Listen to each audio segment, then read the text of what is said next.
Order, please. Just before we begin with the daily routine, the topic for the adjournment late debate this evening, as submitted by the member for Truro, Bible Hill, Millbrook, Salmon River, is therefore be it resolved that all members of this House call upon the Minister of Fisheries and Aquaculture to consult with the lobster industry and let them have their say on his proposed levy. That's the topic for late debate. Tonight at 6. We'll now begin the daily routine, beginning with presenting and reading of petitions. The Honourable Minister of Education and Early Childhood Development. Thank you, Mr. Speaker. I beg leave to table a petition from the North Shore ATV Club, petition requesting amendments to the regulations to the Off-Highway Vehicle Act and detailing the nature of the changes requested, the operative clause, which reads, "We request amendments to the Off-Highway Vehicle Act regulations." There are 300 names on the petition, Mr. Speaker, and I have a fixed mind to that. Petition is tabled. Presenting reports of committees. Tabling reports, regulations, and other papers. Statements by ministers. The Honourable Premier. Not statement, resolution. Not the Honourable Premier. Government notices of motion. The Honourable Premier. Thank you, Mr. Speaker. Mr. Speaker, I hereby give notice that on a future day I shall move the adoption of the following resolution. Whereas former Mayor of Halifax and HRM and former Cabinet Minister Walter Fitzgerald passed away on October 11th, and whereas Mr. Fitzgerald served as Mayor of Halifax from 1971 to 1974, and again from 1994 to 1996, and was the first Mayor of the Amalgamated Halifax Regional Municipality from 1996 to 2000, and whereas Mr. Fitzgerald was elected to the provincial legislature in 1974, serving as a cabinet minister in the government of Gerald Regan, therefore be it resolved that all members of the House of Assembly honour Mr. Fitzgerald's dedication to his community, city and province, and his ability to do so throughout time with compassion, a smile, and a great sense of humour. Mr. Speaker, with the indulgence of the House, I would ask for a moment of silence. But before we do that, I would ask the House to allow the Leader of the Democratic Party to also read a resolution that she has pertaining to Mr. Fitzgerald. Is it agreed? Agreed. It is agreed. The Honourable Leader of the New Democratic Party. Thank you. Thank you very much, Mr. Speaker. I hereby give notice that on a future day I shall move the adoption of the following resolution. Whereas Walter Fitzgerald, who passed away on October the 11th, 2014, was known for his love and dedication to the city of Halifax and its residents. And whereas Walter Fitzgerald had an impressive, community-minded career, beginning as a teacher, then MLA, minister, a municipal councillor, and the mayor of both the old city of Halifax and the first mayor of the Halifax Regional Municipality. Therefore, be it resolved that all members of the House of Assembly extend their condolences to the Fitzgerald family and remember the many contributions made by Walter Fitzgerald to the province of Nova Scotia, the city of Halifax, and the people who call it home. Mr. Speaker, I ask for waiver of notice and passage without debate. There has been a request for waiver. Is it agreed? It is agreed. Would all those in favour of the motion please say aye. Contrary-minded, nay. Motion is carried. Would all members please rise and observe a moment of silence in honour of the passing of Walter Fitzgerald.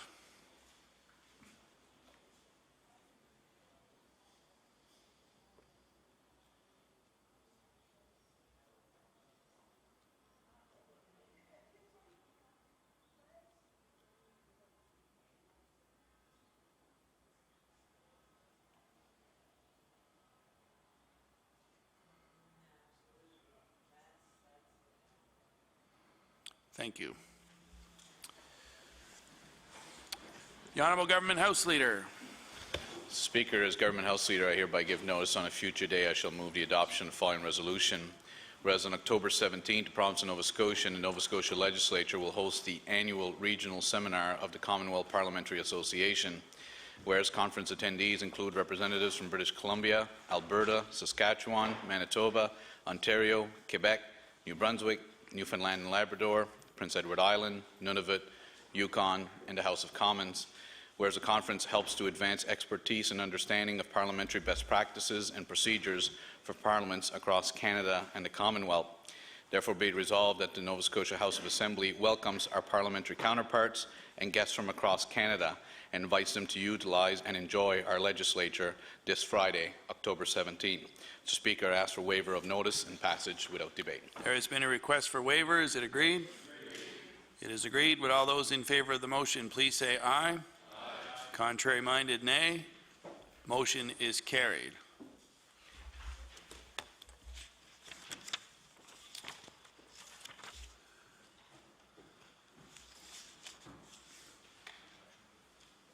We'll now move on to introduction of bills. The Honourable Leader of the Official Opposition. Thank you, Mr. Speaker. I beg leave to introduce a bill entitled An Act Respecting the Nova Scotia Commission on Building Our New Economy.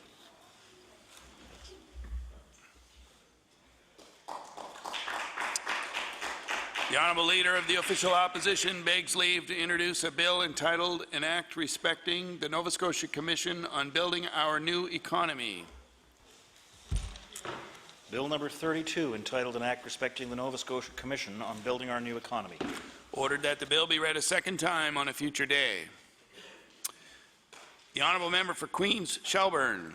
Thank you, Mr. Speaker. Mr. Speaker, I beg leave to introduce a bill entitled An Act to Amend Chapter 505 of the Revised Statute 1989, the Wills Act.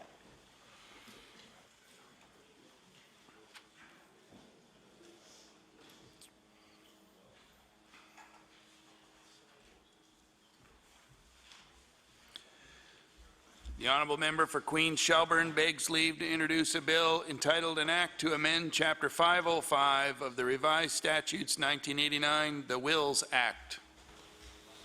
Bill number 33, entitled An Act to Amend Chapter 505 of the Revised Statutes 1989, the Wills Act. Ordered that the bill be read a second time on a future day. The Honourable Leader of the Official Opposition. Thank you, Mr. Speaker. I beg leave to introduce a bill entitled An Act to Limit Government Debt.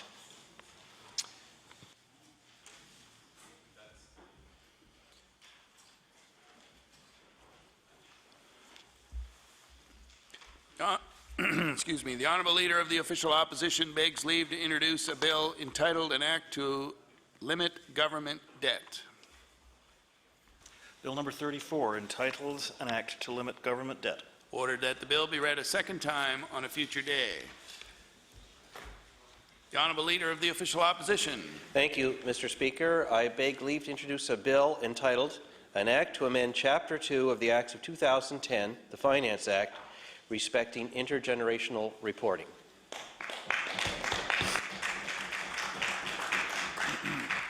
The Honourable Leader of the Official Opposition begs leave to introduce a bill entitled An Act to Amend Chapter 2 of the Acts of 2010, the Finance Act, respecting intergenerational reporting.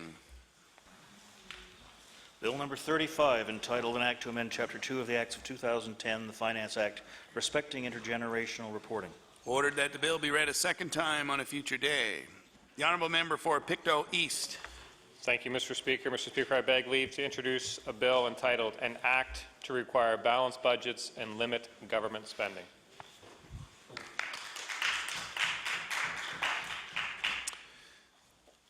The Honourable Member for Pictou East begs leave to introduce a bill entitled An Act to Require Balanced Budgets and Limit Government Spending. Bill number 36, entitled An Act to Require Balanced Budgets and Limit Government Spending. Ordered that the bill be read a second time on a future day. We'll now move on to notices of motion. The Honourable Member for Hants West.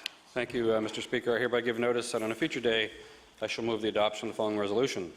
Whereas Windsor hosted its 16th annual Pumpkin Regatta on October 12th with fun and frenzy, as approximately 50 paddlers tried their hand at paddling their personal vegetable crafts across Lake Pisiquid in front of thousands of cheering fans. And whereas Evanview High School students Jessica Kehoe and Stacia Dolliver paddled their pumpkin across the lake to claim first place in the doubles People's Power Division.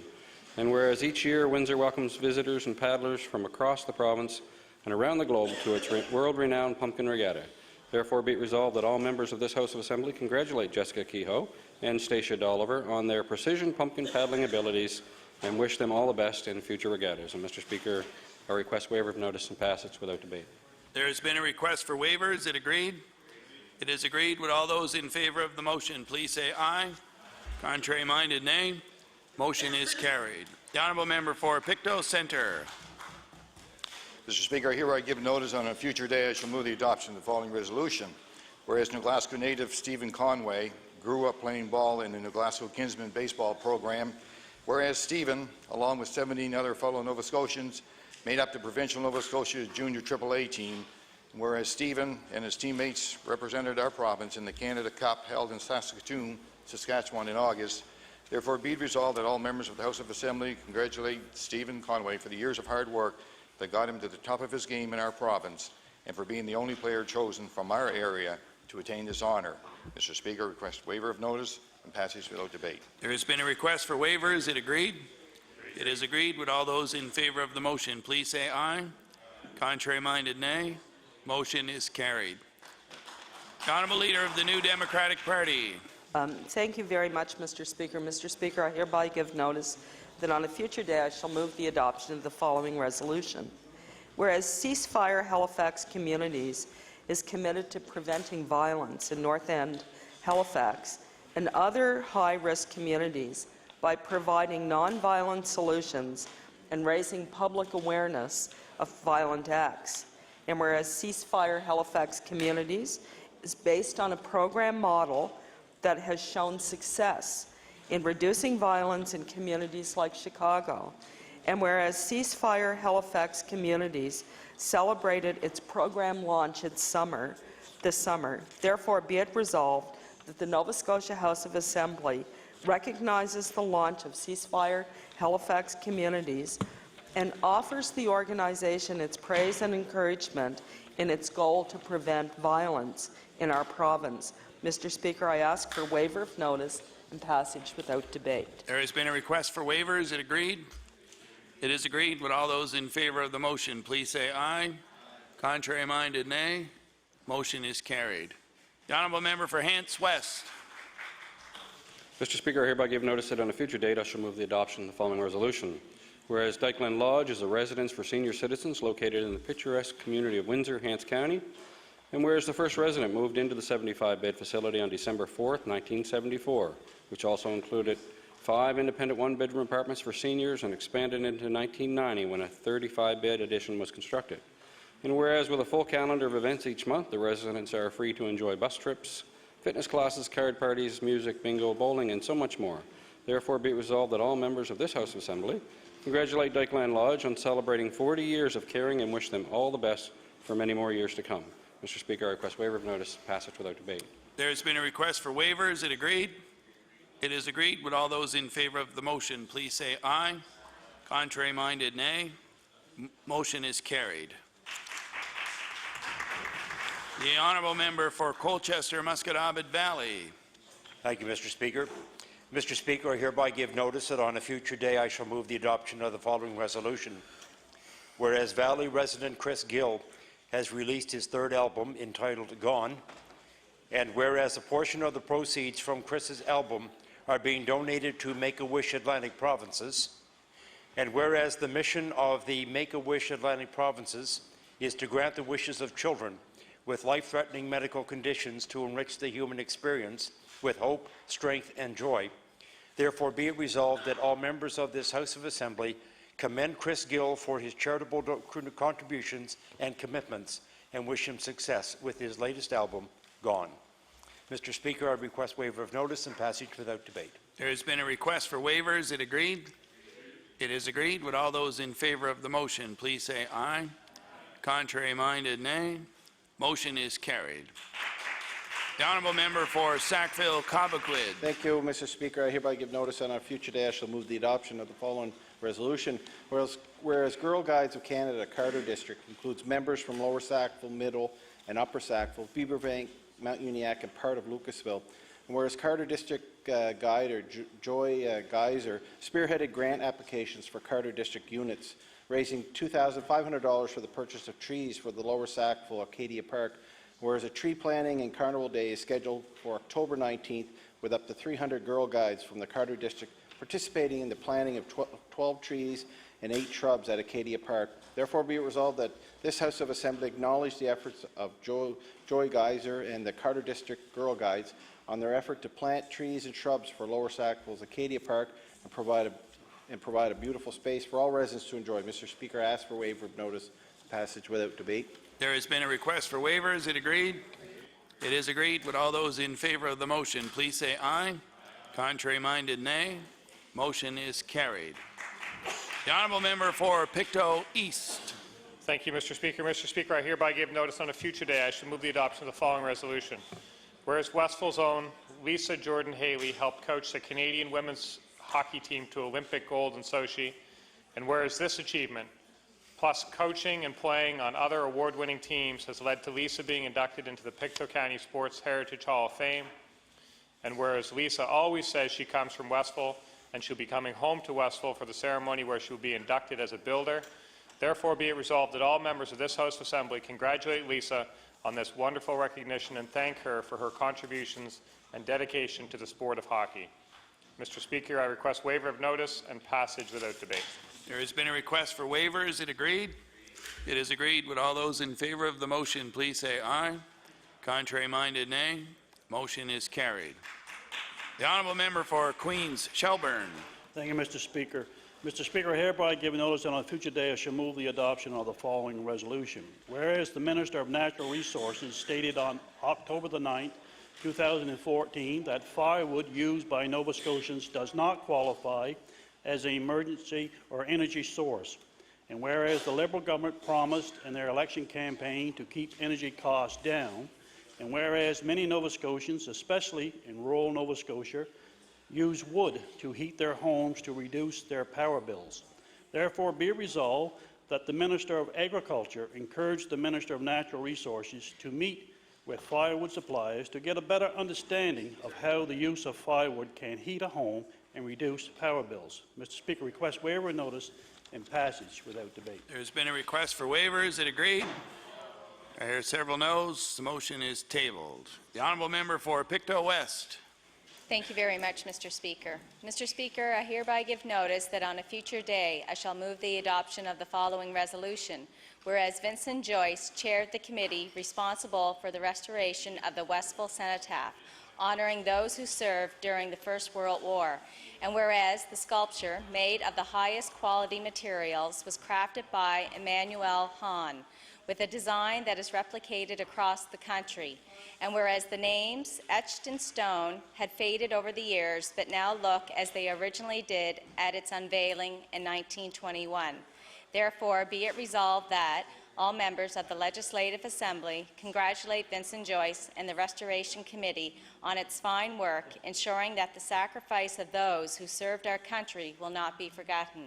Mr. Speaker, I request waiver of notice and passage without debate. There has been a request for waiver. Is it agreed? It is agreed. Would all those in favor of the motion please say aye. Contrary-minded, nay. Motion is carried. The honourable member for Chester St. Margaret's. Thank you, Mr. Speaker. I hereby give notice that on a future day I shall move the adoption of the following resolution. Whereas birthdays are an occasion for family and friends to gather to celebrate the life of an individual, and whereas on November 1st, 2014, Mrs. Phyllis Levy of Chester, Nova Scotia will celebrate her 100th birthday, and whereas to have reached 100 years of age and continue to be active and share all the memories gathered over your lifetime with your loved ones is a wonderful reason to celebrate. Therefore, be it resolved that all members of this House of Assembly congratulate Phyllis on reaching this milestone in her life and wishes her many more birthdays and continued good health. Mr. Speaker, I request waiver of notice and passage without debate. There has been a request for waiver. Is it agreed? It is agreed. Would all those in favor of the motion please say aye. Contrary-minded, nay. Motion is carried. The honourable member for Truro, Bible Hill, Millbrook, Salmon River. Thank you, Mr. Speaker. Mr. Speaker, I hereby give notice that on a future day I shall move the adoption of the following resolution. Whereas the ability to communicate in a clear and effective manner is a powerful and important skill that can help people overcome barriers to a measurable performance in virtually every endeavor and line of work.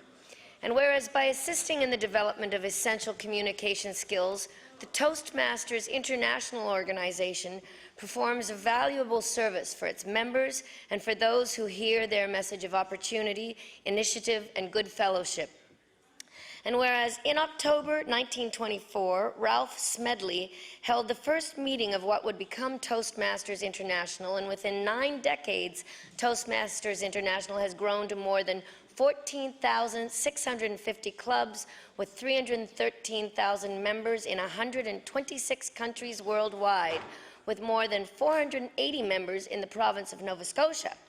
Therefore, be it resolved that the Nova Scotia House of Assembly recognizes October 15th, 2014 as Toastmasters Day and encourages Nova Scotians to recognize the many accomplishments of this organization. Mr. Speaker, I ask for waiver of notice and passage without debate. There has been a request for waiver. Is it agreed? It is agreed. Would all those in favor of the motion please say aye. Contrary-minded, nay. Motion is carried. The honourable member for Inverness. Mr. Speaker, I hereby give notice that on a future date I shall move the adoption of the following resolution. Whereas Bayview Education Centre students and staff recently raised more than $600 for a recently paralyzed young man from the community. And whereas the students of Ms. Rankin's grade 3 class made bracelets to increase the total. And whereas these 8- and 9-year-olds were able to make a $150 donation of their own after selling their bracelet creations to their fellow schoolmates. Therefore, be it resolved that all members of this House of Assembly applaud Ms. Rankin's grade 3 class for their kind efforts to help others. Mr. Speaker, I request waiver of notice and passage without debate. There has been a request for waiver. Is it agreed? It is agreed. Would all those in favor of the motion please say aye. Contrary-minded, nay. Motion is carried. The honourable member for Queens Shelburne. Thank you, Mr. Speaker. Mr. Speaker, I hereby give notice on a future day I shall move the adoption of the following resolution. Whereas the Minister of Natural Resources stated on October the 9th, 2014, that firewood used by Nova Scotians does not qualify as an energy source, and whereas the Liberal government promised in their election campaign to keep energy costs down, and whereas many Nova Scotians, especially in rural Nova Scotia, use wood to heat their homes to reduce their power bills. Therefore, be it resolved that the Minister of Environment encourage the Minister of Natural Resources to meet with firewood suppliers to get a better understanding of how the use of firewood can heat a home and reduce power bills. Mr. Speaker, I request waiver of notice and passage without debate. There has been a request for waiver. Is it agreed? I hear several noes. The motion is tabled. The honourable member for Northside Westmount. Thank you, Mr. Speaker. Mr. Speaker, I hereby give notice on a future date I shall move the adoption of the following resolution. Whereas the Emergency Room Accountability Report, tabled Friday, revealed that emergency rooms were unexpectedly closed in Nova Scotia for a total of 7 months in the last fiscal year. And whereas this overwhelming majority, 72% of the emergency room closures occurred in Cape Breton.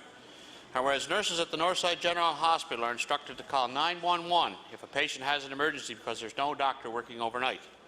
Therefore, be it resolved that all members of this House of Assembly urge the Minister of Health to ensure Cape Bretoners get the same emergency room services as other Nova Scotians and move quickly to keep Cape Breton emergency rooms open. Mr. Speaker, I request waiver of notice and passage without debate. There has been a request for waiver. Is it agreed? I hear several noes. Motion is tabled. The honourable member for Chester St. Margaret's. Thank you, Mr. Speaker. I hereby give notice that on a future day I shall move the adoption of the following resolution. Whereas Logan Rennie from Sims Settlement is a young Nova Scotian who is a dedicated pet owner, animal lover, and community member. And whereas at just 13 years old, Logan works part-time at a local dog boarding facility and saved his own money to spay and neuter his dog Spike and his cat Misket, as well as look after stray neighborhood cats. And whereas Logan regularly visits local businesses and in his area and is very well known for his love for animals in the Hubbards community and surrounding area.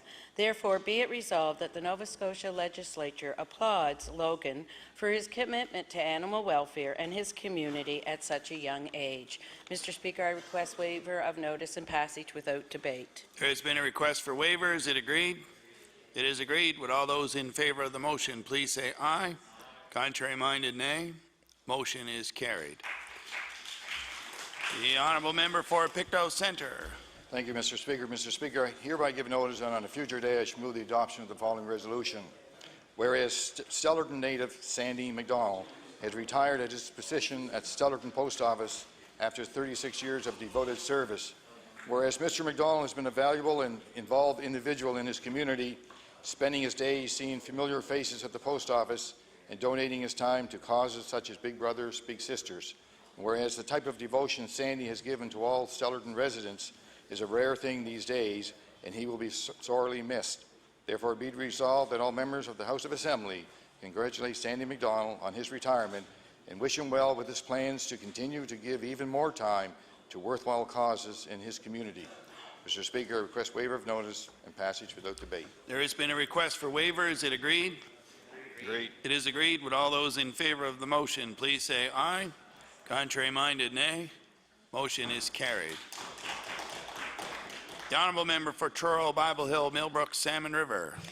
Thank you, Mr. Speaker. Mr. Speaker, I hereby give notice that on a future day I shall move the adoption of the following resolution.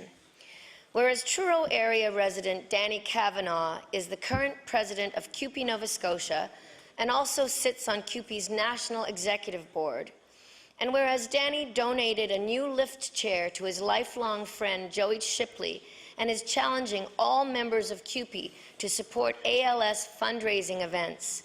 And whereas Danny has requested that people who have equipment not being used in their homes donate this equipment to people in their communities living with ALS. Therefore, be it resolved that the Nova Scotia Legislature congratulates Danny Kavanagh for his altruism and his desire to help others through his connection with the CUPE union members. And Mr. Speaker, I request waiver of notice and passage without debate. There has been a request for waiver. Is it agreed? It is agreed. Would all those in favor of the motion please say aye. Contrary-minded, nay. Motion is carried. The honourable member for Colchester, Musquodoboit Valley. Thank you, Mr. Speaker. Mr. Speaker, I hereby give notice that on a future day I shall move the adoption of the following resolution. Whereas the 2014 Canada 55+ Games occurred in August in Strathcona County, Alberta, and whereas representatives from Nova Scotia earned a total of 57 medals, and whereas Carl McNay and Betty Hewitt, representing Stewiacke, placed 5th of 28 in the cribbage tournament, therefore be it resolved that all members of this House of Assembly congratulate Carl McNay and Betty Hewitt for their excellent standing at the 2014 Canada 55+ Games. Mr. Speaker, I request waiver of notice and passage without debate. There has been a request for waiver. Is it agreed? It is agreed. Would all those in favor of the motion please say aye. Contrary-minded, nay. Motion is carried. The honourable member for Pictou East. Thank you, Mr. Speaker. Mr. Speaker, I hereby give notice on a future day I shall move the adoption of the following resolution. Whereas the closure of a business created a huge void for residents and tourists in Little Harbour on the way to the beautiful Melmurray Beach, and whereas the void was filled by Mike Falvo when he changed his career path and became a small business owner-operator and brought back the services and conveniences that complement rural living. And whereas Mike's Harbour Beach Market meets and exceeds the expectations of a corner store, therefore be it resolved that all members of this House of Assembly congratulate Mike for his vision and courage to create his own business and serve his community. Mr. Speaker, I request waiver of notice and passage without debate. There has been a request for waiver. Is it agreed? It is agreed. Would all those in favor of the motion please say aye. Contrary-minded, nay. Motion is carried. The honourable member for Pictou West. Thank you very much, Mr. Speaker. Mr. Speaker, I hereby give notice that on a future day I shall move the adoption of the following resolution. Whereas Dave McLennan of Scottsburn won his 10th Johnny Miles Marathon on June 15, 2014. And whereas Dave was also awarded the Dr. Johnny Miles Williston Character Award and inducted into the Glen Big Dog Chanel Runners Hall of Fame. And whereas since the age of 15, Dave has run 55 marathons. Therefore, be it resolved that all members of the Legislative Assembly congratulate Dave on winning 10 Johnny Miles marathons and recognize his remarkably long-running career. Mr. Speaker, I request waiver of notice and passage without debate. There has been a request for waivers. It agreed? Agreed. It is agreed. Would all those in favor of the motion please say aye. Contrary-minded, nay. Motion is carried. The honourable member for Inverness. Notice that on a future day I shall move the adoption of the following resolution. Whereas Laurie Shaw is a physical education teacher at Waghagama Education Centre, and whereas Laurie has long been praised for her teaching excellence as well as her community commitment to causes such as the Terry Fox Run. And whereas Laurie was recently awarded the Physical Education Teaching Excellence Award for her outstanding performance as teacher, mentor, motivator, and role model. Therefore, be it resolved that all members of this House of Assembly thank Laurie for her wonderful service and congratulate her on her most recent award. Mr. Speaker, a request for waiver of notice and passage without debate. There has been a request for waivers. It agreed? It is agreed. Would all those in favor of the motion please say aye. Contrary-minded, nay. Motion is carried.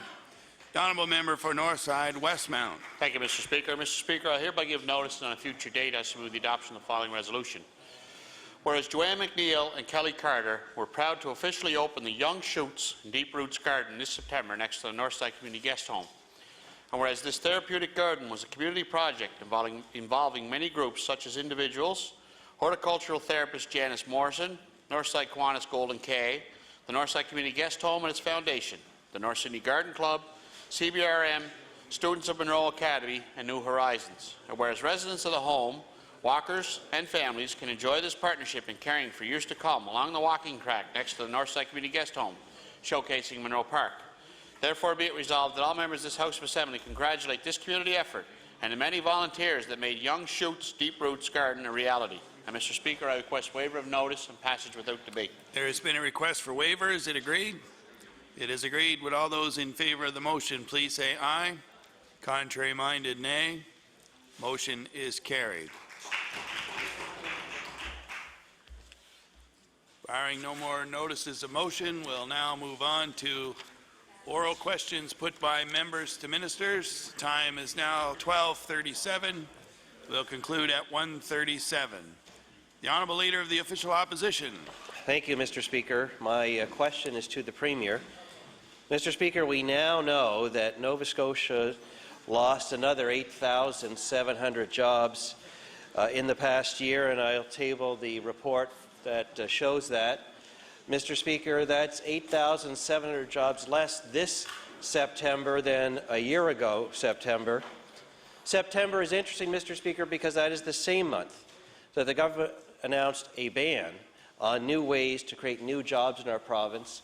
Shale gas development estimated to create at least 1,500 new jobs. My question to the Premier, what does the Premier have to say to those 8,700 Nova Scotians who lost their job and wonder why he is saying no to new ones? The Honourable Premier. Thank you, Mr. Speaker. I want to tell all members of this House there is no ban on creating jobs in this province, Mr. Speaker. The private sector will continue to drive economic growth in this province, and this government will do everything we can to support them. The Honourable Leader of the Official Opposition. Well, Mr. Speaker, as all Nova Scotians know, there is one new way to create real new jobs, possibly 1,500 new jobs, and there is a bill before this House by the Liberal government to ban that one new way of creating new jobs, Mr. Speaker. Last year, Mr. Speaker, Cape Breton lost 3,100 jobs. In the North Shore of Nova Scotia, the number is 2,900 fewer jobs. Even in Halifax, Mr. Speaker, 1,400 fewer jobs from September 2013 to this September 2014, a consistent trend over the past year. Meanwhile, the government has found a way to ban one of the few new ways of creating new jobs in our province. My question to the Premier is, how can he justify banning a new way of creating jobs when so many job losses keep piling up? The Honourable Premier. Thank you, Mr. Speaker. I want to again tell this House this province has not banned opportunity in this province. As a matter of fact, we're going to continue to work with private sector to provide good economic opportunities in this province, good jobs in this province, Mr. Speaker. And I want to remind all members of this House that it is the private sector that will drive job growth. The Honourable Leader of the Official Opposition on his final supplementary. Mr. Speaker, it is the private sector that creates jobs, but they can't do that when they have a government that actually bans new ways of creating new jobs. Premier might say that they're working on a jobs plan, but that's cold comfort to the 8,700 Nova Scotians who went backwards and lost their jobs in the past year, Mr. Speaker. What's ironic is the country as a whole, Canada gained 150,000 jobs in the past year, while Nova Scotia lost 8,700. Canada's labour force increased by 123,000 people, Mr. Speaker, while Nova Scotia's went backward by 8,700. The country is growing while Nova Scotia stays still, Mr. Speaker. What we do have is a government that bans new ways of creating jobs while the rest of the country goes ahead. So my question to the Premier is, how many job losses in Nova Scotia will it take before he stops saying no to one of the few new ways to create jobs? The Honourable Premier. Thank you, Mr. Speaker. I want to thank all members of the private sector who are believing in this province, despite what the Leader of the Conservative Party says, Speaker, who are making investments in their businesses and their communities. I want to thank them for joining partnership with the province to increase the number of apprenticeship opportunities to keep young people home. I want to thank them for providing research opportunities for young Nova Scotians, Mr. Speaker, right here at home. That used to happen. We used to drive them to other provinces to do that opportunity, and now getting that chance to do it here in this province, Mr. Speaker. And I want to assure every member of the private sector that this government will continue to work with them side by side to make sure that we continue to grow this great province. The Honourable Member for Sackville-Cobequid. Thank you, Mr. Speaker. My question today is through you to the Minister of Health. Late last month, the first case of Ebola was confirmed in North America. While the risk of the general public in our province is extremely low, it is important for those responsible for our healthcare system and public safety to be acutely aware of what's going on outside our borders. My question, Mr. Speaker, how is the government currently screening for high-risk individuals coming into our province? The Honourable Minister of Health. Thank you very much, Mr. Speaker, and I thank the member for the question. This is one of those issues that continues to be growing in concern on the minds of all Canadians, in fact, all North Americans. Here in Nova Scotia, while we don't have any direct flights from Africa, we can have, of course, flights within Canada of those that transfer into Nova Scotia. So the first line of screening happens at the Halifax airport, and that now is taking on a greater sense of urgency. And I know that our I guess plan is like 6 other international airports. The Honourable Member for Sackville-Cobequid. Thank you, Mr. Speaker. In Belleville, Ontario, hospital staff were able to identify and isolate an individual suspected to have Ebola within 5 minutes of their arriving at the ER.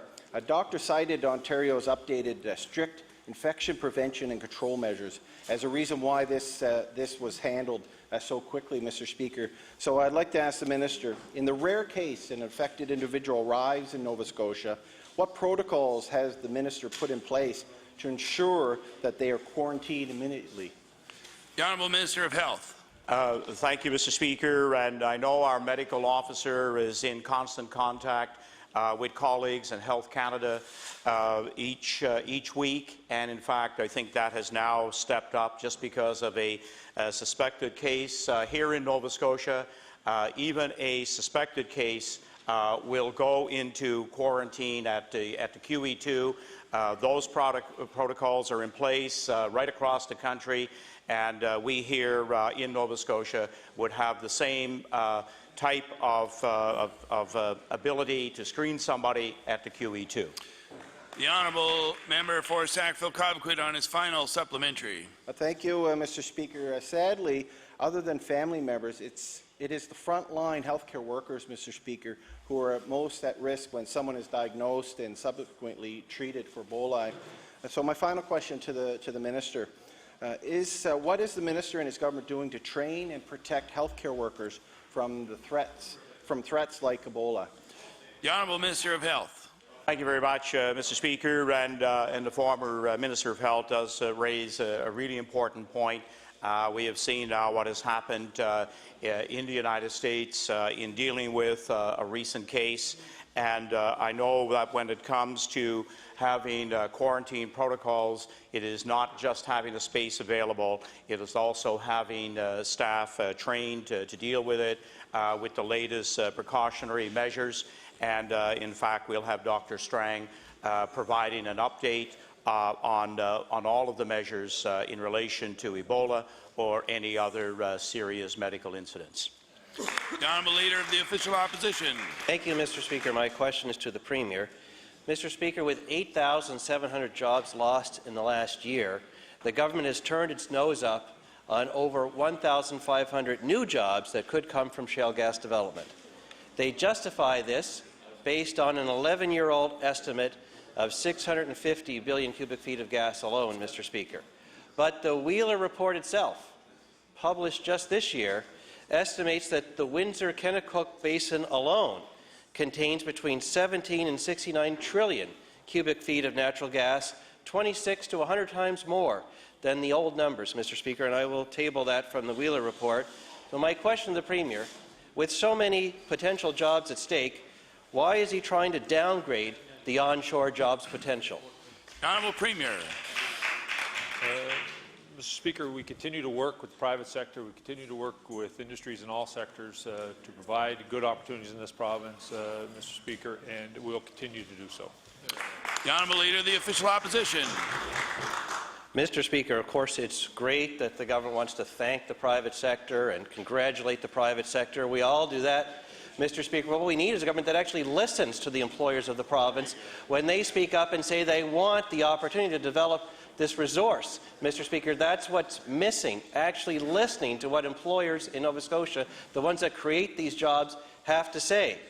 When Dr. Wheeler himself was asked about his estimate of the potential job creation from onshore gas, he said, and I quote, we have a nationally leading petroleum geologist who has looked at the latest mapping and evidence on potential resources in unconventional gas in the province, and they have estimated that one block alone could have 17 to 69 trillion cubic feet of gas, create well over 1,500 jobs, Mr. Speaker. Those are the words of Dr. Wheeler and his panelists, but still the Premier says no to a new way to create new jobs in this province. So my question to the Premier is, why does he disagree with Dr. Wheeler and his expert panelists when they say this is a real chance to create jobs? The Honourable Premier. Thank you, Mr. Speaker. Actually, what Mr. Wheeler said is that there needs to be more science, more study, and that's exactly what the Minister of Energy is doing through the Department of Energy, Mr. Speaker. We're going down the road to ensuring that we actually have that resource in this province, and we're going to continue to have a conversation with Nova Scotians, and we're going to continue to listen to all Nova Scotians, unlike the Leader of the Conservative Party who only wants to listen to those who share his view of the world. The Honourable Leader of the Official Opposition on his final supplementary. Mr. Speaker, that is a little rich coming from a Premier that's banning one of the new ways to create jobs in this province because he doesn't agree with all of those voices out there, whether they're unemployed Nova Scotians or Nova Scotians working away or Nova Scotians that want to invest and create jobs. When they say don't ban a new way to create jobs, he is the one that only listens to people that share his point of view, Mr. Speaker, when he says no to such an obvious new way to create jobs. And we have an example in our own offshore of how this can be done right, Mr. Speaker. The Sable offshore energy project was estimated at 3 trillion cubic feet when it was first discovered. It wasn't banned. It was developed. We have responsible regulations that are safe and sustainable in place, and the jobs that go with it, Mr. Speaker. But this ban, let's be clear, it does the opposite. There'll be no research, there'll be no science, there'll be no drilling unless the government proposes to borrow the money and do it itself, as long as there's a ban on resource development. That is why Julie Hebert, the chair of the Maritime Energy Association, wrote to the government and said announcing a ban puts a close sign on Nova Scotia's door. So my question to the Premier, who values listening, is this: will he listen to the people who actually want to create jobs in Nova Scotia instead of putting up a closed for business sign? The Honourable Premier. Mr. Speaker, allow the Minister of Energy to respond. The Honourable Minister of Energy. You know, Mr. Speaker, it is not closed for business. There's a lot of onshore development going on. Mr. Speaker, the estimates that the Leader of the Official Opposition talked about actually come from a 2013 study and were published and stood by then. They used the exact same data that was used by Mr. Hayes with the Wheeler Commission. They both used the same data and came to radically different conclusions, which is why they also said it's important to do the science necessary in the onshore atlas, which this government is doing. And Mr. Speaker, the reality is that Mr. Hayes and every single panelist said that hydraulic fracturing should not proceed at this time because the social license does not exist in this province at this time, and that's what this decision is about. And if these characters want to allow processes where the social licenses does not exist, then that's fine, Mr. Speaker. But this government is going to be responsible. We're going to manage our resources responsibly, and we are going to ensure that Nova Scotians are the primary beneficiaries of them. The Honourable Leader of the New Democratic Party. Thank you very much, Mr. Speaker. Mr. Speaker, my question through you is for the Premier. Mr. Speaker, for the past 20 years, members of Executive Council have made their expenses available to the public on a monthly basis as directed by the guidelines for monthly reporting of ministerial expenses, and I'll table that, Mr. Speaker. In question period last week, the Minister in charge of the Freedom of Information and Protection of Privacy Office said recent FOIPOPs into his ministerial expenses for the year, along with his executive assistant and his deputy minister, were simply nothing more than a, quote, fishing expedition. So, Mr. Speaker, my question to the Premier is this: does he agree with his minister that requesting this information is nothing more than a fishing expedition? The Honourable Premier. Thank you, Mr. Speaker. Mr. Speaker, Nova Scotians have the right to know how I, as Premier, and my expenses are related to the role I have as Premier. I've always believed that if I spend it, I should defend it. I've said that for a very long time. My expenses are available, and I'll continue to make them available, Mr. Speaker, as long as the people of this province give me the opportunity to hold this position. The Honourable Leader of the New Democratic Party. Thank you very much, Mr. Speaker, and I want to thank the Premier. Perhaps if the Minister had followed the guidelines, it wouldn't have been necessary to file a Freedom of Information application for his expenses. But, Mr. Speaker, it's standard practice that a department's minister is never privy to the records going out from a Freedom of Information request. But the minister stated last week, and I quote, "I got a stack of documents on my desk which I had to review to make sure they were factual," and I'll table that Hansard, Mr. Speaker. So, Mr. Speaker, will the Premier explain if it's now going to be the practice of his government, when a department is FOIPOP, that the minister and not the FOIPOP administrator will review what information will be provided? The Honourable Premier. I want to thank the honourable member for the question. We will respect, Mr. Speaker, the FOIPOP officer of this province, and we will do as every previous government has done, Mr. Speaker, and ensure that the information that is required is made available. The Honourable Leader of the New Democratic Party on her final supplementary. Well, thank you, Mr. Speaker. Mr. Speaker, that wasn't my question, but nevertheless, my final question is to the minister responsible for the Freedom of Information and Protection of Privacy Office, Mr. Speaker. In question period, Mr. Speaker, the minister said he had to review his expense claim for the last year. to ensure their accuracy. So, Mr. Speaker, my question to the minister is really quite simple, and it is this. Why was he reviewing his expense claim for accuracy after he received a FOIPOP request instead of at the time when he filed these expense claims? The Honourable Minister responsible for the Freedom of Information Act. Mr. Speaker, I can assure the member opposite that all of my expense claims are reviewed by me and signed off by me. The reason that I would review a FOIPOP request, which is specifically on my expense reports, is very simple. There have been mistakes made by other FOIPOP requests. We had one where previous minister's expenses were accidentally handed out as the current minister's expenses, and I was just ensuring the same wasn't going to happen. Thank you. The Honourable Member for Pictou East. Thank you, Mr. Speaker. Mr. Speaker, my question today is for the Premier. Less than a month ago, a proclamation was issued by the Premier declaring September 22nd to September 28th the Right to Know Week in Nova Scotia. And according to the proclamation, the Government of Nova Scotia has adopted the principles of openness, transparency and accountability. Last week, and I'll table that, last week we asked the Premier to make the FOIPOP review officer independent of government. And he said, I'll quote, "I don't see any reason for it," and I can table that too.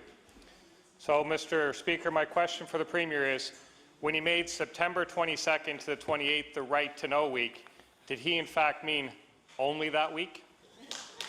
The Honourable Premier. Thank you, Mr. Speaker. Mr. Speaker, I really do appreciate the question. It shows how desperate that party is, Mr. Speaker. And clearly shows why Nova Scotians are turning away from them, Mr. Speaker. But my point, Mr. Speaker, we will continue to respect the FOIPOP officers, Mr. Speaker. We will continue to provide the information that I'm sure the FOIPOP officers will give all Nova Scotians that they request.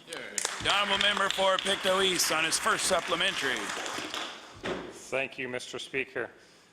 Last week, our caucus revealed we received a FOIPOP fee estimate of almost $15,000 from the Economic and Rural Development Department in response to a request for information about the Nova Star Ferry.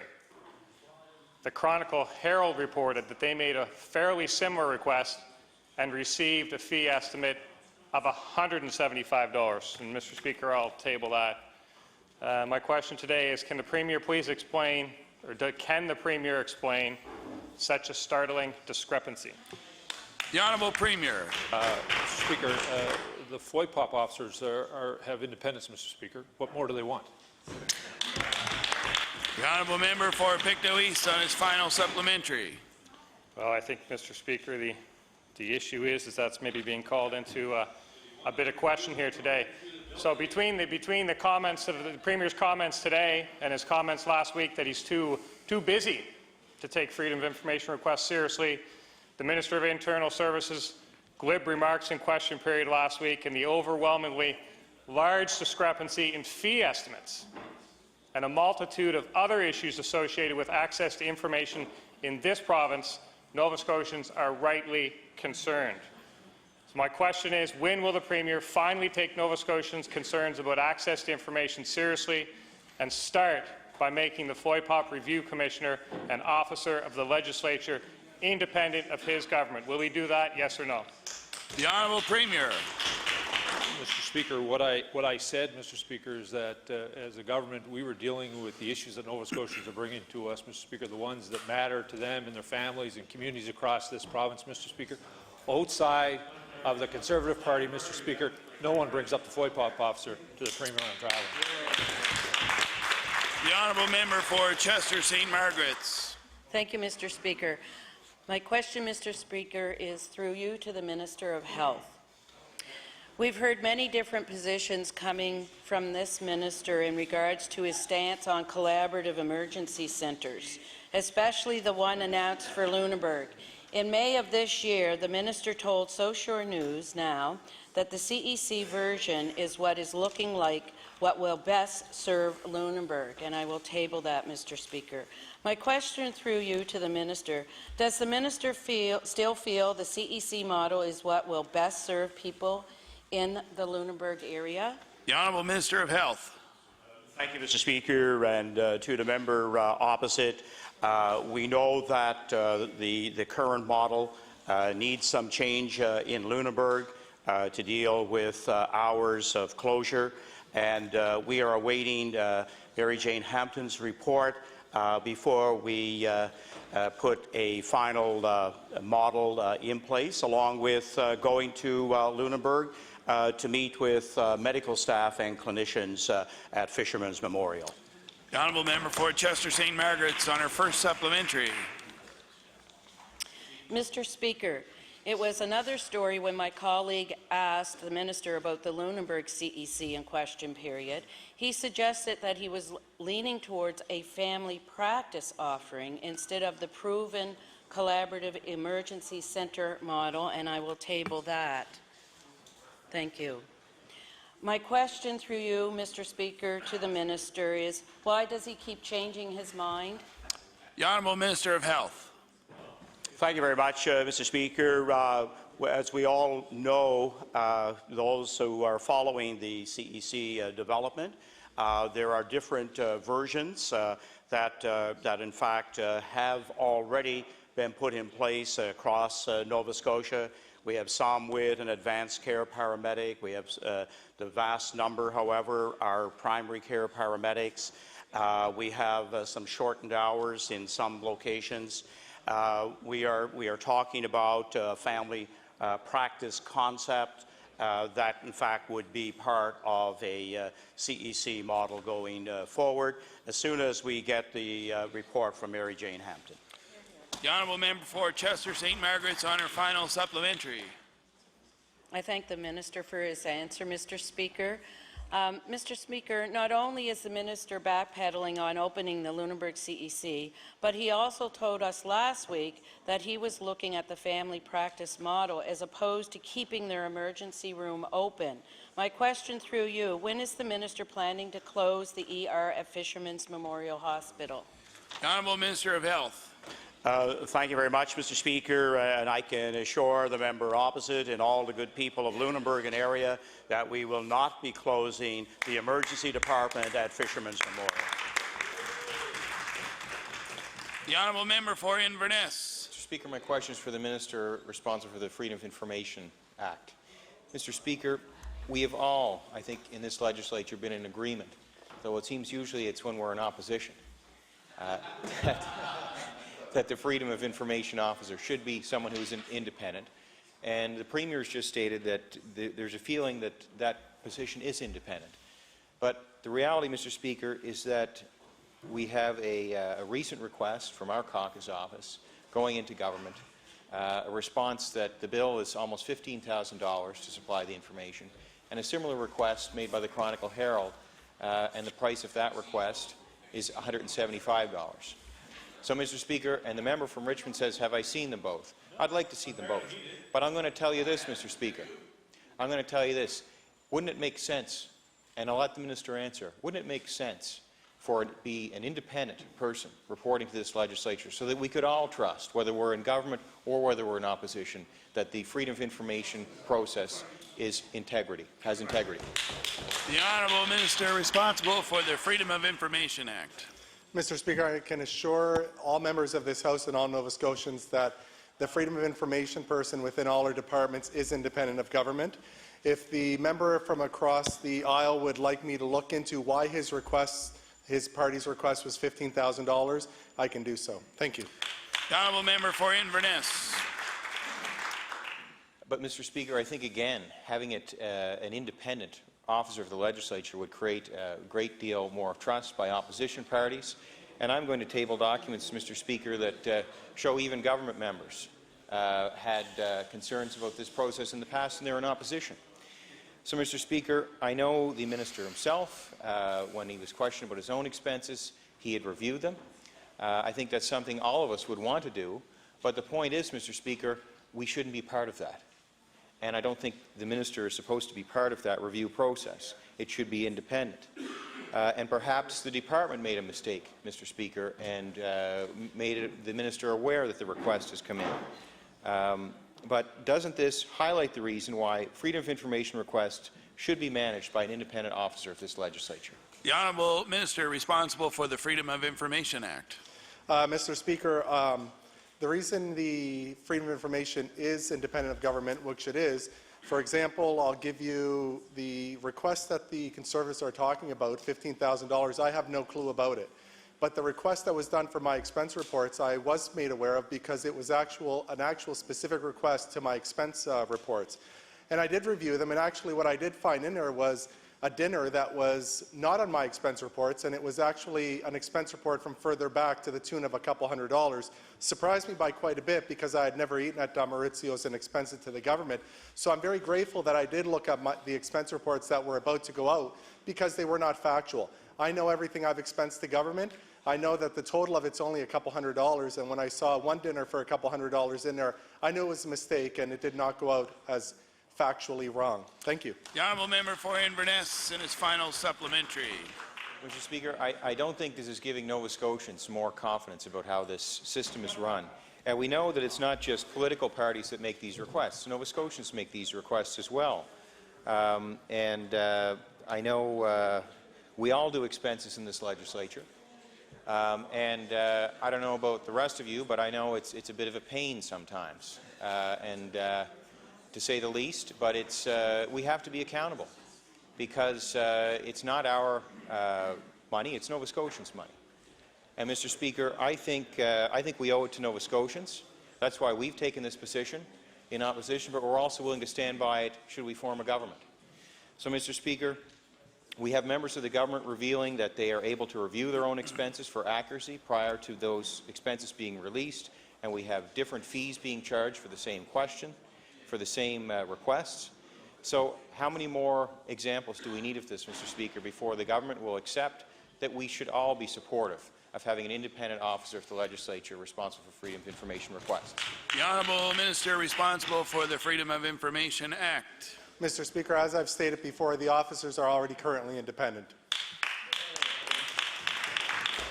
Mr. Speaker, I will also follow up with, if I am going to be FOIA-popped, I will look at what is the request, and I will ensure that it is 100% accurate, and I will also ensure that every part of the request is answered completely and factually. Thank you.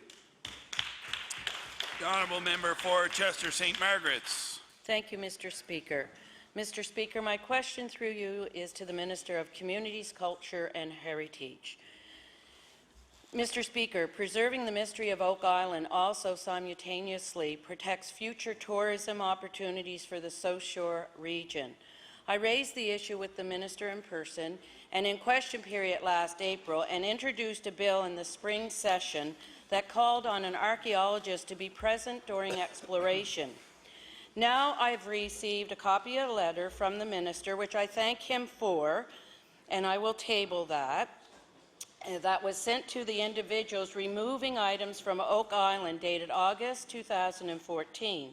The letter acknowledges valuable items are being removed from the site and suggests they have an archaeologist present.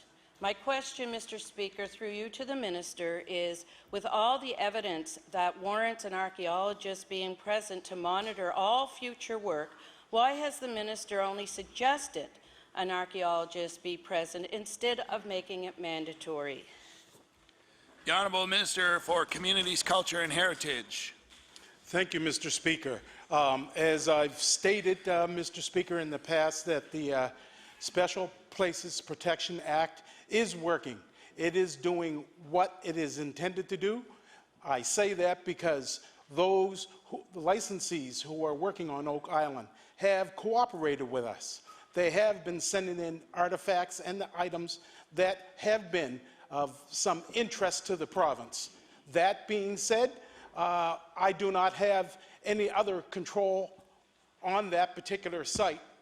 That goes to the Minister of Natural Resources because it's the Oak Island Treasures Act. I am responsible for the Special Places of Protection Act. Thank you. The Honourable Member for Chester St. Margaret's on her first supplementary. Mr. Speaker, that's the issue at hand, is that we don't know for sure if all the items are coming to our province. We have no mandatory archaeologist on site to be able to preserve and handle them properly. And As mentioned, Mr. Speaker, there is still no on-site monitoring on Oak Island, despite the fact that the exploration continues. The island's artifacts are not protected by either the Treasure Trove Act or the Protected Places Act. Mr. Speaker, nearly 5 months have gone by since I raised this issue with the minister. An archaeologist should already be mandatory and appointed by the government. So my question, Mr. Speaker, is why was an archaeologist not hired this summer when it was clear that it was needed? The Honourable Minister for Communities, Culture and Heritage. Thank you, Mr. Speaker. Archaeologist was suggested by my department. It is incumbent upon the licensees, if they are going to have an archaeologist on set, to hire one. Thank you. The Honourable Member for Chester St. Margaret's on her final supplementary.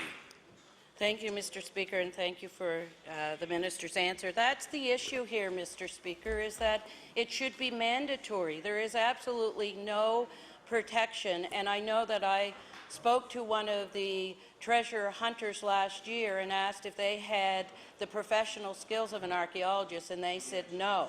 And so just a suggestion and not making mandatory is the issue. And the proposed Oak Island Bill 68 would actually define, and here's another issue, Mr. Speaker, the difference between a treasure and a historical artifact. That is the problem, and it would actually place those definitions under the Special Places Protection Act. So my question to the minister is, why is the minister not bringing forward legislation to ensure all historical artifacts on Oak Island are protected and won't leave our province forever? The Honourable Minister of Communities, Culture and Heritage. As I've said, Mr. Speaker, and thank you, the licensees have been cooperating. That does not give me any reason to want to enforce. As I said, first of all, I cannot enforce an archaeologist being on site. That is with the Department of Natural Resources. The license goes under them. In terms of everything else and under the Special Places Protection Act, everything is being covered. The Act is doing what it should do, and as I've mentioned to the member opposite, we will sit down and talk to her later on today to talk about some of the concerns that she has with that particular act. As I've said, the licensees are cooperating. They have given me no reason to want to try to enforce anything on them with regards to the Special Places Protection Act. Everything else is under the Oak Island Treasures Act. Thank you. The Honourable Member for Inverness. Mr. Speaker, my question is for the Minister responsible for the Freedom of Information Act. Mr. Speaker, the Minister just stated that he, it sounded like he had changed his, and I'll ask the Minister, did he refile his expense claim for the date that he had referenced, removing the $200 bill from the restaurant that he had referenced, Don Maurizio, I believe? The question is, did the Minister, in the expenses that he referenced, did he refile the expense claim to correct the previous error that he referenced? The Honourable Minister responsible for the Freedom of Information Act. Mr. Speaker, there was nothing to refile. The expense wasn't mine. There was actually a piece of paper there that was from a previous expense from the previous minister, predating when I was even sworn into government. It was back from the summertime, and that was the part that would not go out because it wasn't my expense, and it wasn't under my name. The Honourable Member for Inverness. Mr. Speaker, the fact that the Minister is involved in the process where he controlled the information that went out, and in this case, we give the Minister the benefit of the doubt. It was correct, but you know, it's funny, Mr. Speaker, the government finds this unbelievable, yet in opposition, they found it unbelievable that we didn't have an independent Freedom of Information officer. So my question to the Minister, doesn't this highlight the problem with the process, the fact that the Minister had a chance to examine the documents before they went out and made a change to what the officer was going to send out in reply to the request for freedom of information? The Honourable Minister responsible for the Freedom of Information Act. Mr. Speaker, this shows the process is working. There was no change done because the actual information that was by accident put in there was not part of the request. Why am I going to reveal what the previous minister had spent when that wasn't the request? If the opposition would like to know what the previous government was spending in their ministers, they can FOI pop that too. The honourable member for Inverness. Well, Mr. Speaker, I think at the end of the day, we're going to have to agree to disagree. You know, I think what this brings into question is what other pieces of information are being reviewed before packages are sent out to people who request information. Not just us, but Nova Scotians are making these requests too from time to time. So how does the minister, how can he address that point, that still within this process, ministers are reviewing the information before it goes out to the public?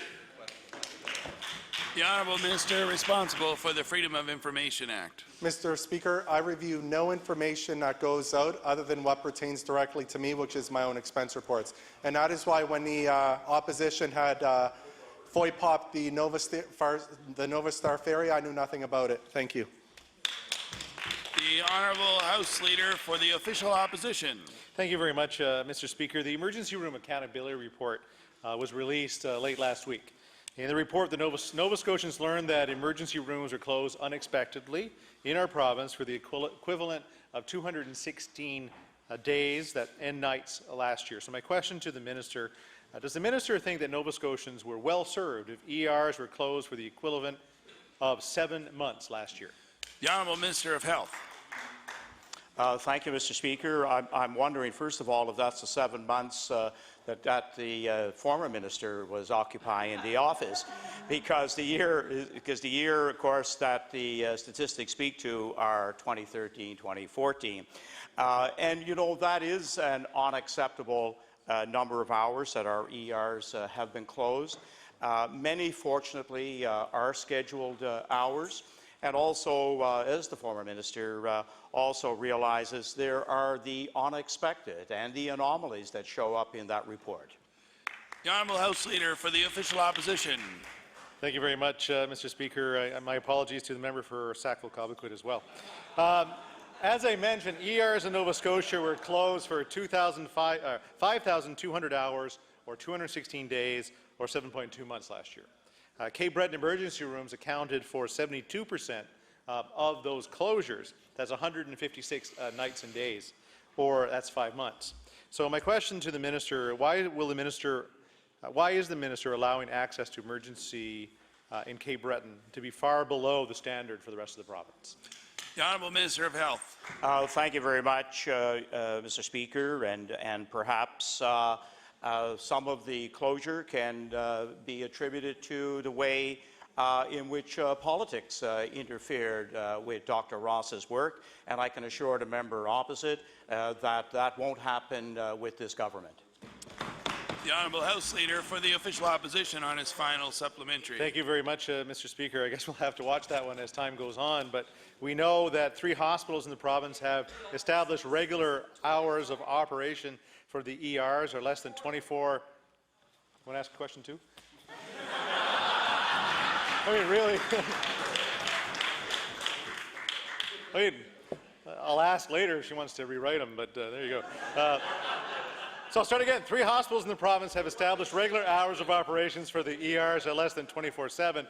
One of the facilities was New Waterford Consolidated Hospital. For the reasons for not providing overnight care include core staffing nurse issues and instability from the public's perspective of when the emergency room would be open, and the difficulty meeting the needs of the community in which the facility was located. With so many unscheduled closures in Cape Breton, surely those facilities are facing more challenges. So how many more emergency rooms in Cape Breton is the minister going to move to scheduled hours of closure, and how many Cape Breton communities will lose their overnight emergency hours, maybe like Lace Bay? The Honourable Minister of Health. Thank you very much, Mr. Speaker, and the member for Argyll, Shelburne, Barrington, has asked a very, very important question. And we know that the Cape Breton numbers are certainly not acceptable. I believe the new CEC model for New Waterford with the component of an ambulance with an advanced care paramedic and nurse is starting to, I think, deliver very, very strong results. However, in relation to all three hospitals and what the future will look like, I've already conferred with Dr. Ross on what should be the model for the future. And as soon as the fall session ends, along with the Deputy Minister and Dr. Ross's input, we will take a look at what is best for Cape Breton. The honourable member for Northside, Westmount. Thank you, Mr. Speaker. Mr. Speaker, my question is also to the Minister of Health. Mr. Speaker, the Northside General is in dire attention of this government. Frequent ER closures, overcrowding, diminishing services are taking its toll on the residents of the North Side. Dr. Amanda Woodhouse spoke out about the problems facing the hospital and said the latest cut to lab services is another in a long list that could lead to the death of the Northside General.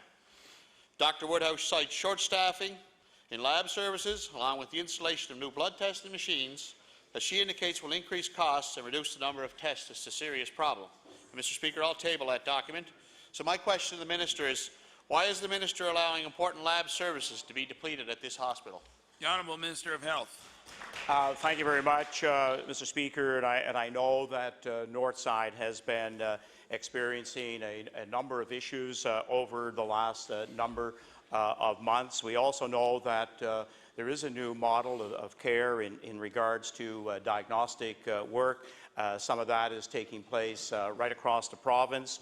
The hope is obviously that it doesn't impact on good diagnostic work nor on staffing levels. And that will be one of the issues when we visit Cape Breton in November. The honourable member for Northside, Westmount. Thank you, Mr. Speaker. And as stated earlier, the Northside General Hospital has the second highest ER closures in the past year. The hospital has lost its maternity and pediatric wards, its intermediate critical care unit, and very soon lab services will be impacted, which will then affect the surgical unit. On top of that, there's overcrowding and understaffing. 20 doctors signed a letter to the Minister last week outlining their concerns and about what is happening in this hospital. Has the Minister responded to the doctors, and will he table his response to the House this week? The Honourable Minister of Health. Thank you very much, Mr. Speaker. That correspondence has not come forward at this point, but I thank the member for raising an area that has multiple concerns, and I know several of them can be addressed and will be addressed, and I look forward to a full exploration of Northside. The honourable member for Northside, Westmount on his final supplementary. Mr. Speaker, the people of Cape Breton, especially the people of the North Side, feel they deserve better than this. The hospital services a huge population, and health care needs to be available when they need it. With all the problems plaguing the hospital, Dr. Woodhouse says our biggest concern is at what point do we start compromising patient safety, and are we already on that slippery slope? This is coming from a doctor on the front lines of our healthcare system. This is unacceptable, and the government must take action. So my question to the Minister is, why has the Minister allowed patient safety at the Northside General to be put in jeopardy, and what urgent action will he take right now to help remedy this situation? The Honourable Minister of Health. Thank you very much, Mr. Speaker, and I thank the member for bringing forth that issue. That, as we all know, is great up-to-date information, and I will certainly respond to the doctors and clinicians who have raised issues. And when I go to Cape Breton in November, I will certainly ask the member opposite to be part of those meetings as well. The honourable member for Sackville-Cobequid. Thank you, Mr. Speaker. I want to return to a question and answer I got from the Minister on a previous question. Just for some clarification, can the Minister of Health clarify in his response that he gave me that there was a suspected case of Ebola here in our province? Was that a correct comment from the Minister of Health? The Honourable Minister of Health.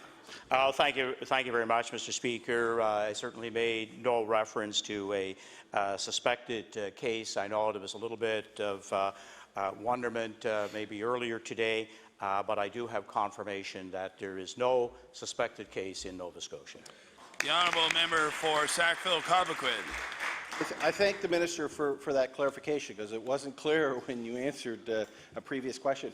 One of the things I would like to know is to ensure that Nova Scotians are protected is what steps are currently happening at the airport in Halifax, and what involvement did the minister have with our federal counterparts to ensure that there's the proper procedures in place at the airport today, Mr. Speaker, for the pre-screening of suspected Ebola cases.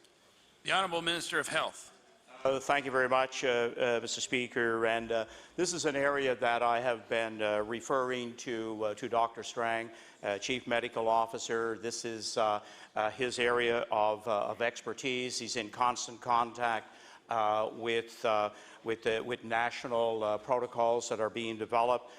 We know that at airports there has been an additional stage of requirement now for anybody that has had any contact with these West African nations. I hope to get an update, in fact, later today from Dr. Strang on what is taking place, and I believe he's also presenting some additional information to the media today. The honourable member for Sackville-Cobequid on his final supplementary.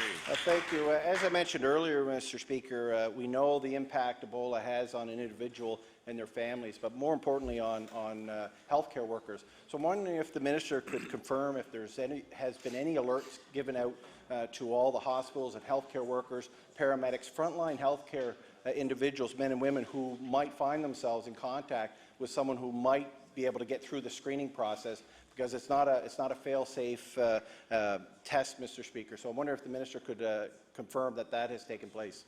The Honourable Minister of Health.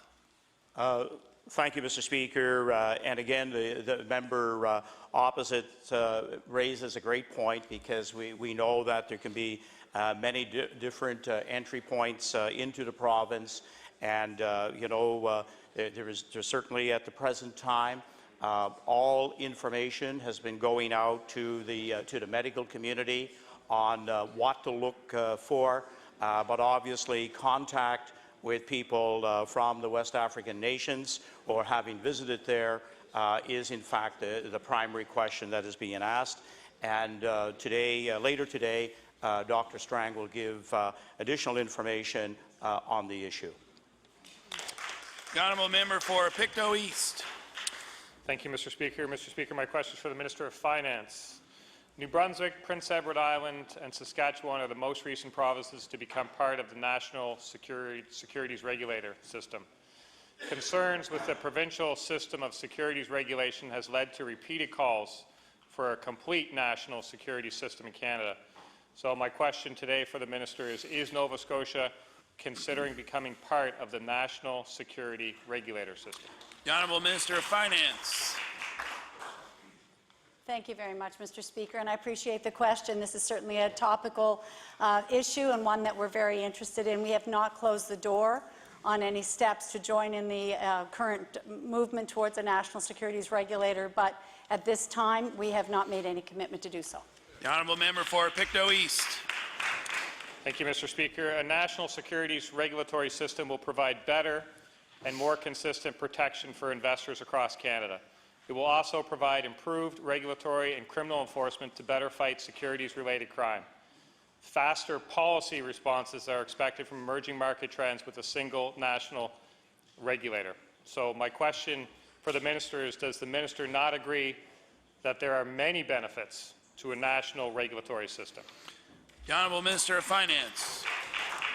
Thank you very much, Mr. Speaker. And this is certainly an issue that I've taken a lot of time to look into and to learn more about.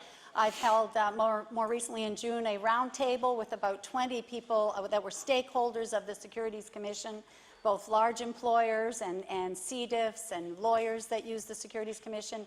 They're very satisfied with the service that they get, the personalized service, the availability of a quick turnaround for their questions and needs, and overall very happy with the current system. And I would also say that the passport system that's been in place for the last 10 years has provided great coordination between all provinces. It's greatly changed the whole dialogue on what was previously a disconnected system. That's not the case anymore.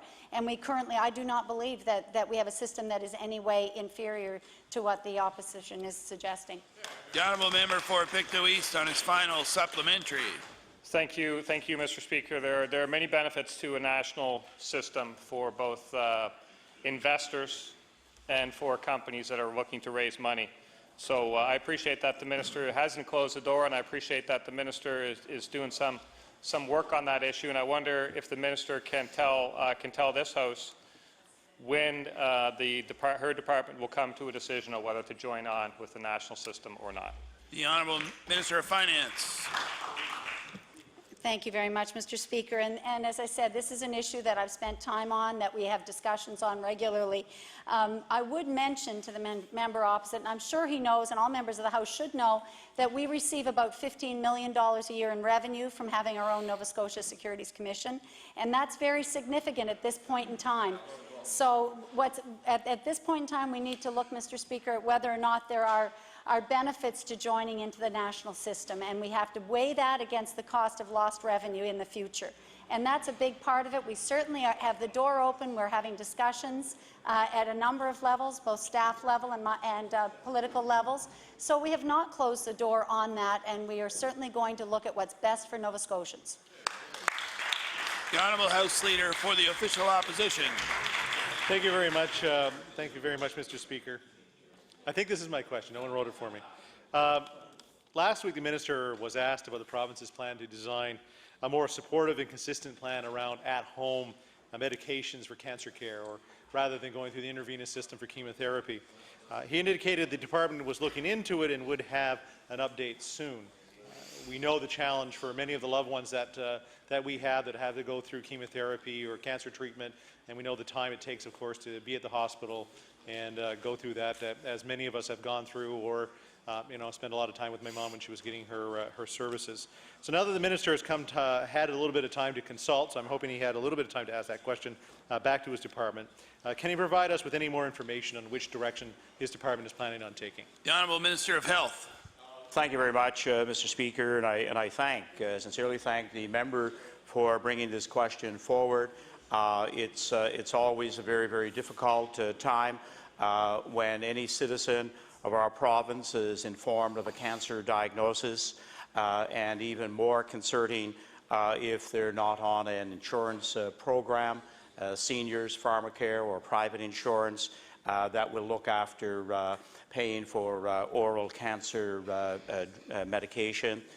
So it is one now that the department is taking a look at and get some I guess some kind of a determination on how it can be addressed. We know that it's very unfortunate when a patient has to wait perhaps in some cases a couple of weeks before they can start their treatment, whereas if they were on IV chemotherapy, they could literally go down the hallway, or within a day or two, they would be able to start their treatment.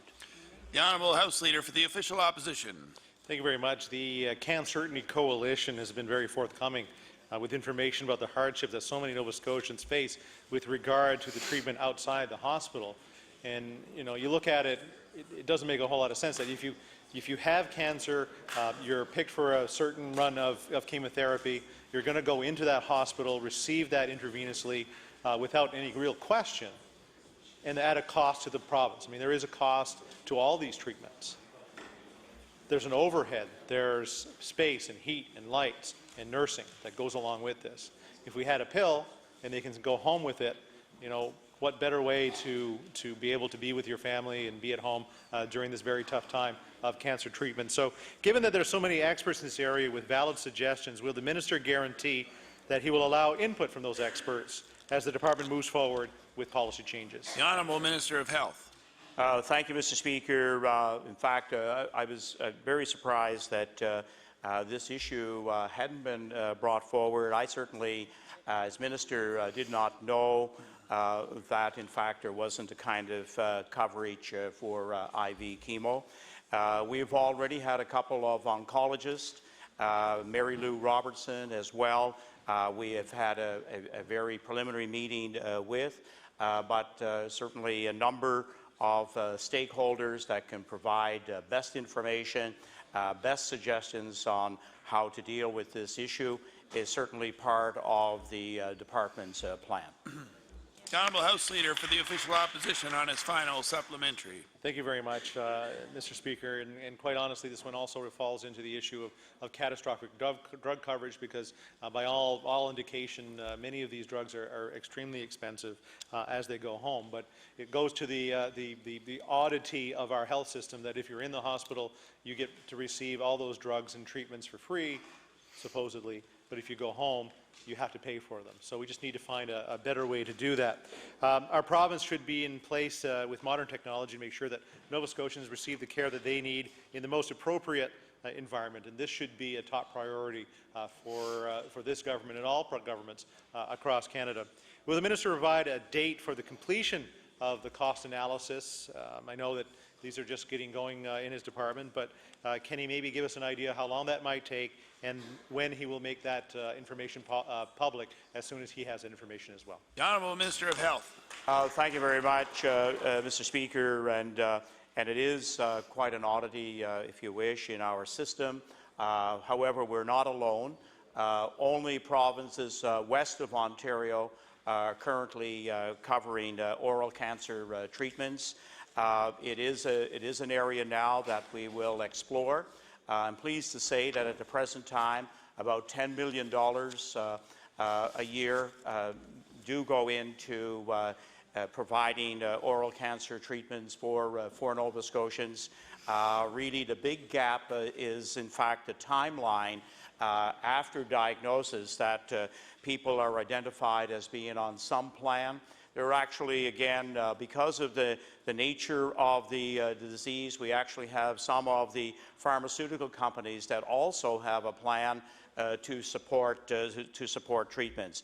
So at the present time, we're doing the exploration. We're also fortunate to be taking a look with other maritime provinces as well. So after the meeting in late October with the other maritime provinces, we will be able to have some better information to inform the House and all Nova Scotians. The Honourable Member for Sydney Whitney Pier. Thank you, Mr. Speaker. Well, the 15th question of the day, Mr. Speaker. My question to you is to the Minister of Health. Will the Minister of Health be able to tell us here today what the cost of the vaccination, the HPV vaccination for girls is to the province of Nova Scotia? The Honourable Minister of Health with 15 seconds. Thank you very much, Mr. Speaker, and I'll have to get back to the good member opposite with that information tomorrow. Thank you very much. The time allotted for oral questions by members to ministers have expired. We'll now move on to government business. The Honourable Government House Leader. Thank you, Mr. Speaker. Would you please call government motions, resolution number 1, House of Assembly Rules Amendment. We'll now have government motions, resolution number 1, and we'll move over to the member for Pictou East with 20 minutes left. Thank you, Mr. Speaker. Well, it's a pleasure to rise today and continue with a few words on this motion number 1 around House rules and House operation. I think everyone in this chamber accepts that we need to find ways for this House to operate more effectively.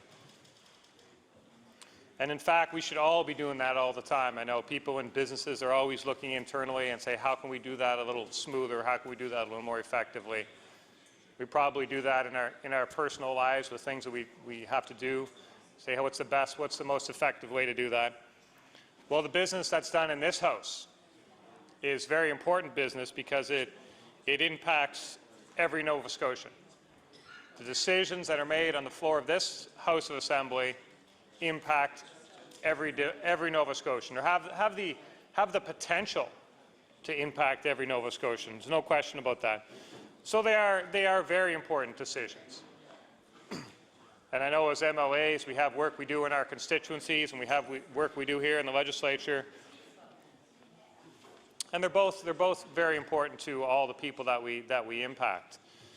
So, Mr. Speaker, when we look at the work that's done here, we can't say it's more important or less important than the work that's done in our constituencies, because a decision that's made here can change the life of somebody out in our constituency, can change the way things happen in our constituency. So they're both important. And I agree we should look for ways to do things here more effectively, just like we do in our constituencies. And maybe doing things more effectively means different things to different people.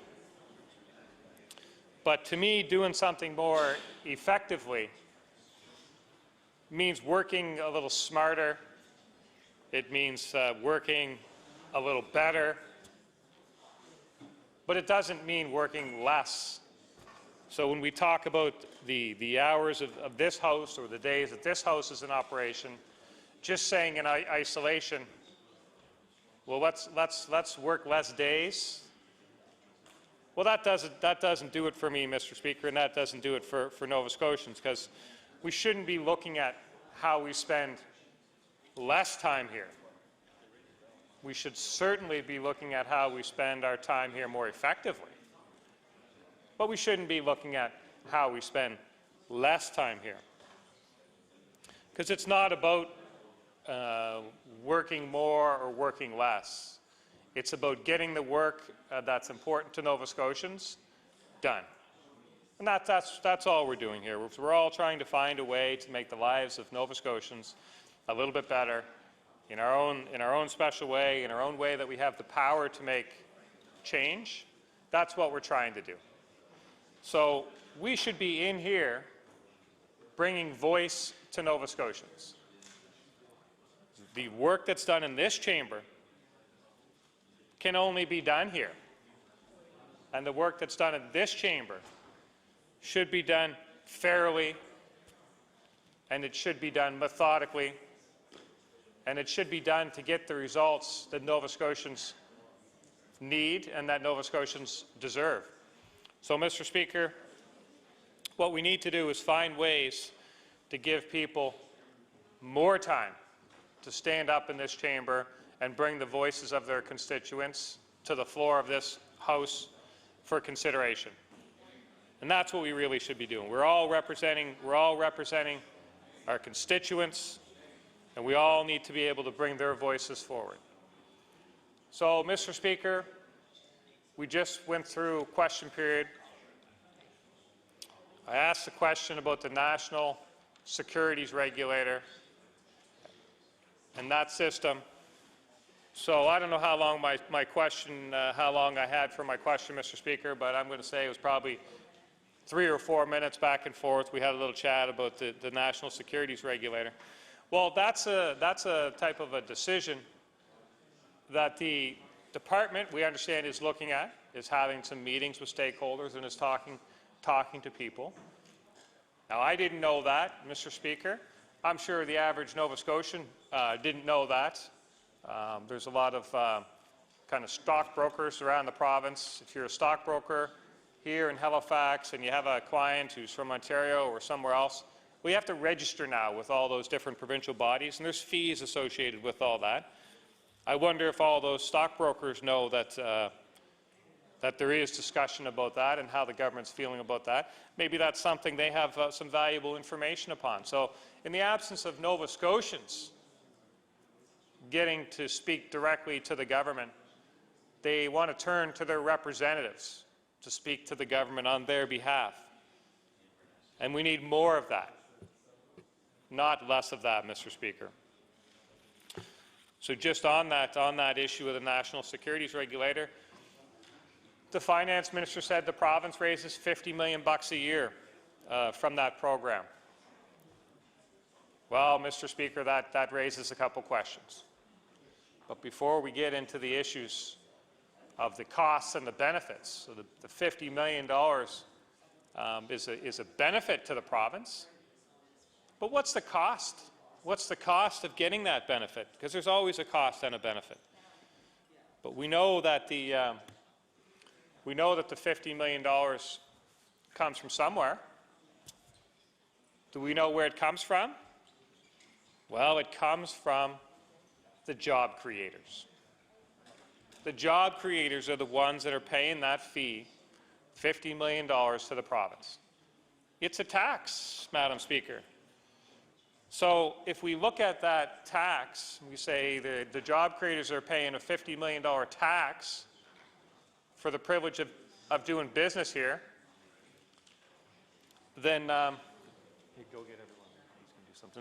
then we need to figure out what's the cost of that.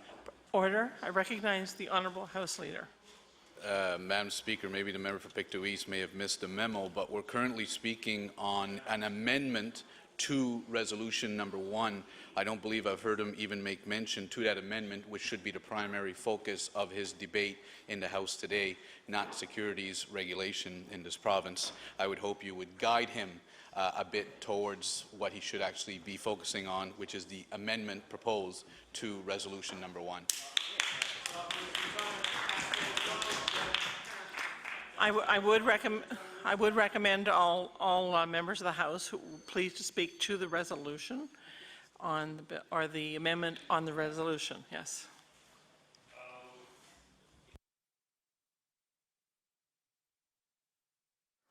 The honourable member for Pictou East. Thank you, Madam Speaker, and I do thank the Honourable Government House Leader for that guidance. I do always appreciate guidance that's so well placed. The issue that we're talking about here, Madam Speaker, is what happens in this House. What happens in this House in the time we have available in this House to talk about things, and how the House operates. What are the rules that we're governed by in this House? And the point I'm trying to make, Madam Speaker, is there's lots of business to bring forward to this floor. There's lots of things that we should be talking about. So when I talk about some of the things that we should be talking about, I do feel, Madam Speaker, that I am talking directly to the amendment and the rules that we're governed by in here.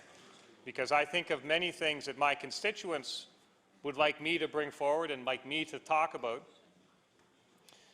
And a change of the rules has the potential to impede that. And I don't want to put anything in my way that gives any member of this House the opportunity to speak about things on this floor that are important to Nova Scotians. And I would encourage more discussion in this chamber and not less. So that's what I'm talking about, Madam Speaker, and I hope that I hope you will see the importance of that discussion and also the relevance of that discussion. So, you know, we could be talking about important matters of job creation in here, of matters of balancing the budget. You know, we know the government has had a couple kicks at the can of getting expenses in line. We heard before that they're going to reel in expenses, the departmental spending, by 5%. And, well, Madam Speaker, that didn't work. That's something that I would have liked to have talked about on the floor of this chamber at great length, because just because you're elected, and I think we all in this, every member here would agree with this, just because you're elected, it doesn't mean you have all the answers. And I know there's people that stop their MLA all across the province and say, tell me about this or what about this, and quite often it's something we just don't know about. But we go and find out, and we come back to our constituents with an answer. But on the spot, maybe we just don't have it. There's possibly some career politicians amongst us that may be familiar with all those different ins and outs of different programs and stuff, but for the most part, it's new to us in many ways. So just because you're elected doesn't mean you have all the answers. And Madam Speaker, just because you're elected to government, that certainly doesn't mean you have all the answers. So there's ideas from every member in this chamber has ideas on things, and they have constituents that have ideas on things. Over 900,000 idea generators across the province that are funneling ideas down to their MLA and asking them to bring them forward. So we should be, at this stage in this province, we should be giving more opportunity for those ideas to be discussed in here, not less. We need more time for discussion. And a nice little, maybe a nice little byproduct of more discussion might be the smidgen more listening. And if we could have people listen to some of the ideas, maybe they'll say, you know what, that's not a bad idea. That's in the interests of Nova Scotians. So, Madam Speaker, that's the issue here is how do we give voice to the ordinary Nova Scotian? And the Nova Scotians are looking to their government for leadership, but they're looking to their government for compassion and understanding as well. So that's the part where we bring something forward. We say, here's what we got a number of bills on the docket here to be discussed, and I know there's a couple of them, Madam Speaker, that I had constituents specifically say to me, has that bill come up for reading? Did you have, this is why I'm interested in that. Do you have some comments on that? And I listen to them, and I take notes down, and I look them in the eye, Madam Speaker, and I say, if I get a chance, I will bring your concerns on this bill forward. I'll talk about them right on the House of the floor. And it's amazing what that means to Nova Scotians, to think that somebody's listening to them and will take their concern right to the floor. And I want more opportunity to do that, Madam Speaker, not less. But we need to. So if we're going to look at how this House operates, I think everyone's in agreement that we can do better here, and we should do better. We owe it to Nova Scotians to try and do better on some things, and there's some agreement on some of the things that can make it better. And on the other issues, well, what I'd rather see, Madam Speaker, is instead of just throwing your hands up in the air and saying, well, if I don't get my way, then we get nothing. Well, that's not progress. Madam Speaker, I'd rather see some effort at understanding of, well, why is it that you feel so strongly about that? What is it? Is there somewhere in the middle where we can have a win-win? It doesn't always have to be win-lose. It can be win-win. So I would like to see, in my short time that I've had here, I've been quite surprised at how some of the ways this House operates. And I've been quite surprised to see some of the things that I've seen kind of ramroded through here without any consideration for the concerns of average Nova Scotians. If you give somebody an opportunity to talk and you don't agree with them, well, just tell them you don't agree with them. But to say I'm not even going to give you time to talk, I'm not even going to give your thoughts 1 millisecond of consideration, well, that's offensive. So we need to find the opportunity to let Nova Scotians have their voices heard through this House of Assembly, which is their House of Assembly. It's the people's house, they say. So, Madam Speaker, I'm in favor of many things that help make it run a little more smoothly. I would love to see. I remember in my first day in this chamber, I remember that the member for Dartmouth South, I believe, gave a very impassioned reply speech his first time around. The second time around was equally as impassioned, but I think the communications department had scripted a lot of notes in there for him. But one of the comments that stuck with me from his first one was about how a good idea is a good idea no matter where it comes from. And I think that that's the point, is a good idea is a good idea no matter where it comes from. And we need to listen to ideas in this House. The Minister of Natural Resources is what? Yeah, well, the Minister of Natural Resources having set some time in opposition and having sat under a different leader has an idea as to how things operate, but I have a different idea of how things operate, Madam Speaker, in my experiences. In my short time here, maybe I'm naive, but the point is that we should be letting members speak to issues. We should be listening to what they say, and we should be evaluating. And we've had lots of opportunity for the government to show they're willing to do that, but they have been unwilling to. So I don't think we should let this be another situation where something just gets rammed through and things change. I mean, changing the operation, the rules, changing the way that this House operates, that's pretty significant, Madam Speaker. That's pretty significant because it does impact everything that happens in here. And I'd like to see more time for discussion on issues. And if I think about the if we want to fine-tune the ways and make the House work more effectively, well, then maybe that opens up more time for discussion.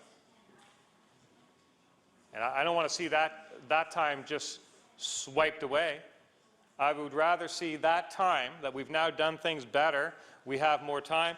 Let's talk about more things. Let's talk about more things that are important to Nova Scotians. Let's not find ways to talk about less things. Let's not find ways to talk about fewer things. Let's find ways to talk about things better, things that matter to people. Because there's lots of things that matter to Nova Scotians that never even come close to this floor. Never even come close. And the reason is that there's no time. There's no time to talk about those things. Well, let's make the rules more effective, and let's have that as a byproduct of that be to create more time that we can use to discuss things that matter to Nova Scotians. So with those few short words in my limited amount of time, Madam Speaker, I would thank you for your indulgence this morning. I recognize the honourable member for Hants West. Thank you very much, Madam Speaker. And I wasn't sure if I was going to speak to this resolution or not. Really, I've been listening for the last few days, and I don't really know where to begin. There's so much stuff I've heard. And I'm trying to think, where do I start? You know, I heard a great story the other day that the honourable member for Shelburne gave, Shelburne-Barrington. Queen Shelburne, thank you very much for the clarification. On time. Well, there was something to be said for time, there's no question. I hear a lot about time, and the last speaker from Pictou East was up talking, and it was almost made to want us to believe in this House that we did not have time to get on our feet to speak. Madam Speaker, I've been here 8 years plus now, a few months, and I don't recall one time that I was never able to stand in my place and speak to any bill, any resolution, or any topic at all in this House, including the days when I was in government, in 2006, 7, 8. I would get up at the end of late debate when there was only 1 or 2 minutes, Madam Speaker. My job really was to make sure that the clock was fulfilled and the time, and some people might think that that doesn't happen in here. Well, let me assure you, in certain situations, and maybe more in the minority situation, Madam Speaker, things do happen in here, and the House does run differently. But that's okay, too. But there was no time ever that I can recall not being able to get up and have a few words on something, for 5 minutes or for 55 minutes or whatever I wanted. We do that on behalf of all of those people that send us here. Nobody has ever said to me, sit down. And I may have heard that chirped across in the hotter moments in this place, Madam Speaker, from time to time, but you know what, in all honesty and in all sincerity, I don't think that anyone ever was told that they couldn't have a say. So, you know, we talk about time in this House, and again, I've been here for 8+ years and some now, and through all, when the Tories sat over there and I was part of that team, and when the NDP sat over there and I was not part of that team, and now that the Liberals are sitting over there, and probably years before I ever entered these doors, we could talk about Mondays. I've seen everything from 20 minutes to 2 hours to an hour and a half. It doesn't matter who's over on that side, Madam Speaker. And I want to be very clear to the people that are listening today. That has not mattered in the time that I've been here. And I'm not saying that that is right or that is wrong. And I have not seen one member, very seldom have I seen one member get up an hour into a Monday night other than to leave, Madam Speaker, and go aye to the motion to move to tomorrow, that being Tuesday. Many, many times, from many different parties, all three parties that have now, in my time, sat on the government side of that House, Madam Speaker, that has been done, rightly or wrongly. When I look at the rules of this House, they have been discussed for a long time. Changes have been talked about quietly behind the scenes between House leaders of all governments and opposition parties. This is reality in this place, in this province, Madam Speaker. Let's not kid ourselves. It's time to get it done. Something has to change in the way that we operate, whether it's Monday in or Monday out or whatever it might be. This has gone on for far too long, and you need only talk to the people where we live to say, what are you doing?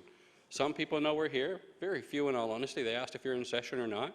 Some will ask that in July, perhaps thinking maybe we're here. Some will ask it now. If they're watching the news, they see that we're around, or in the spring when the budget is on, more likely to know that we're here in the House in Halifax and how things are going and so on. That's all good. Not one person has ever said to me, it matters how many days or what days of the week they are or how many hours it is. I'll tell you what Nova Scotians care about, Madam Speaker, from the people that I talk to, and I ask the questions, because this has been debated now for years, and each time that it comes up, you sort of put feelers out and say, what do people think? And most recently, we've done the same.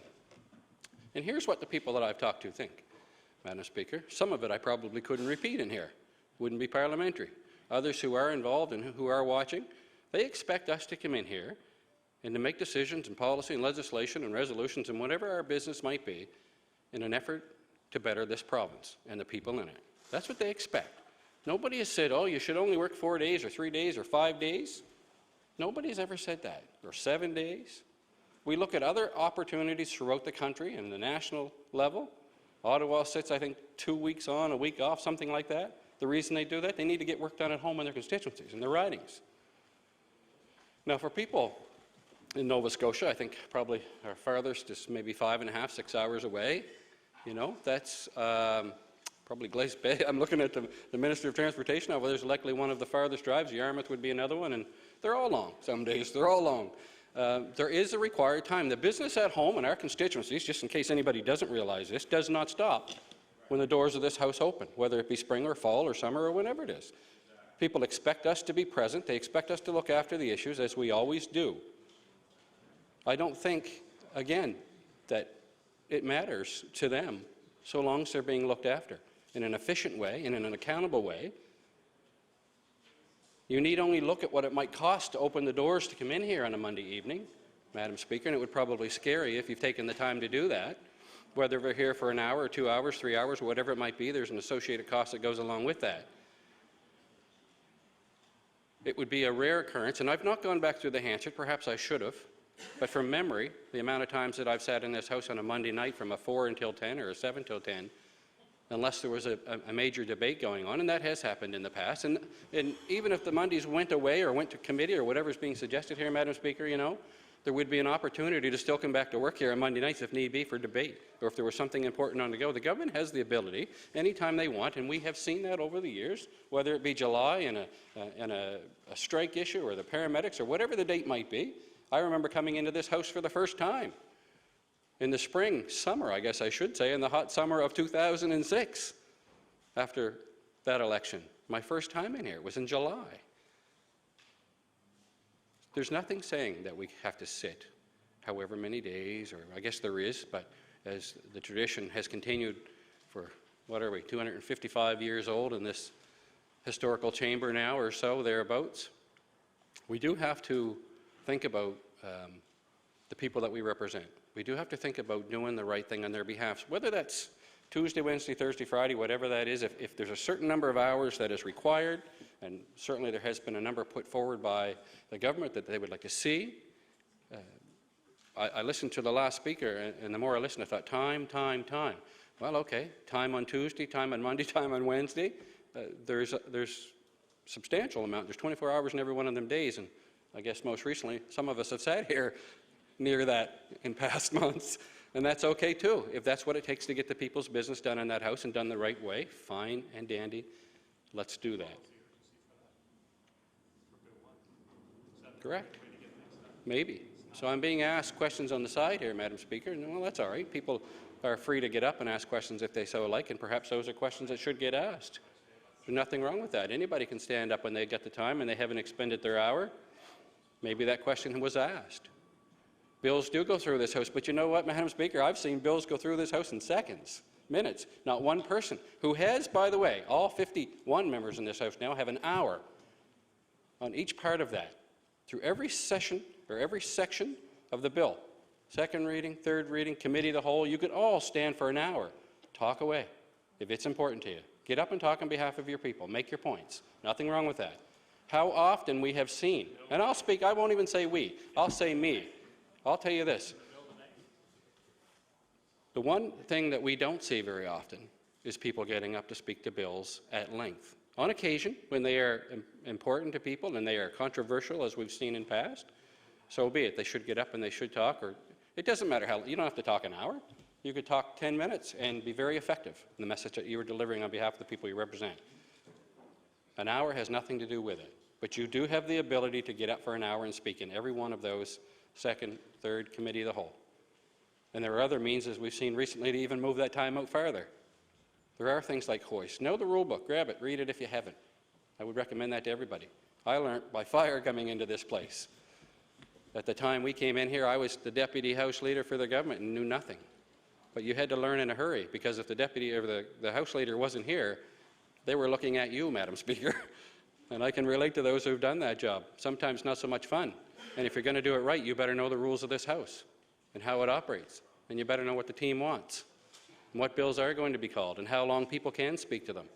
So I've not once, but many, many times I have seen bill after bill after bill after bill go through this House. Resolution after resolution go through this House and not one person get up and talk to it. I'm not saying that that's right, Madam Speaker, because it's not. If those are bills that are of some value, and we would like to think, as would all Nova Scotians who send us here, would like to think, Madam Speaker, that every bill that goes through this House is of some value in one way, shape or form. Even if there are only a few words changing in a bill, a piece of legislation that may have been around for many years, decades, you may be changing a sentence, but there could be a great amount of value in that. There could be a lot to talk about in that, believe it or not, but we tend not to, or we tend to talk very little. That is our own ability, our own doing, if we so choose, and our own fault if we don't. And a bill goes through here, and you can stand up all you want afterward, and you can complain about that, if you like, to no avail, because it's gone. You had the opportunity. So I struggle with hearing people talk about not enough time, not enough time, not enough time. Well, I heard the minister from Argyle-Barrington, the member for Argyle-Barrington speak on Friday, and he talked about, you know, no, I don't want to go there, Minister. He talked about the optic of how this place works, and let's call it what it is. The optic of how this place worked. He talked about October, September coming in the last week, and it'll make it look like we were here for 3 months. Well, let's just call it what it is, Madam Speaker, for anybody who wants to go there. Again, I've been here 8 years and 3 months and 25 days or something like that now. I've seen, I shouldn't be counting, Kelly, I know. I have seen the same thing every time, whether it's spring or fall. We come in, we present an optic that we're going to be here for months. Sometimes we've been here weeks, and we all know it. So the number of days in that week, if you're working 4 instead of 5, if you want to call it working, if you come in here to debate the people's business 4 days instead of 5, perhaps you are extended out now instead of 7 or 8 or 9 weeks to 10 or 12 weeks, whatever it might be. There are all kinds of things that you could look at by the way of reform, Madam Speaker. It doesn't necessarily just have to be what's currently written in the resolution. That there are all kinds of options. I know at one point in this House, the government sat once a year. I'm not sure how that went. It was before my time. Obviously, there was a need to see it sit twice. Some people might want it to sit 6 months at a minimum, 7 months, 8 months. Some people think, and I know what the fear is of those that have stood, some people think if you're not in Halifax in the House, you're not working. Well, anyone who's ever come into your office, Madam Speaker, anyone who has ever come into your office, and I can't speak for what your office is like, Madam Speaker, or anyone else's. I'll only speak for mine. We're busy. Times have been tough the last few years. People are coming in and they're looking for anything and everything by way of assistance. Help, whether it's a job, trying to find a place to live, seniors looking for housing, and I could go on. We all know what those issues are. And they are daily. And you don't have to book appointments. They're one after the other walking into your office some days. You don't have to book any appointments. You can stay busy. So as I said early on in this part of my talk this morning, this afternoon, whatever it is now, that people expect us to be available to look after those needs, whether it's Monday or Wednesday or Friday or Saturday. Saturday is my busiest day of the week, in all honesty, and it has been since I've been elected. I don't know what other members do. Madam Speaker, I don't know what you do on Saturdays. I know what I do. For the most part, Saturday, every week, every month is my busiest day of the week. Add that on top of all the constituency work that you'll do during your day. I do home visits sometime in the evenings because people can't get out. I don't know what other members do. I only know what I do, as I said, Madam Speaker. You work that in around everything else because that is what our job is. Now, I heard others talk in this place maybe not knowing quite what their job is. Perhaps there should be a handbook. Maybe somebody could write one on how to be an MLA in the province of Nova Scotia. When I was first elected, Ron had retired. When I walked into the office after election night, he said to meet me tomorrow morning, and it's still my office. Meet me tomorrow morning in my office at 8 o'clock. 1 hour later, Ron was gone. I had 3 names of regulars that would come in and phone numbers. That was it. We had no, here's what you do in this situation or that situation or any other kind of situation for that matter, Madam Speaker. It would have been nice, but you learn by trial and error, I guess, as you go along, sometimes by a little fire too. But it's not really that difficult to be able to help people out. That's why we all came here. That was the gist of it in the beginning, at least. Whether the rules in this House are Monday to Friday, so many hours a day, whether they're Tuesday to Friday, Wednesday to Friday. I never heard one person, Madam Speaker, complain about having yesterday off. It was Monday. I haven't heard one person raise the issue of having Friday this week, where there's a parliamentary conference. Not one person has raised that issue in any of the debate that we've had. Are you saying because we had Monday, Thanksgiving Day off, and Friday off for parliamentary conference, we cannot get the people's work done in this House this week? Is that what we're saying? Perhaps that's why the hours are extended until 10 o'clock this evening. I don't know. Maybe they'll be extended on Thursday as well. That's fine. If we need to extend the hours, if you need to extend the hours in this House, whether they're on Monday, Friday, Thursday, we've seen it at all days, Madam Speaker, around the clock here. We can come back any day or any night to do the business that need to be done, if there's that urgency. If it's not urgent, great, carry it on for more weeks. There's nothing saying that I have to be out of here on November the 1st or November the 10th or December the 1st for that matter. How many bills did I put in? This session I've put in 4 bills this session. We haven't discussed any as of yet. Is there hopes? That Order, I'm being please. heckled by the Order, please. The member for Hants West has the floor. Thank you, Madam Speaker. I guess I'm upsetting someone. He wants to know how many bills have been. Well, I'll put it to you this way, to the honourable member this way. I'll put it to the honourable member this way. I'm hopeful. I'm actually hopeful of having some debate on bills that I do put forward in this legislation, because I take the time to do the research and I talk to the people, and those bills are all reflective of the people that I represent. That's what those bills are, Madam Speaker. So what other members do, I can't speak to. He can heckle all he wants about that kind of stuff, but I know because I've been here. And how it does work and how it should work, Madam Speaker. There's a reason, Madam Speaker, 3 times around that I've been here, Madam Speaker, is because you're working for the people. That's what they want. You need only go and talk to them, whether it's at home, coffee shops, your constituency office, or on the street. It's not that hard. And when you're putting forward resolutions on behalf of people, it's one of the best parts of my job. People ask me, they'll call me after they get a copy of that. And they're amazed that we would actually come in here and do something like that. And we've heard talk about resolutions and how non-important perhaps some people think they are. Actually, they're taken very, very sincerely. People love those things. And it's a great honor to be able to come in here, and I tell them that, to put forward a bit of recognition for the great people working hard in our communities. That's what those are about. Now, if that changes, that process, I'm not opposed to that, other than if you're not going to get up and read them, or you can read a few, or they're all put forward and passed the same way. It's the same piece, whether I table them or I stand in my place and I read them. And there's quite a few at times, Madam Speaker, through sessions here that I've put through. It had nothing to do with actually reading them all, because sometimes there isn't time, sometimes they're long, and the clerk will be looking at you or the speaker and saying, that's more than the 1 minute allocated. I actually look forward to the opportunity maybe to do something a little different, like the statements by members if we actually go there. There may be something in that. Maybe it's a different opportunity. But we're afraid of opportunity sometimes, I guess, or we're afraid of change, or we're afraid for our political skins, Madam Speaker. There you go. Might as well call it what it is. We're all worried about what people are going to think at home. Ask around. You'll soon find out what people at home think. In between sessions, you know, we sit spring here, maybe, I never counted the weeks in the spring how long we sit, and I haven't counted fall how long we'll sit. In past years, I probably haven't counted either. But again, it's not about just being here. There is a job outside of this house as well that must get done, and does get done, and can get done while we're sitting in this legislature, and can get done well also. We have good CAs who are helping us out back at home in our offices all over the province. People want to do more than just talk to them on the phone. They want to see you. Monday may be that opportunity. May very well be that opportunity if this passes. So I would ask people to think about the time. If they're not happy with the hours that have been set, maybe in the Tuesday, Wednesday, Thursday, Friday, or whatever the balance of days might be, then let's talk about the hours set for debate. Would I like to extend the hours to talk about the bills that I put forward? You bet. I'll be here. Just tell me. No question around that.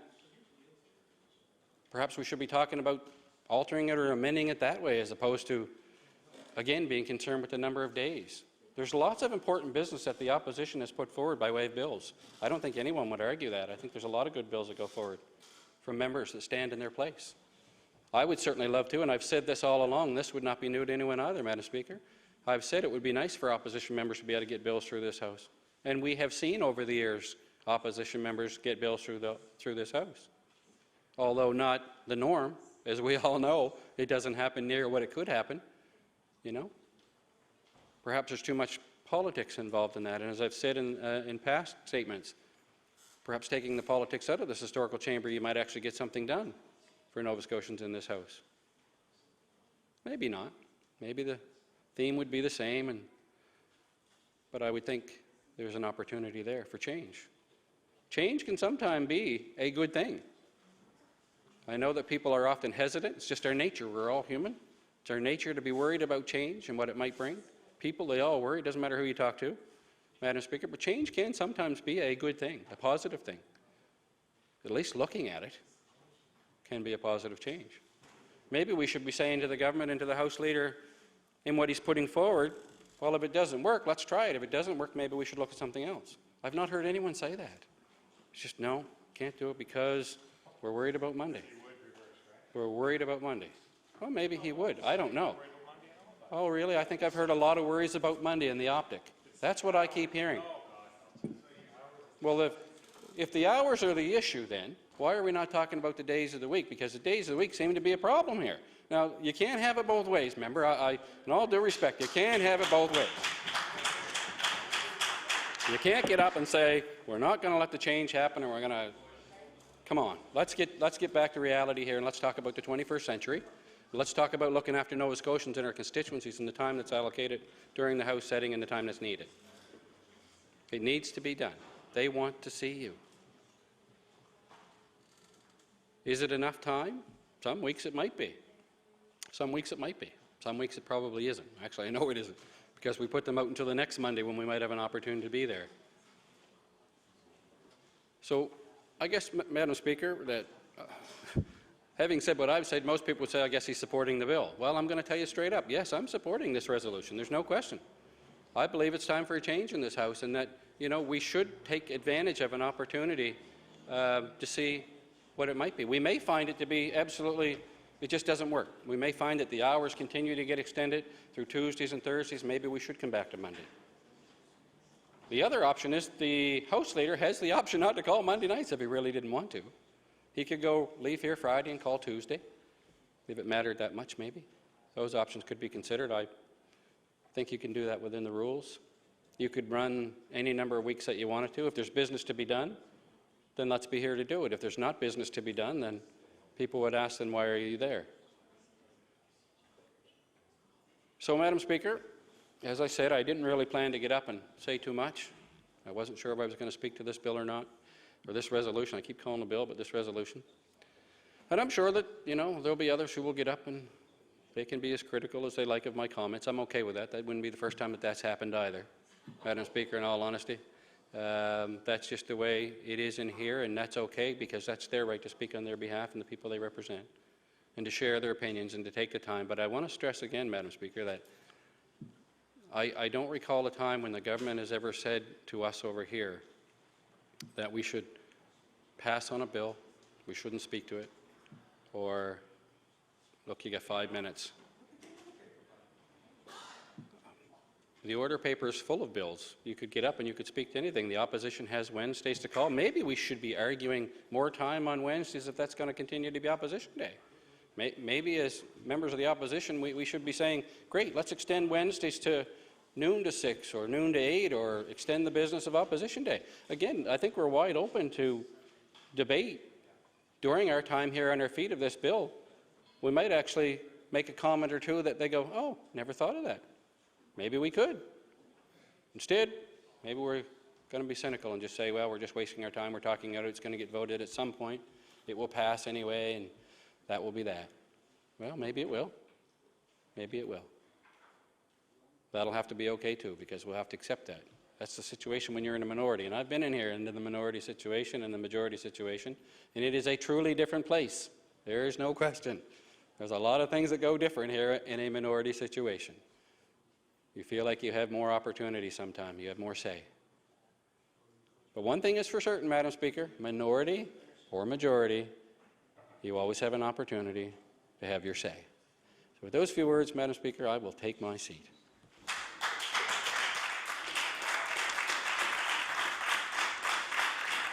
Before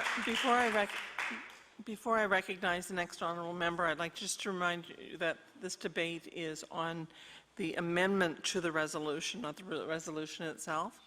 So with that, I would recognize the honourable leader of the New Democratic Party. Thank you very much, Madam Speaker. I rise in my place and participate in this debate with great interest, and I very much enjoyed listening to the previous number of speakers on this particular motion. You know, I've been here for a while, and I've sat through debates and days in this House when I have to confess I wished I was someplace else, and I felt I probably could have been getting a lot more done if I had been someplace else. But when I reflect back on the time that I have spent here in session, I enjoy coming to this place. I feel very honored and privileged to have that opportunity to come here, and I value what goes on in this place. And I know that I'm probably in a minority in some ways in our province when I say that you know, there's a lot of cynicism and there's a lot of negativity, and even there's a lot of denigration of what goes on here in this place, and sometimes even directed at the people who are fortunate enough to be elected here and who come here and do the best that we can to represent our constituents and our province. And I think it's really important that we recognize that in a democracy, especially in a democracy where you have majority governments, primarily as a rule, the legislative process is not only important for the way that government changes legislation that has an impact on people, but it's extremely important in terms of the opportunity to hold the government to account and to examine the choices that a government is making in terms of the exercise of power that has a significant impact on people's lives. And so in that process, Madam Speaker, the way this place works is very important because it is often the opposition that is very limited in the tools it has available to it to exercise its responsibility in terms of holding the government to account. And for that reason, the rules of this chamber are important. And the motion that we are debating here is a motion that would send the government's resolution for a change in the rules to an all-party committee that would be able to take some time to study the proposal, that would be able to take some time to do a bit more background research, that would take some time to consult with the public, perhaps with some experts, some parliamentary experts, people in the political science community, perhaps members of the media. You know, there are many, many people who have a stake at what occurs in this chamber when we're in session. The people of the province obviously have a great stake in whether or not there is ample opportunity for those of us who have been given the responsibility to hold the government to account time to do that. And the way in which we do that is very important as well. And I know I listened to the former speaker, and he's, I think, absolutely right. The public are more interested in the outcome than the process.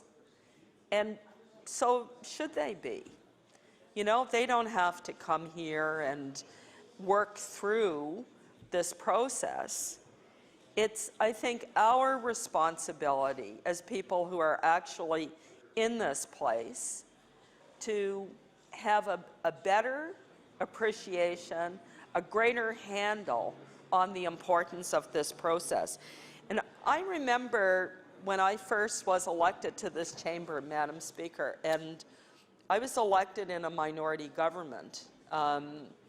And shortly after that, we had, I think 16 months later, a majority government. And the difference between those two governments were quite significant, just in terms of the way things worked here in the chamber.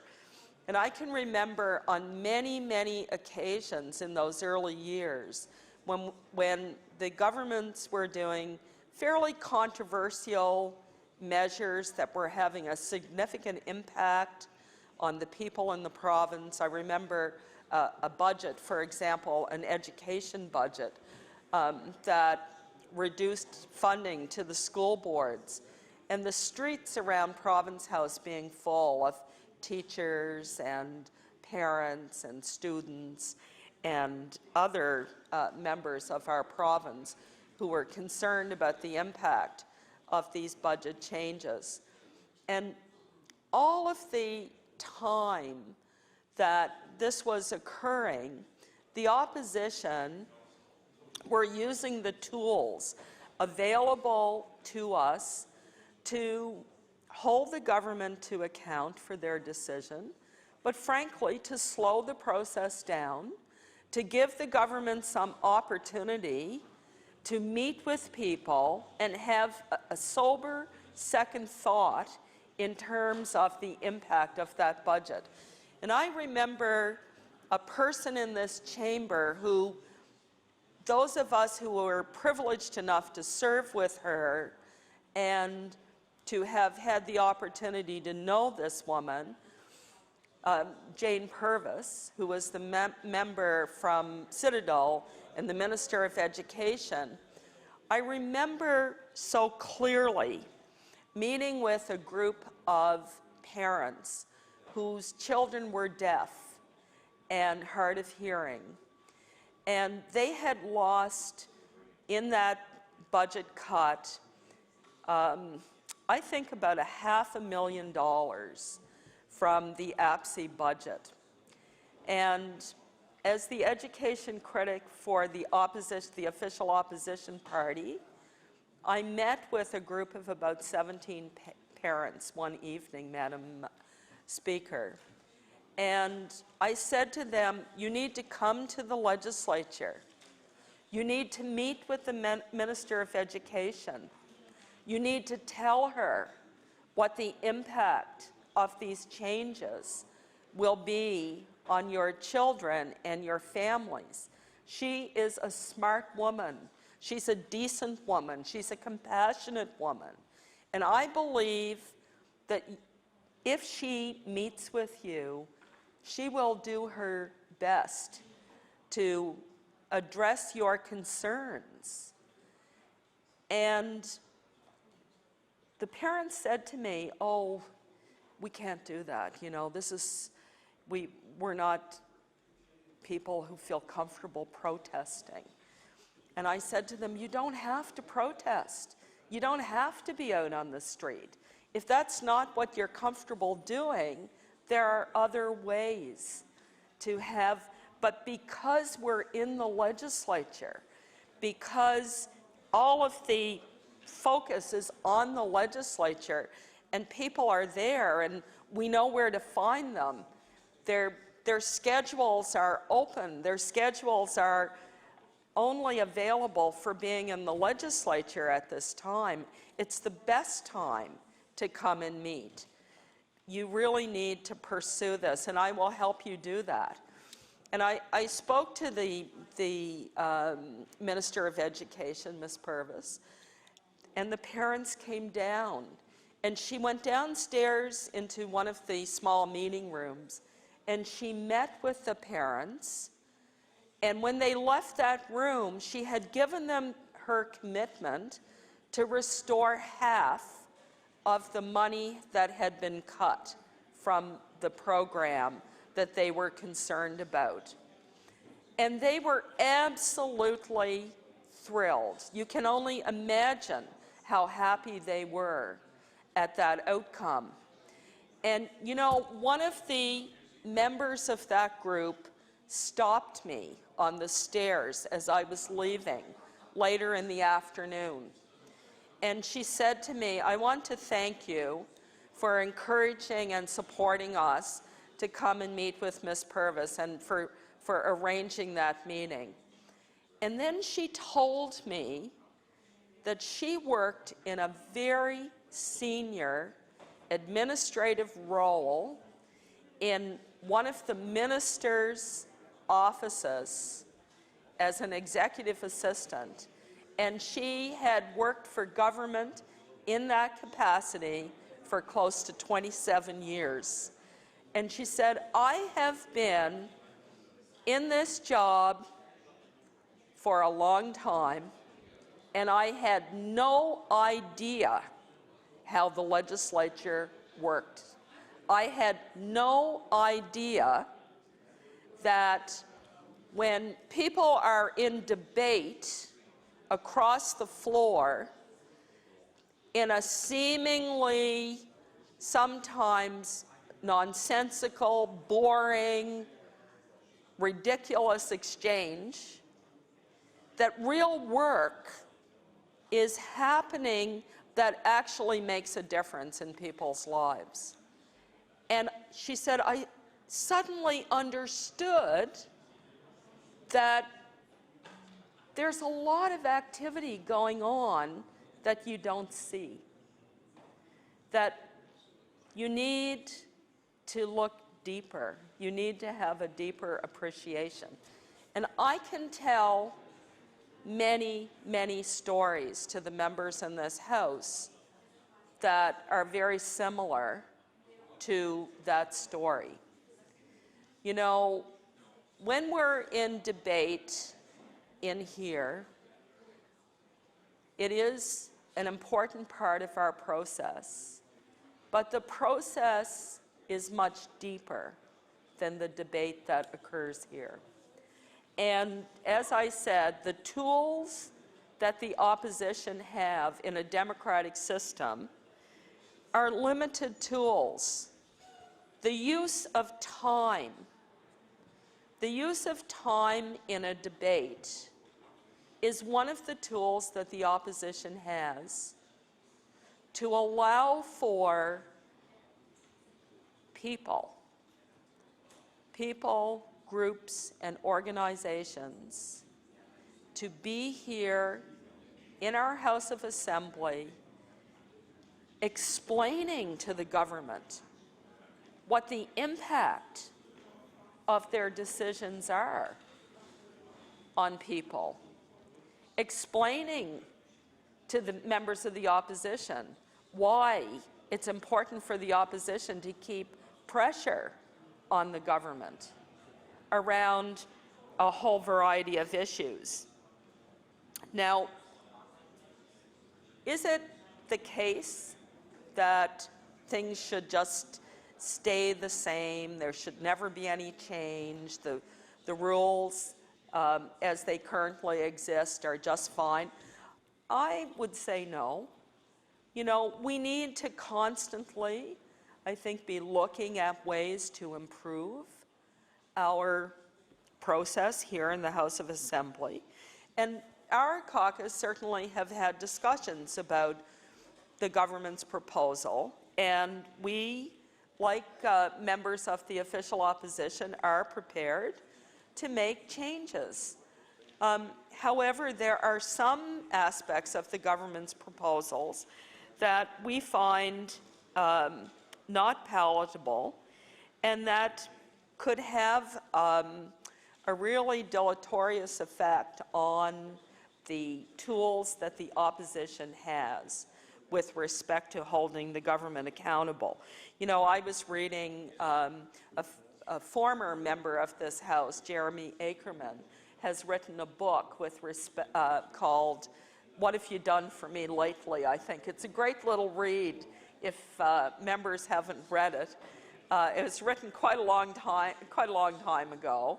But I'm struck when I read it about how relevant, in many respects, that book is to the practice of politics in this House and beyond today. And he has a chapter in there that talks, in fact, about resolutions, or he makes reference in his book to resolutions, and the fact that resolutions actually are a tool for the opposition. They're a tool that the opposition have to make points, to state a position, to draw out the contradictions between what a government says and what it does. And one of the proposals that a committee of our legislature, an all-party committee, could certainly examine if we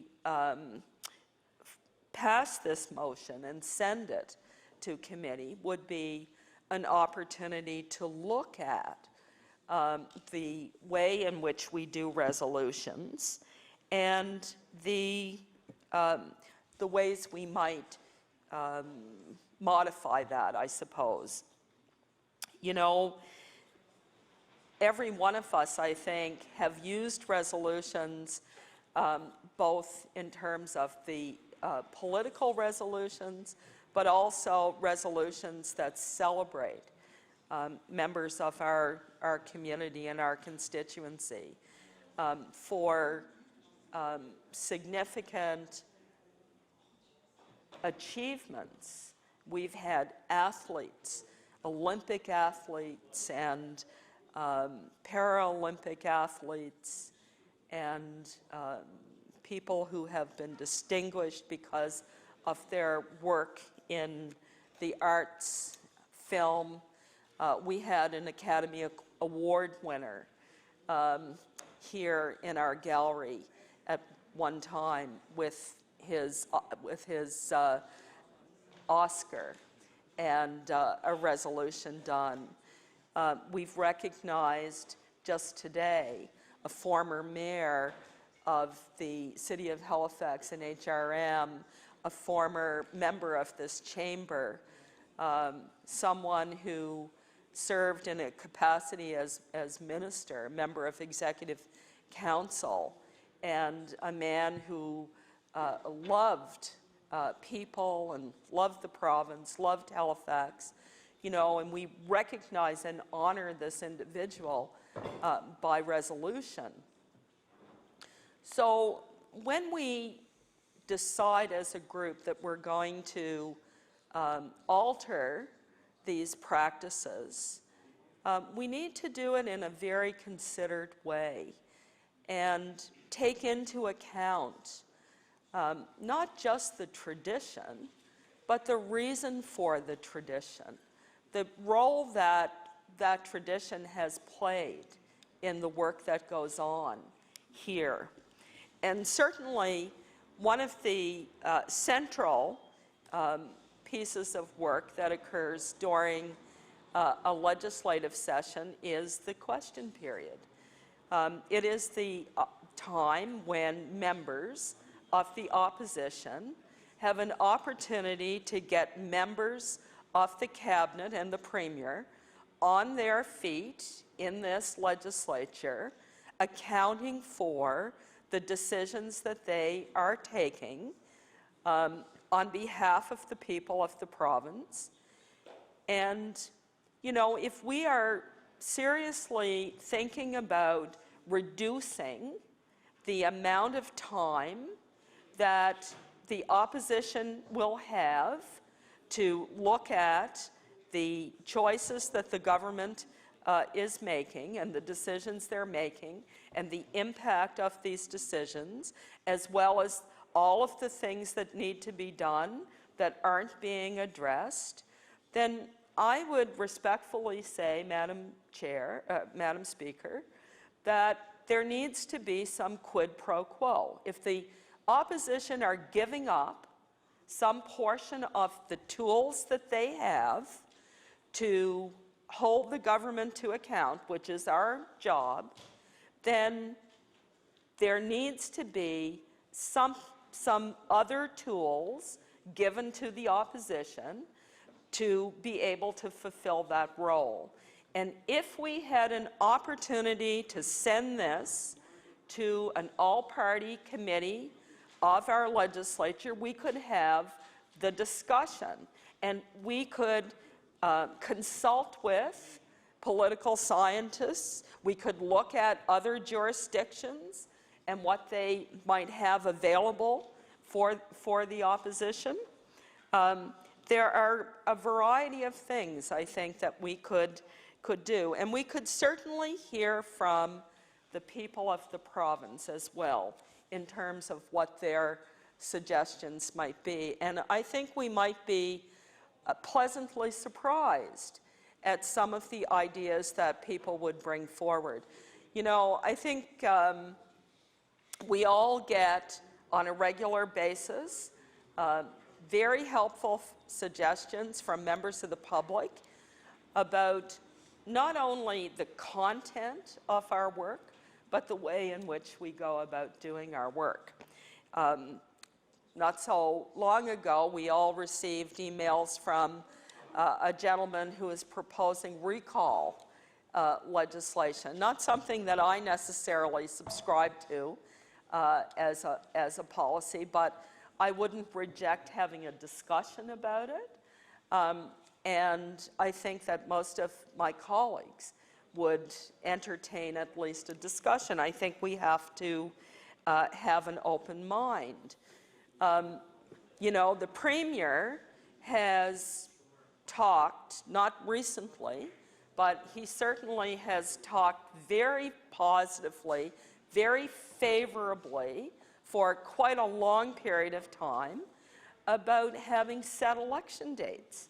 Yet we haven't heard boo about that recently. So, you know, maybe if we had an all-party committee to look at the rules of the House, we might also spend some time looking at this question. I understand Nova Scotia is the last jurisdiction in the country not to have a fixed election date. I understood that we would see legislation coming this fall, actually. I believe the Premier is on record saying that he would be bringing forward legislation in the fall, but here we are. It's the fall. We haven't seen it.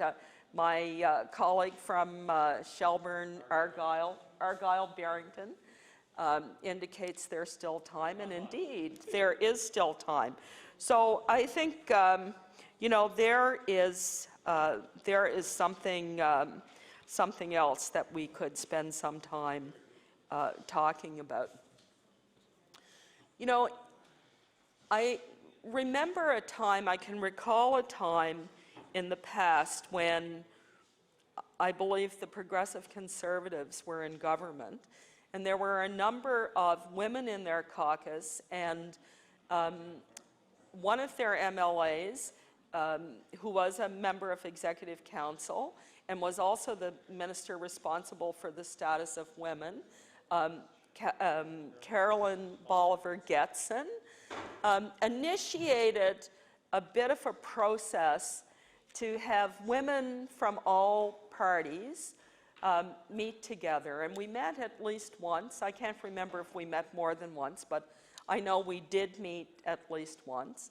And I know that the finance minister was in the House at that time in the opposition Liberal caucus.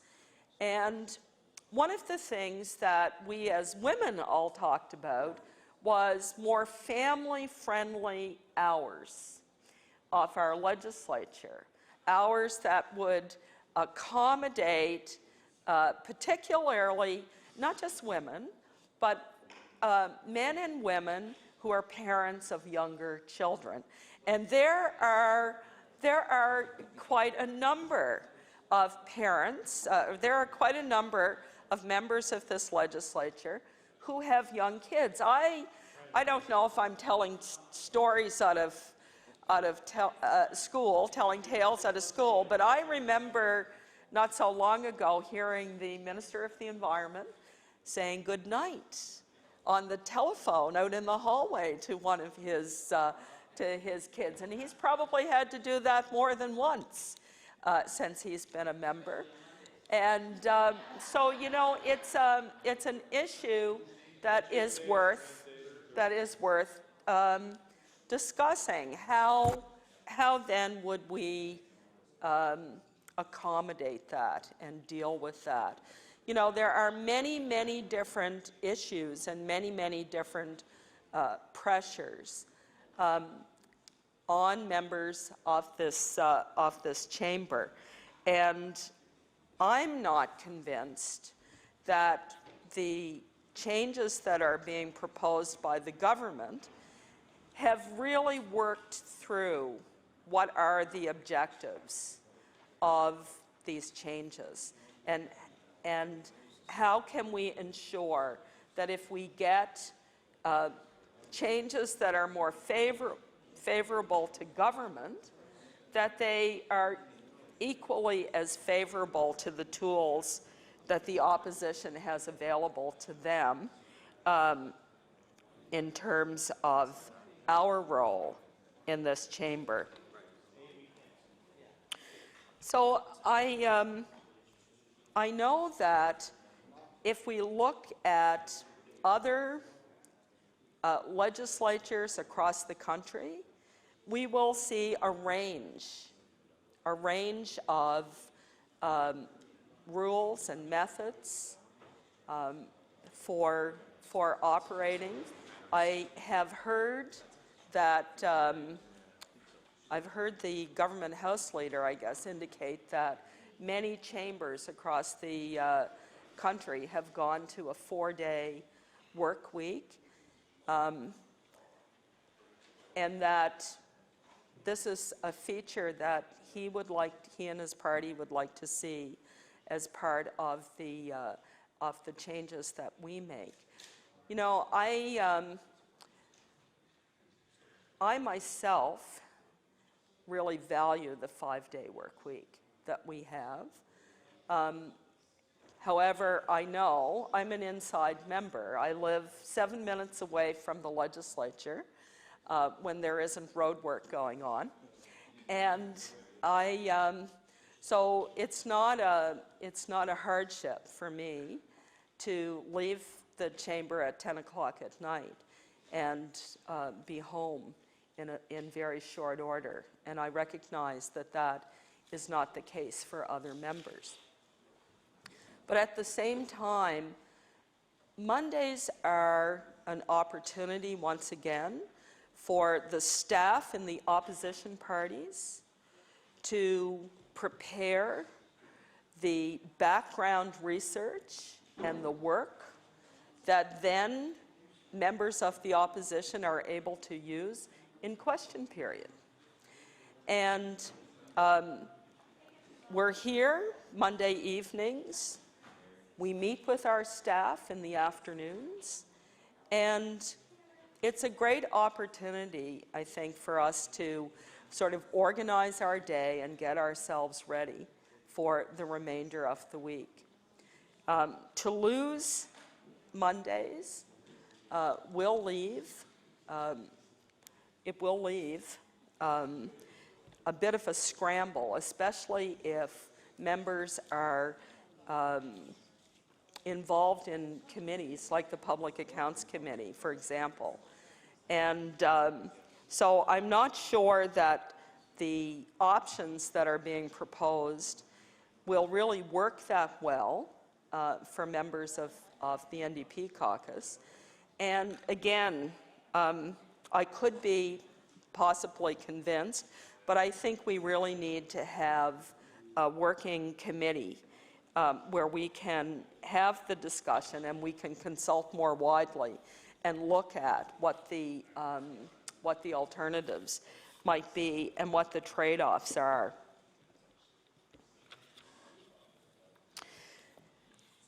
I know that one of the things that I think we all are in agreement on across the various party lines is the need to have a better defined agenda in terms of time. It's very difficult, probably for our friends in the media, to do their job when they don't know exactly when question period is going to happen. Some days question period might start at 2 o'clock, some days it may not start until 4 o'clock. And I know when I was a minister, I found it very difficult to tell people who wanted to come and meet with me that I could meet with them at such and such a time, except I couldn't leave during question period. And so if there was a set question period, every day that we have question period, that would be very, I think, helpful for all members of the House. It would be helpful for members of the opposition. It would be helpful for the government members, and it's something that we are in complete agreement on.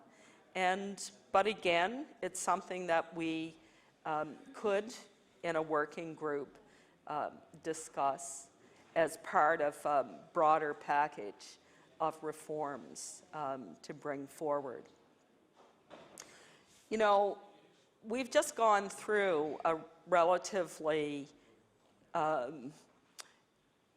rigorous, maybe rigorous isn't the right word.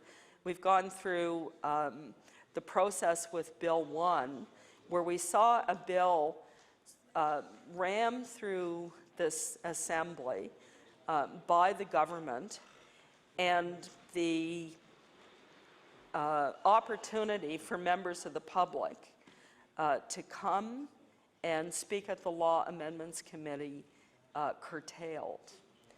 And this is not Bill 1 wasn't the first time we've seen this government do this or attempt to do this. If we had a working group, I would suggest that one of the things that needs to be examined and needs to have all-party input on is the manner in which the Law Amendments Committee actually operates and the way in which a majority government is able to limit the opportunity for members of the public to have their voices heard in front of the Law Amendments Committee. And although this does not, it is not part of the resolution that the Government House Leader has brought forward, it seems to me that it should be part of the discussion that an all-party committee could have. And I think it's really important that we do this. It's important that we do this because the Law Amendments Committee here in Nova Scotia is a unique feature of our legislature. Almost no other legislature in the country, in fact, has this process. People in our province and outside of our province are often in awe of the fact that we have this particular process as part of our legislation making process.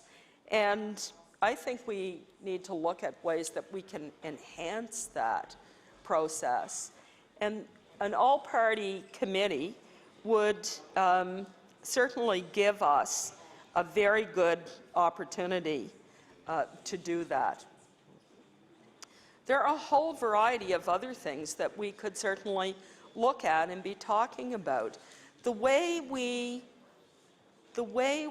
examine the budget, which is probably the single most important thing that a government actually does, should also be looked at, and with a view to making it more effective, a more effective way of understanding the decisions that a government has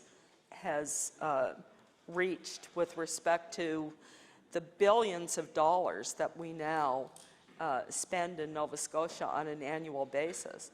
You know, the way the budget is presented has increasingly made it difficult to have any idea whatsoever of where expenditures are actually growing in a department and where they're being cut.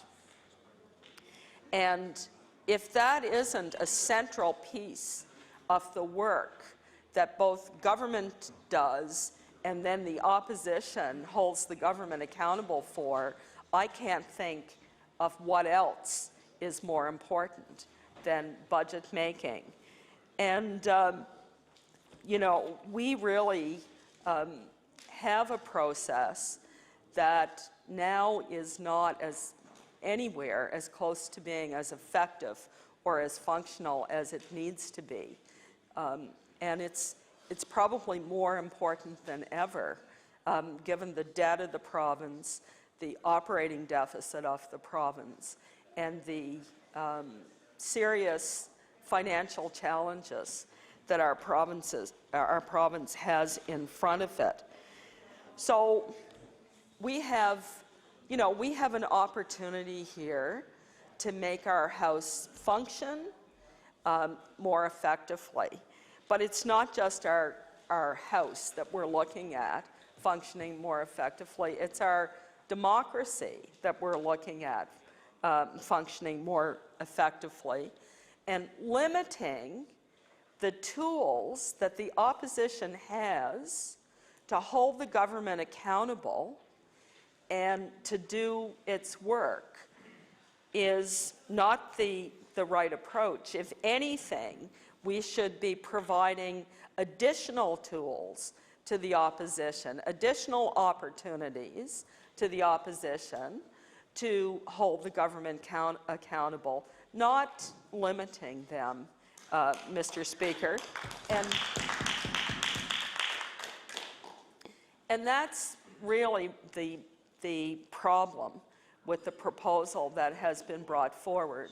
It doesn't give us the opportunity. It erodes the opportunities that we have. It erodes our time in question period.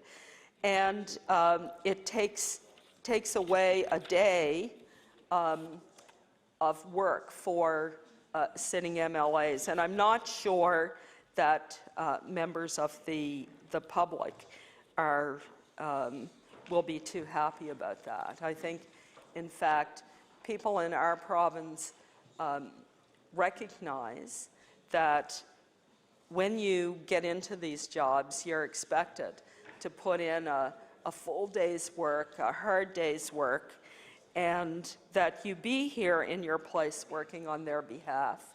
And while I recognize that there are, some disadvantages, I suppose, in some ways, I think that those are disadvantages that we certainly could work to correct. We don't really have to sit on a Monday from 7 till 10.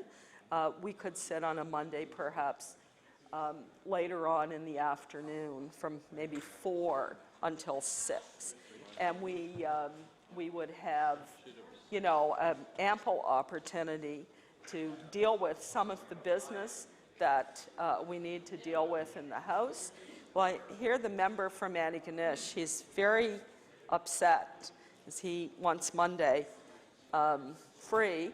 However, I think it's very important that we send this to a committee and we have an opportunity to get all of the various ideas and opinions out on what it is that we might be able to do. I want to say to the Government House Leader, there is agreement on some of the changes contained in his resolution across all parties. However, there is not unanimity. And earlier I said that you can make changes that favor the government, but there needs to be a quid pro quo. And you need to ensure that if you're eroding some of the capacity of the opposition to hold the government accountable, then that's not acceptable, and we need to find ways to bolster other tools so that the opposition is able to do its work. Mr. Speaker, how much time do I have left?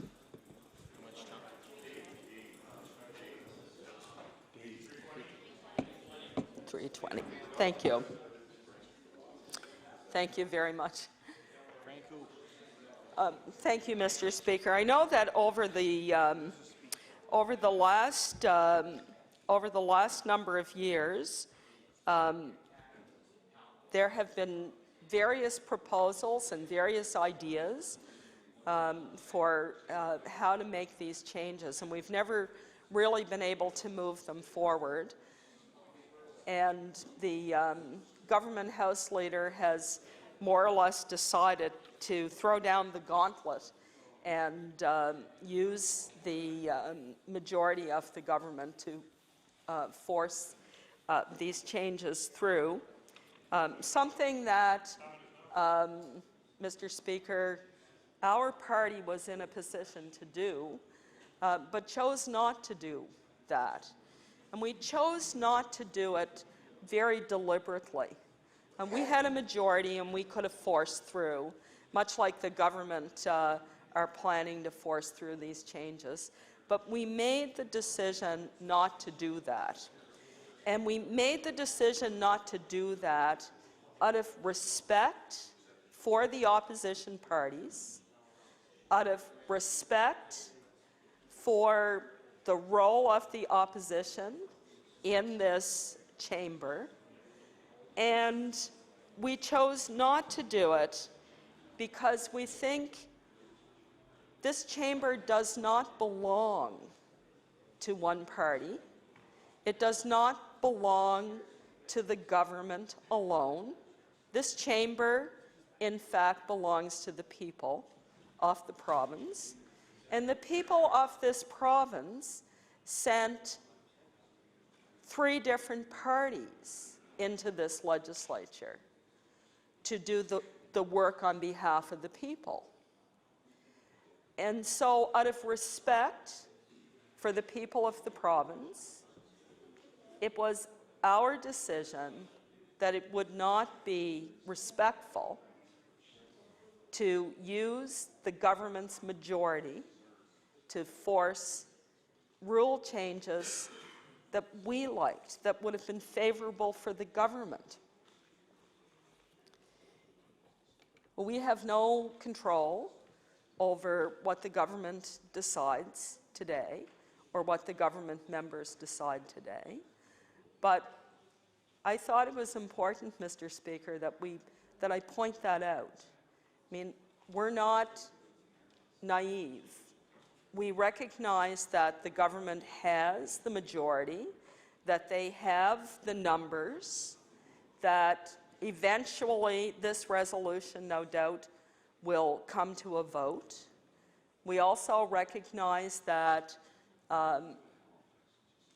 right now the opposition parties are somewhat handicapped in that we have 2 members of our parties that are unfortunately not able to participate full-time in the activities of this chamber, and that certainly places the opposition parties at a distinct disadvantage if the government, House Leader, and members of the government decide to take advantage of that situation, which I sincerely hope they don't. However, time will tell, Mr. Speaker, if that's a choice that individual members will have to make, and the government will have to make that choice. So I see that my time is getting short, Mr. Speaker, but I just want to talk a bit about the makeup of the committee. The committee, of course, could be made up of representatives from all of the parties here. But, you know, the committee could go beyond that. The committee could bring into its group others that have an expertise and an interest in parliamentary democracy. There's a great deal of discussion in certainly parliaments all over the world, and we have just this Friday, we'll have the Commonwealth Parliamentary Association meeting here in Halifax and meeting here in this historic chamber. And these will be delegates who are representatives, elected representatives in legislatures of Commonwealth countries, in Canadian. So other Canadian provinces and possibly our federal House of Commons as well. We often have members of Parliament who participate as well. And certainly that group is associated with a much larger group of parliamentarians who are members of Commonwealth countries. And it's fascinating, if you ever have an opportunity, and I'm sure you will, Mr. Speaker, if you haven't already, to participate in any of the workshops and the training sessions, seminars that are conducted on an annual basis by these parliamentary associations, both the Canadian Association, but the broader Commonwealth Parliamentary Association. I have only once been able to participate in the time that I've been here, but I have to tell you, I learned so much about the way other houses, other bodies, legislative bodies, conduct their business in the Commonwealth.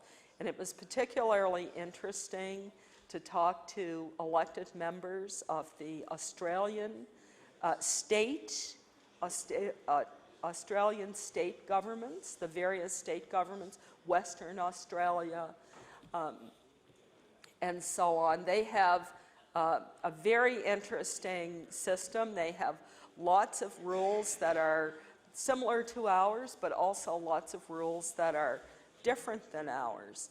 And of course, Westminster itself is a fascinating parliament to study and to know more about how they operate. When I was a student in the UK, on a couple of occasions I was able to get a pass, well, they're not easy to get, to go and watch Question Period in the House of Commons. And this was back in the mid-90s.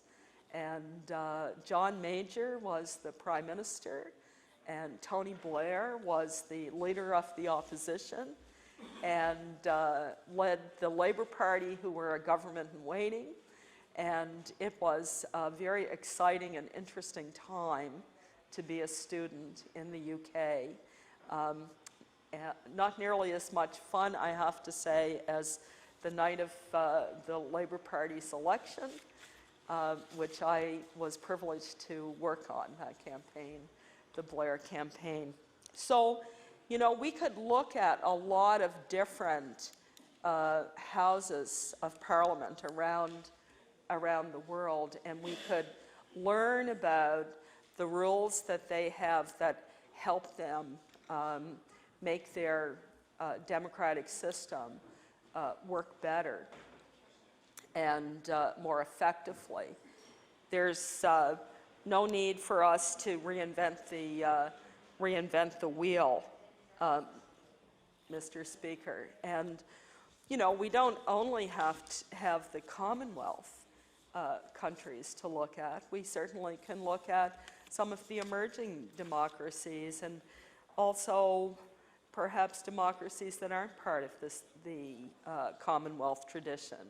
You know, the Scandinavian democracies, Denmark, Finland, Sweden, Norway, Iceland.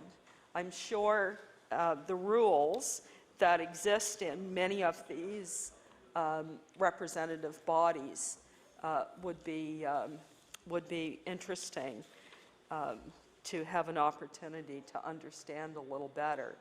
So, you know, I'm not sure when the last time rules were changed in this House. So I understand that the rules have not really been changed for many, many years, since maybe the mid-90s, 95. It would have been, I guess, done, 99, would have been done, maybe Dr. Ham was the premier. But I don't think there were significant and large rule changes at that time. They would have been quite minor rule changes. And the last significant rule changes prior to that would have been during the Savage years in Nova Scotia, I think under the overseen by Richie Mann, who also was a member from Richmond, as I understand. And I think also at that time the Savage government used its massive majority to force rule changes through the House that opposition parties opposed. So, Mr. Speaker, here we are, déjà vu all over again, seeing essentially what it is that you can expect from a Liberal government. It seems they have a tendency, Mr. Speaker, to pick up where they left off and repeat any number of their past behaviors. So Our members will be speaking to this resolution to move to a committee, an all-party committee, the Government House Leader's proposal for further discussion. And I feel confident that if we were to do that, we could reach some common agreement. We already have a fair amount of agreement on these changes that are being put forward. But it is the case that we are not prepared to accept the change that would move us to a 4-day work week and put the working of various committees, the Public Accounts Committee and other committees on that day, or to reduce the amount of time that we have for question period.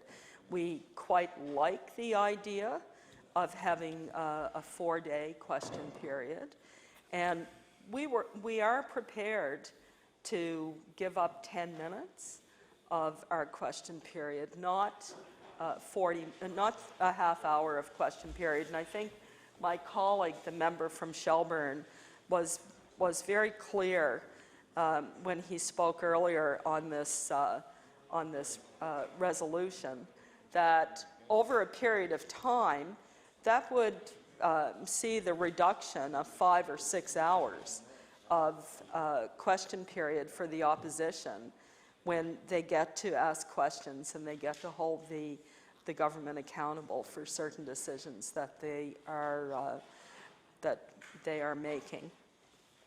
And that is important time for us. We have many groups and organizations that meet with us, and they have been trying to get information out of the government, and they haven't been successful in doing that. And they turn to the opposition for their help. And we will have to say to the Canadian Cancer Society, or a Boys and Girls Club, or even some family in our constituency, we're sorry, we're not going to be able to raise that question because we don't have enough time. And your issue will be put into a queue with a whole lot of other groups and organizations and individuals that have questions that they want asked. And at the end of the day, if we allow these rule changes to come forward, there will be groups and individuals that we will have to turn away. And I don't know about you, Mr. Speaker, but I'm sure you didn't come to this chamber to turn people away when they turn to you for your help. Most of us, all of us, I would suggest, are here because we want to make a difference and we want to help people from our constituencies. And if that means standing in our place and asking questions of ministers, then that's part of the job. And so, as I said earlier, if those tools are going to be altered, and if they're going to be reduced, then what's the quid pro quo? Where is strengthening of other tools that the opposition might have or might want or might need in order to more effectively do our job? It's been a privilege to be in this chamber and do the work, even though it isn't always fun. Nobody has, I think, nobody has the market cornered on jobs that are always fun and that every moment of every day results in something tangible that you can actually see. I think most of us have been in other jobs where there are parts of those jobs that you absolutely love to do, and then there are parts of those jobs you have to make yourself do. And this job is no different. Rule changes in terms of ultimately what comes out of a government are only a very small piece of whether or not a government is successful or not. There are other things that a government does, and there are other things that an opposition does to reach success. But without a doubt, the core of our work is here in this chamber. And it's here in this chamber during the question periods, during the budget, and to limit the opportunities for the opposition to hold the government to account in a democracy that is in desperate need of more accountability, not less, is, in my view, not the way to go, Mr. Speaker. So with those few remarks, I'll take my place for now. The honourable member for Pictou West. Thank you very much, Mr. Speaker. And my words are actually going to be very few. I'm certainly not going to speak for an hour. And my words will not be as eloquent as the member from Halifax Needham, although I truly enjoy always listening to her. I will only speak for a few moments on this. I'm not in my element in here at all. I still haven't really found my voice in this chamber or my comfort zone. But I think in time, I hope I will. And I guess what I want to really say at this point in time is that I think as a new MLA, I need time to be able to speak like the member from Halifax Needham for an hour on a topic that, to me, in my opinion, we should have been able to settle outside the chamber. You know, smart people change their minds. And I'm hoping that by the end of all this, that we will be able to walk out of this chamber and agree on a solution and not be divided. You know, divide and conquer is not the answer for a simple topic like this. I do like the amendment. I like the idea that there should be an all-party committee. And I'm not sure what that looks like or who that would involve, but I believe that if we go beyond this chamber and have a group of diverse individuals come to the table, that we can modify what goes on in this chamber and we can become more effective for Nova Scotians. I think that we don't realize what we've got sometimes until it's gone. And whether it's having the Monday nights or working 7 days a week, we need to be here in order to do what's right for Nova Scotians. And how do we improve our democratic process so that we can work and improve the lives of Nova Scotians? We know that Nova Scotia is suffering, and we need to collectively work together to reverse that trend. If anything, we need to be in this chamber more, right now anyway, during these economic difficulties. We need to prove to Nova Scotians that there is such a thing as being stable, and sustainability will only work with a plan that can start in this chamber. Perhaps we could dedicate Monday nights to discussing job creation in Nova Scotia. Perhaps we could discuss the 19 goals that the Ivany report has set out for us. I know when we look at mapping out our economic future, we know staying positive and is extremely important. It's mind over matter, and we have to recognize our strengths. We truly should seriously be considering how we can modify the procedural format in this chamber for all Nova Scotians, and so that we can ensure that we continue to be their voices. The rules in this chamber are very valuable, and I respect them, and I feel always very privileged being in this chamber and amongst all these members who I know collectively can help Nova Scotia move forward. I know we have our own ideas and thoughts, and I think we should have more of an opportunity to express them, especially for the new MLAs who are coming in here with fresh ideas, but as well as taking the opportunity to listen to those who have been here for a long time and the wisdom that they're able to share. And I think that if we morph together our fresh new ideas with those that have had a lot of experience here, I think that the end result could be very positive. Even ex-MLAs, exactly. We could invite them into this, all-party committee as well, and maybe even some students. I know having opportunities lately to speak to Jonathan Williams of Students Nova Scotia. He's a wealth of information and is so energetic and bright and believes in our province. And so, this all-party committee I don't think is a bad idea. I believe that when we want to make wise decisions and choices, taking our time is probably the best thing to do.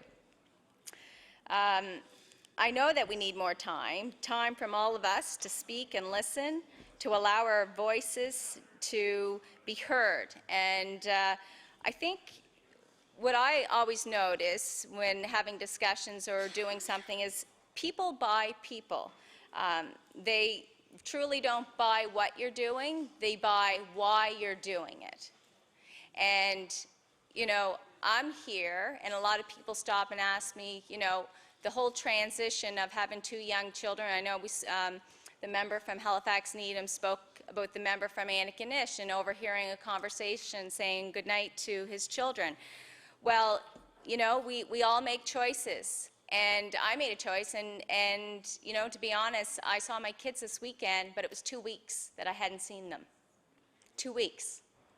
And that's no one's problem. It's a choice I made, and it's something that I have to live with. But what I know is that I want to put every effort forth. I want to exhaust all levels of help and ideas out there to move Nova Scotia forward. And as much as I feel privileged being in this chamber, I at times would feel ineffective. I feel that I get so much more done in my own constituency. And I think, well, I know, and I know that, and that's exactly my point, though, is that, maybe there's an opportunity for us to allow, and I honestly, I don't like the word backbenchers. I think it's degrading. I think it's unfair. But I do believe, after talking to many of them, that they have a wealth of information and a wealth of ideas that I wish they could share with us. And I wish I could share more too. And so once again, I like this amendment. I really do. I think it would give us the time that we need to really collectively think about how we want to move together in the future for this chamber and how we can honestly be creative and do what's best for Nova Scotians. We all know that good solutions never result without listening to all arguments. And I find that everyone in the room works extremely hard in their own constituency, but sometimes they feel that they don't get a chance to work in this chamber. And maybe it's because we're limited to what opportunities and time we have to discuss those subject matters that are important to us. Yeah, and exactly, it's very important. And we all know that, I was thinking about, we have over 900,000 reasons why we should be spending as much time in this chamber as possible. Over 900,000 reasons. The people of Nova Scotia expect more, and they deserve better. We know that we're experiencing the longest economic cleansing ever in Nova Scotia, and without a full understanding of the issues, as well as allowing us to relate and discuss the different perspectives, we will never, ever find those solutions. You know, if we don't take care of something and improve upon it, it becomes eventually to the point of no return. And I just feel that we need to put more effort into what it is we want to accomplish together. Everybody knows that we're at a very dangerous level of debt. We have, in my opinion, reached that critical state. I remember in the 80s my parents telling me that if we were all to pay off our portion or share of the debt, it was $100 and some. Well, I think we're up to about $15,000 each. So back in the 80s, when I was in grade 9 or whatever, you know, I remember that conversation at my kitchen table, my parents saying, "Oh my God, did you just read, you know, that if we each had to pay off the debt, we would owe I think it was $120 some. And it's staggering to think that today we all owe $15,000 or more. My children. My 2 children that I didn't get to see for 2 weeks. But we are all steeped in an economic breakdown, and together we can find a way out of this mess. And you know, whether it's going to go back to having Monday nights, I really don't care when we work. I just want us to work, and I want us to be effective, and I want us to be efficient. And I know that everyone in this chamber has that in their heart. And I know that if we can all just try to collectively come together, and truly, I do believe this all-party committee may be the solution to this problem that we're dealing with. And you know, we know that the debate in the legislature gives a voice to the concerns of Nova Scotians, including everyone, but especially for the minority, even the ones who did not support this government. And I just feel that we have to have an opportunity to speak more of what we all feel, and I'm hoping that we will all consider this amendment. We know that Nova Scotia has a record deficit and the government has really no plan. And I know that they have ideas, though, and we have ideas. So let's get together and share those ideas and you know, help Nova Scotia move forward. Mr. Speaker, the people of Pictou West elected me, and I am honored and privileged every single day. And part of my goal is to inject hope, a realistic vision, and an open dialogue to solve the many colossal issues and problems that we are all facing. And of course, it is my job to hold the government accountable. So on that note, I will take my seat, and I hope that we can come to some solution here and walk out of here in unison to this debate. Thank you. The honourable member for Kings North. Mr. Speaker, it is with pleasure that I rise to speak on this amendment to, I guess, to push the resolution or the vote on Bill 1 further down the road, so to speak, to delay it. And I believe that it's something that is important that we need to do. Mr. Speaker, when I rose to speak to the House in reply to the speech from the throne, I was trying to articulate my feelings about the rules of this House, and in that I'm not sure that I adequately did that, but I have a very high opinion of the rules of this House and the history of the House. Not only is it beautiful in architecture and in the paintings and all the history, but there's something about the rules of the House which are larger than us all here. Really, in reality, we only have a very short time here, any one of us. Even if you're in government or in opposition, you really only have a very short time with your hand at the tiller, so to speak. But the rules of the House are something that are going to endure, that will be, and any changes that we make will end up going in the big book that the clerks refer to, and will become part of the sort of enduring history of British parliamentary tradition that we're part of. And I believe that we have to think very seriously about how we want to amend those rules, or what the plan is. And I don't think it should be for short-term political goals, but should be, I believe, that we should all be doing that in what I think would be the best interests of the House and of British parliamentary tradition and of democracy. It was, so like I said, I believe these rules are bigger than us and bigger than this moment in time. And you know, as a farmer, I have to say that having come here, I've been a bit surprised that this house seems to run on farm hours sometimes too. There's occasionally on the farm that we'd find ourselves working at 3 in the morning, 4 in the morning, and I guess I never realized that that was true about this house. And so when we talk about reducing the number of days that the House is going to meet, to reduce it from a 5-day week to a 4-day week, I guess in my farmer mind, I think we're already working a 4-day week in the House, in that we go in on a Monday night and we're out by before noon on Friday. There's still a fair bit of Monday and still a fair bit of Friday. I already call that 4 days. And however, it is sort of a surprise to me that this would be the attempt to shorten this. One of the things that I noticed was, I think that if we were to look at the average number of hours that we've been in here, in this setting and in the previous setting, we're actually probably exceeding the number of hours that we're recommending going to. It seems like the government House leader has had a number of opportunities or moments when, for whatever reason, there was 24 hours, like hours going from 12:01 a.m. to 11:59 p.m. And so sometimes more hours are required. So, and probably if we looked at the average, it's probably we've used up more hours than not, than even what we're talking about going to. And I would like to say, too, about the question period. I do believe that question period is important, too, and the amount of time spent in question period is important. I know that sometimes when we're in the House here,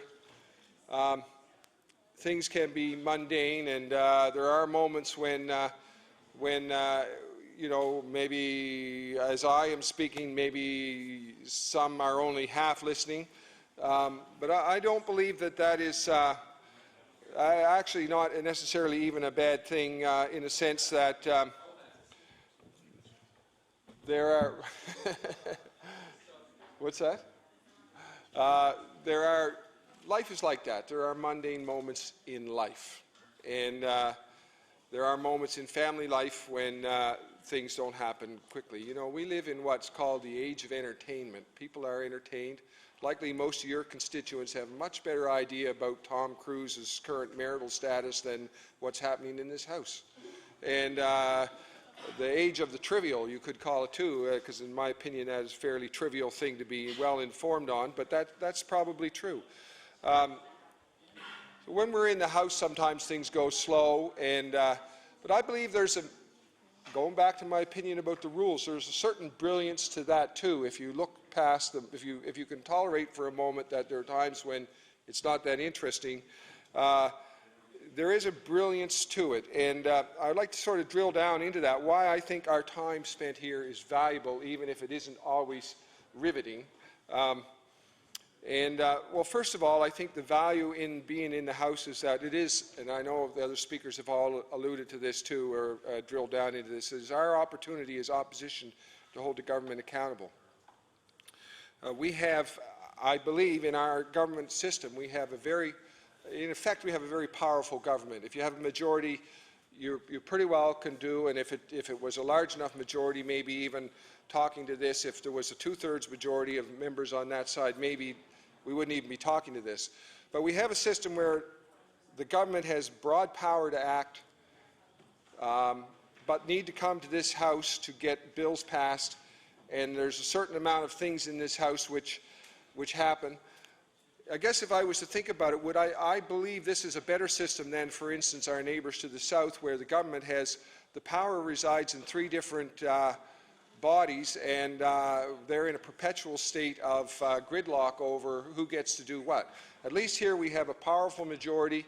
It can act as it wants, in 4 years from now, 4.5 years from now, 3.5, whenever the next election is, they'll get their report card. So given that broad power, which I'm saying that I do believe that governments need that, I believe governments need to be able to act in a nimble way and to react to the situation and follow an agenda, that their agenda, this is democracy. We had an election. We had the people looked at the platforms and for whatever reasons made the decisions that they made. Individuals decided on who to vote for in their own constituency. So this system gives us a powerful government, but it does call you as the government to be here to spend this time in the House. And I believe essentially time in the House mostly favors the opposition. And the reasons I believe that are it's our opportunity to hold the government accountable. The second thing it does, which I don't think anybody has really drilled down into, but for me as a new MLA, it's my opportunity to learn what being an MLA is all about. And if I think about the time that I spent in the constituency, I do believe that is valuable, but in essence, I'm learning about government and what being an MLA is all about, a lot of it right here. In particular, I'm learning a lot about being a cabinet minister, and as I watch the cabinet ministers, I'm not a cabinet minister, I'm learning a lot as I watch the cabinet ministers across the floor. Now my father, somebody told me years ago farming, they said, John, when you look at all the farms in the neighborhood and decide which one you want to emulate, and I didn't get that farming advice early enough in my career to be really successful, but obviously there's different levels of success and different sort of levels of skill, and that's one thing that we do as farmers. When I'm driving down the road, I'm probably a little bit of a hazard on the road because I could actually meet my wife driving her car toward me and might not even see her on the road because I'm looking at the soybeans out on the left, I'm looking at the corn on the right, I'm looking at the apple orchard, I'm looking at...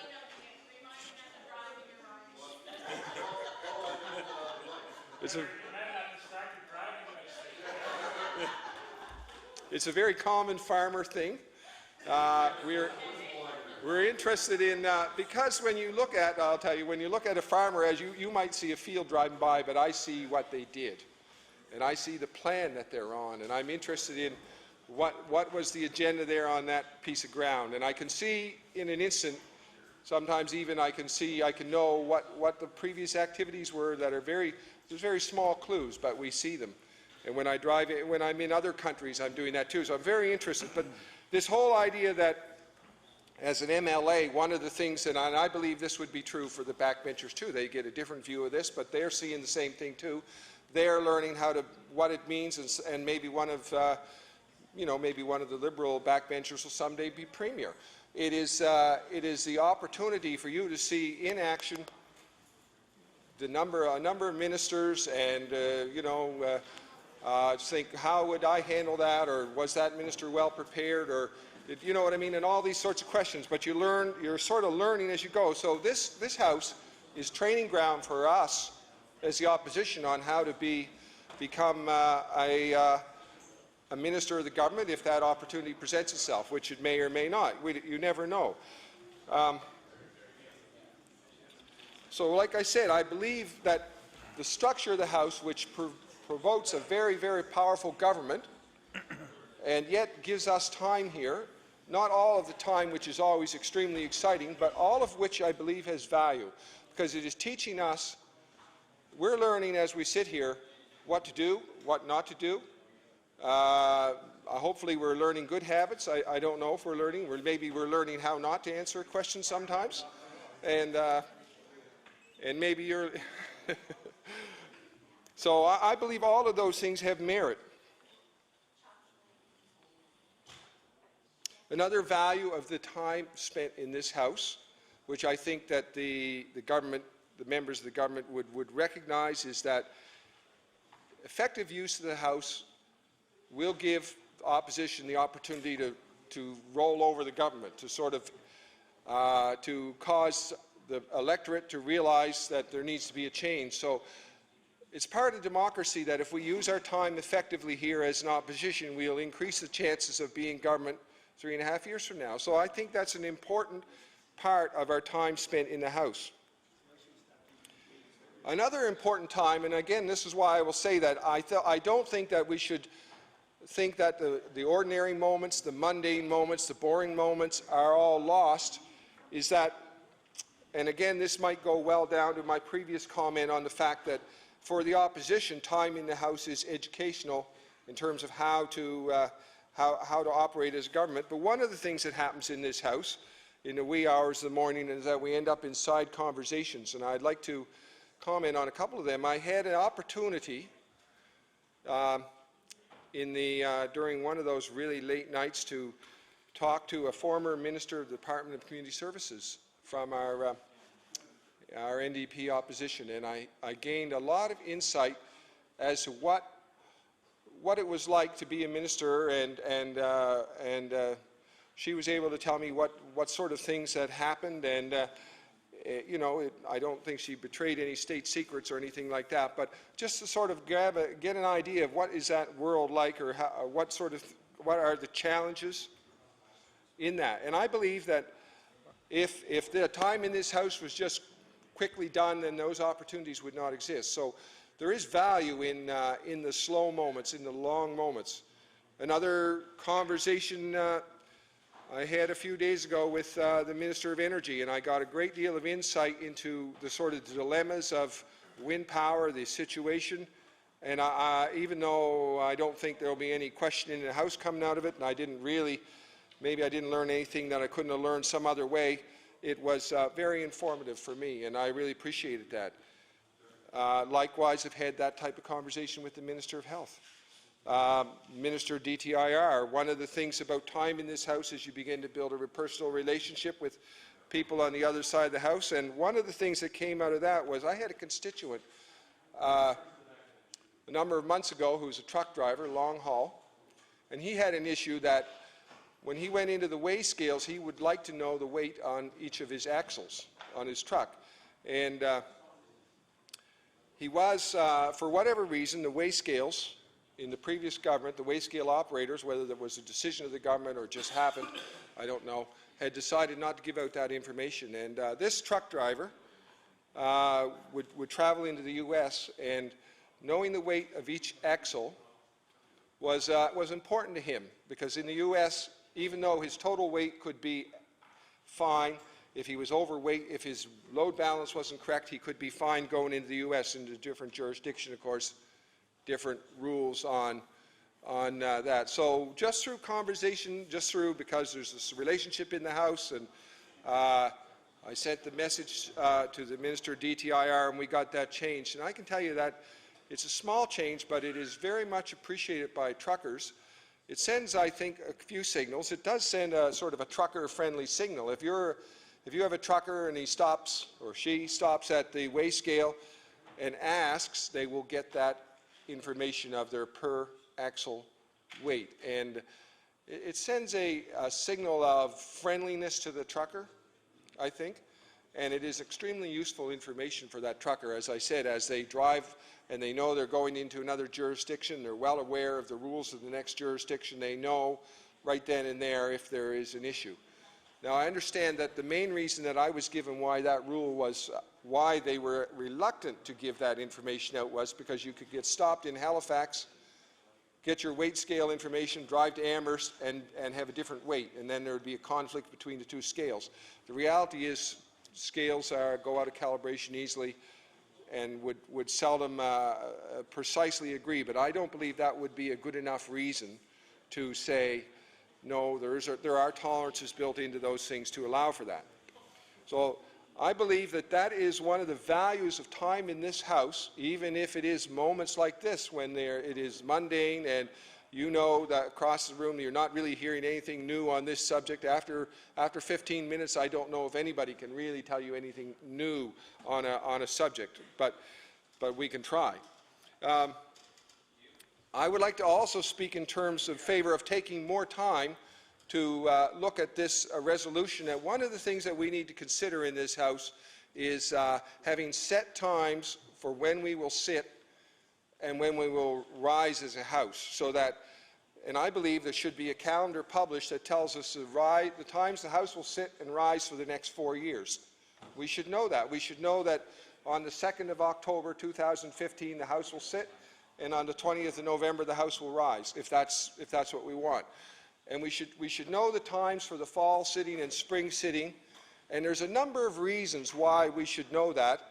It is simply a matter of planning, so it should not be that difficult to plan that out. And if for some reason there was some emergency that required the House to sit at a different time, that could be accommodated. It would also say, but I just want to speak in favor of that. One reason, very, very clear reason, is because right now, this week, we will have the Canadian Parliamentary Association here, and we're not sitting on Friday because they're going to use this House. It was the expectation that the House would go in, I think, at the normal time, which would be late October, and this CPA event was planned for this time so that it did not coincide with the sitting of the House. As it turns out, the House sat a month earlier for whatever reason. So, but I'm just saying, for our own staff here in this House to plan for the Canadian Parliamentary Association to be here, it would be very advantageous if we had those types of that information. So that's one very clear reason, and in fact is impacting events this week. And I think it's a very good thing that we are participating in the Canadian Parliamentary Association. We're having them here. It's all terrific stuff, and we need to participate in those associations. And I've always tried to do that all my life when those opportunities arise, to participate in associations like that. So that is a very clear reason why we should have maybe take more time to think about this resolution and think about putting that in. Another reason would be simply for all of your sakes and all of our sakes is vacation planning. There's very few people who plan vacations on short notice anymore. Most of these things are planned out a year ahead. And if you're like my family, we're planning out next year's vacation now. It's mostly all booked, actually. So we're basing it on, good luck? Well, it is booked. And I believe that vacations are important. Now, one of the things that I have done as a farmer is very rare, but all of my farming life, we always took the 3rd week of July and went somewhere. And it was the week on the farm that things didn't change. That was sort of based on the calculations of when this crop started and finished, and we had a sequence of crops, and it turned out that that 3rd week of July was the week when everything was sort of, something new didn't start. So I would like to speak in favor of vacations. Everybody needs a vacation. It's a very healthy thing to have, and I think there's lots of evidence for that. But I'm just saying that in terms of our lives, in planning most of us would like to plan a vacation out well in advance. And I would like to suggest that in terms of discussing House rules, whether it needs to be a rule or not, there should be no reason in the world why the times the House sits and rises for the next 4 years couldn't just be laid out so that we would know. And I believe it would not only benefit us in the opposition, it would obviously benefit every member of the House, not only them, but the staff of the legislature here and the government, and even our own caucus staffs would benefit from that. So the benefits of that are enormous. It needs to be considered. I think it should be considered. It would be taking away the prerogative of the government House leader. I don't believe it takes away that opportunity to call the House to sit in case of an emergency situation, but it's just something that needs to be considered.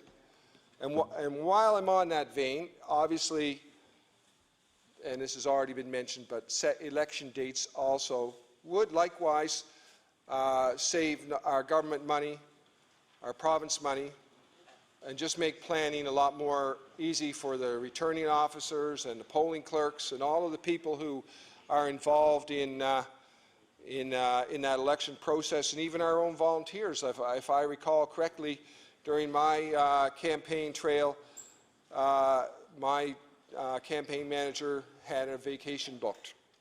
And because we didn't know when the election was going to be called, and as it was, it turned out that it was dragged out and dragged out, we actually had to have an assistant campaign manager. So in case during that time frame the election was called, the assistant campaign manager could cover. But just having these types of things set out before would clarify a lot of that, and if we knew a year before, 2 years before, if we knew now when the next general election would take place, it would just aid in planning for everybody, not only us as the opposition, but obviously the government, and as I said, not only that, but the staff of this House, our caucus staffs, all of the volunteers that we have.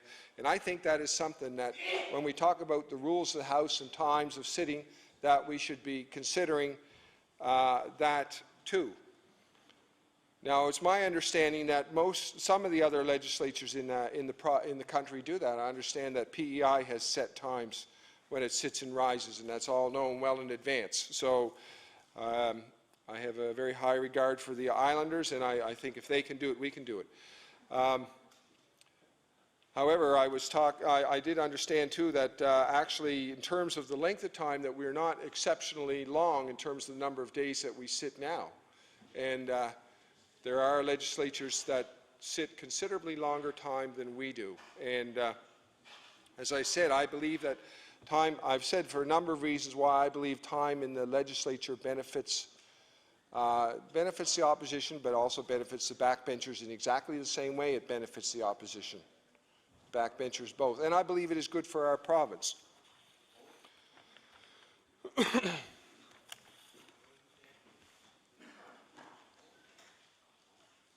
So when we were talking about taking out Mondays, I heard mentioned that maybe Monday night could be used for opposition business if there was a lack of government business. I know Monday night has been very short. There have been very short Monday night sessions, but I believe if that's the case, then maybe that's something that needs to, when we discuss the rule changes, maybe that's something that needs to be discussed. If Monday night was an opportunity for opposition, then we would certainly be here with bells on and make sure the time was effectively used.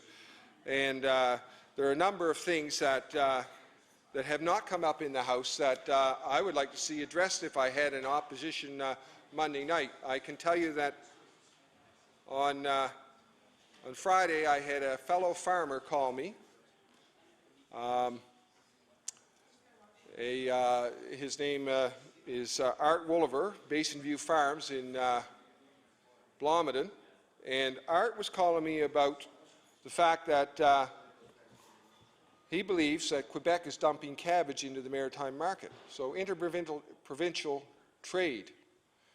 And this is something near and dear to my heart because I was most of my life a cabbage grower, and I've easily had enough cabbage in my hand to fill this entire building, I'm sure. And I know, and you probably know Art. So anyway, this business of interprovincial trade, it looks like cabbage is coming down out of Quebec for $3.50 a bag, for 50 pounds. It costs about $1.50 to get it here for freight.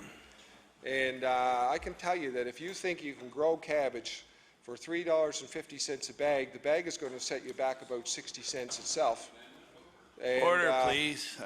I got to respectfully ask the member for Kings North, what does this have to do with the amendment to the motion for the House rules? Okay, I will. The honourable member for Kings North, with some focus. Thank you, Mr. Speaker. Mr. Speaker, okay, well, I will tell that. Like, the idea is that we can utilize Monday night for opposition business. So if there's not enough business, if the government does not have enough business to effectively make use of Monday night, we could use Monday night for opposition business.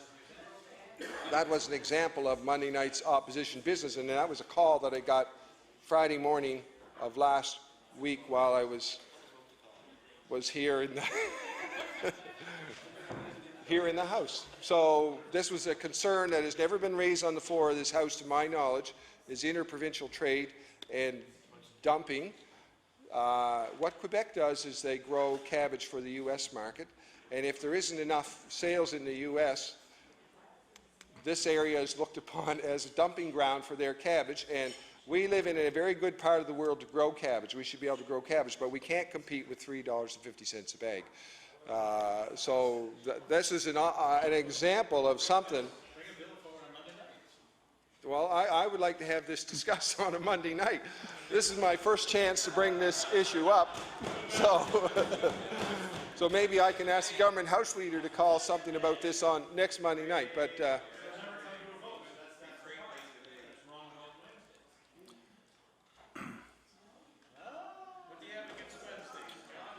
Order, please. The honourable member for Kings North has the floor, debating the amendment to resolution number 1. So, Mr. Speaker, I would like to speak in favor of taking more time to give this consideration.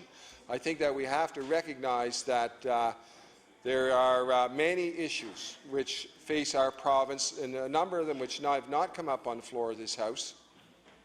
And time spent here, as I think I've talked about, is very valuable time. And even in the moments when it's not exciting, I believe that it is important, the business that happens here. The rules of this House are important. I don't believe that they should be, in fact, and Mr. Speaker, I will say that personally I believe that there should be some degree of unanimity in the rule changes. So simply because the rules, whatever rules we do decide upon, will outlive us all here forever, right? As long as this House endures, those rules, whatever rule changes we make, will endure as long as this legislature endures and lasts. And I believe that they're much larger than us. So I do believe that there should be unanimity, reasonable level of unanimity in the rule changes. I'm not sure about the anyway, but.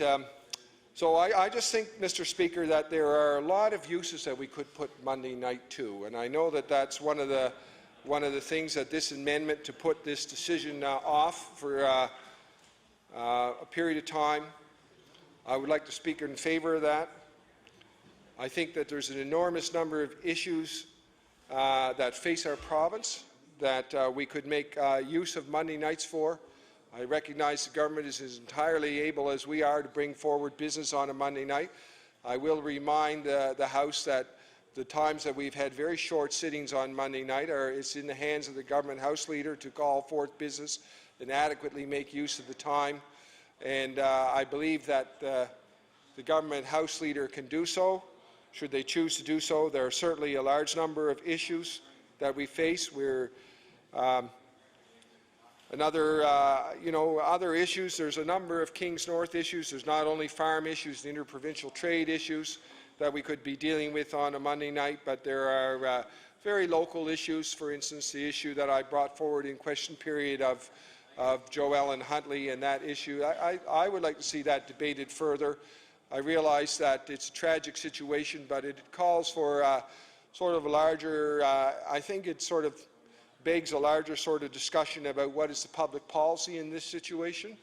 So on the one hand, we can discuss that as what is happening specifically with Joellen Huntley, but on the other hand, we can talk about in general how are these situations dealt with, and what should we be doing in a situation like that. And I would love to see that debated on a Monday night. And I do believe that we need to be thinking about how we effectively use our time. Mr. Speaker, I guess I'm saying that I do believe in the amendment to the resolution that this be put off and decided at a later date is a good amendment. I would speak to that amendment. I think there's, as I've said, there's a normal. What's that? I should ask, how much time do I have, Mr. Speaker? 4:31. 4:31? All right. Mr. Speaker, I know that another issue, and I would say, I mean, if we were to use Monday nights for local issues, another issue that's a big concern in the Annapolis Valley is the hospice, and I know the Minister of Health has made a statement recently about the hospice when he was speaking at the Port Williams Community Centre. And I think that our whole healthcare system, there needs to be more debate. There should be more. We should be time allowed for that. The hospice itself is a local issue in the Annapolis Valley. There has been fundraising done. I understand that the fundraising has all reached its target now, and they're waiting on the government to fulfill its part of the commitment and announce the construction of this hospice. I know that the actual design of the building is still in question, so that might be a factor. But, Mr. Speaker, one of the great concerns in the Annapolis Valley all along was when this hospice was added with the Order, Regional please. Hospital. I have to remind the member for Kings North, the debate is on the topic of why there should be this amendment of bringing back. This is not to be used as a laundry list of issues in your riding. We get there are issues in your riding. We're on the topic of why we want to send this amendment and this resolution to Assembly Matters. The honourable member for Kings North has the floor. Thank you, Mr. Speaker. And my apologies if I have not been getting to that. The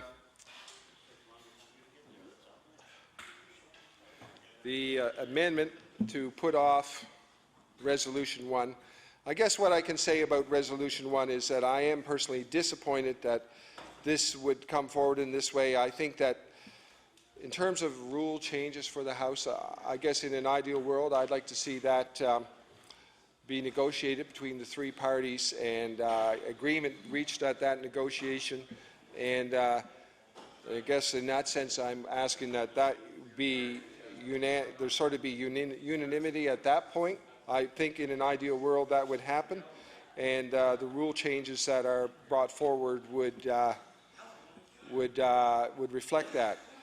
I guess I have drilled down into a little bit why I believe the rules of the House are important. Like I said, I think that they are larger than any one of us, and will certainly endure much, much longer than we will endure. In fact, generations to come will be referring to the rule changes that were made in this House as guiding their decision. And the idea that we, and their sort of debates, and the idea that we would shorten the week and even limit question period, both I think should not be done if there isn't unanimity on those issues, and I understand there isn't. So I would like to say that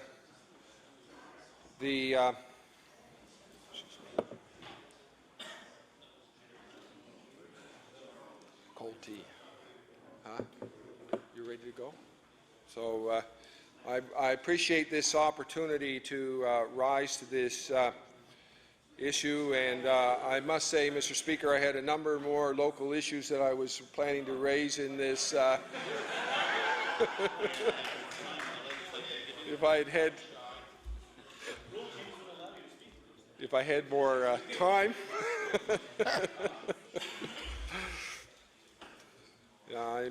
In particular, issues in agriculture, which I already alluded to, one issue. But also in fisheries. I know that the topic of late debate tonight is the Maritime Lobster report and that issue, and certainly would like to see this House. I guess it just sort of begs the question that the time in this House is important, and that we need to make good use of that time. As I said, I don't think it always has to be riveting or exciting. I think that we're standing in the shadow of a long history of British parliamentary tradition, and that if we think that we have a better, I guess I don't feel that way, that I have a better idea of what the rules should be than that long history, that collective wisdom of hundreds of years of British parliamentary tradition outweigh my insight into these rules. In other words, I don't believe that I personally know as much as that collective wisdom that is in our books. And I think that just to simply use the majority that the government has to change the rules is not respecting the fact that there are hundreds of years of history in those books and in that sort of collected body of what constitutes democracy. And the value of time in this House, as I said, is I believe that it is teaching us, it's an opportunity for me to go to school on how to be government. And I learn both as in school, maybe you learn what not to do just as much as you learn what to do. And sometimes the what not to do is more instructive in life than the what to do. And I found that in my farming career, learning. So the opportunity to learn from other people, and as I've said, just driving down the road to watch what other people are doing, we're learning from them, and we're doing that in this House. I believe the time in this House is very valuable, even if it's mundane or boring, or even if it's really not asking you to think too hard, because everybody more or less knows where this is headed. And I'm not likely to be able to persuade the government to do anything any different other than to use up the amount of time that I have. I believe that each member's right to speak in the House for the set amount of time that they have on a subject is valuable, and even in the opportunity to bring up issues that are, maybe this is not the venue, I know I'm speaking to a resolution, but to bring up issues that are important to my constituency is part of the history of British parliamentary tradition that we have, and I think that we have to respect that. We have to realize that this is bigger than us.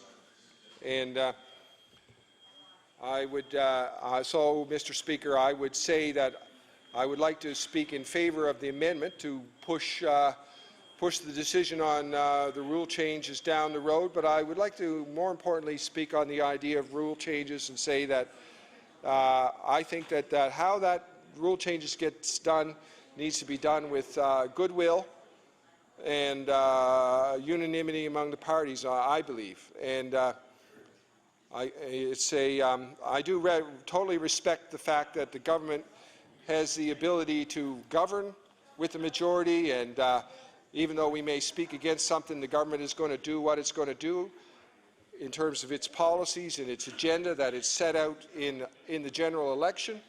I think that's different, Mr. Speaker. When we're talking about the rule changes, there was no general election mandate given to the government to change the rules of this House. I don't believe that never came up in the general election. As we all know, the level of understanding in our constituencies about the rules and what this House is about is very limited. It's very unlikely any of us will get any comments on the rules of the House. This is a subject of very limited interest, I'm sure, amongst our constituents.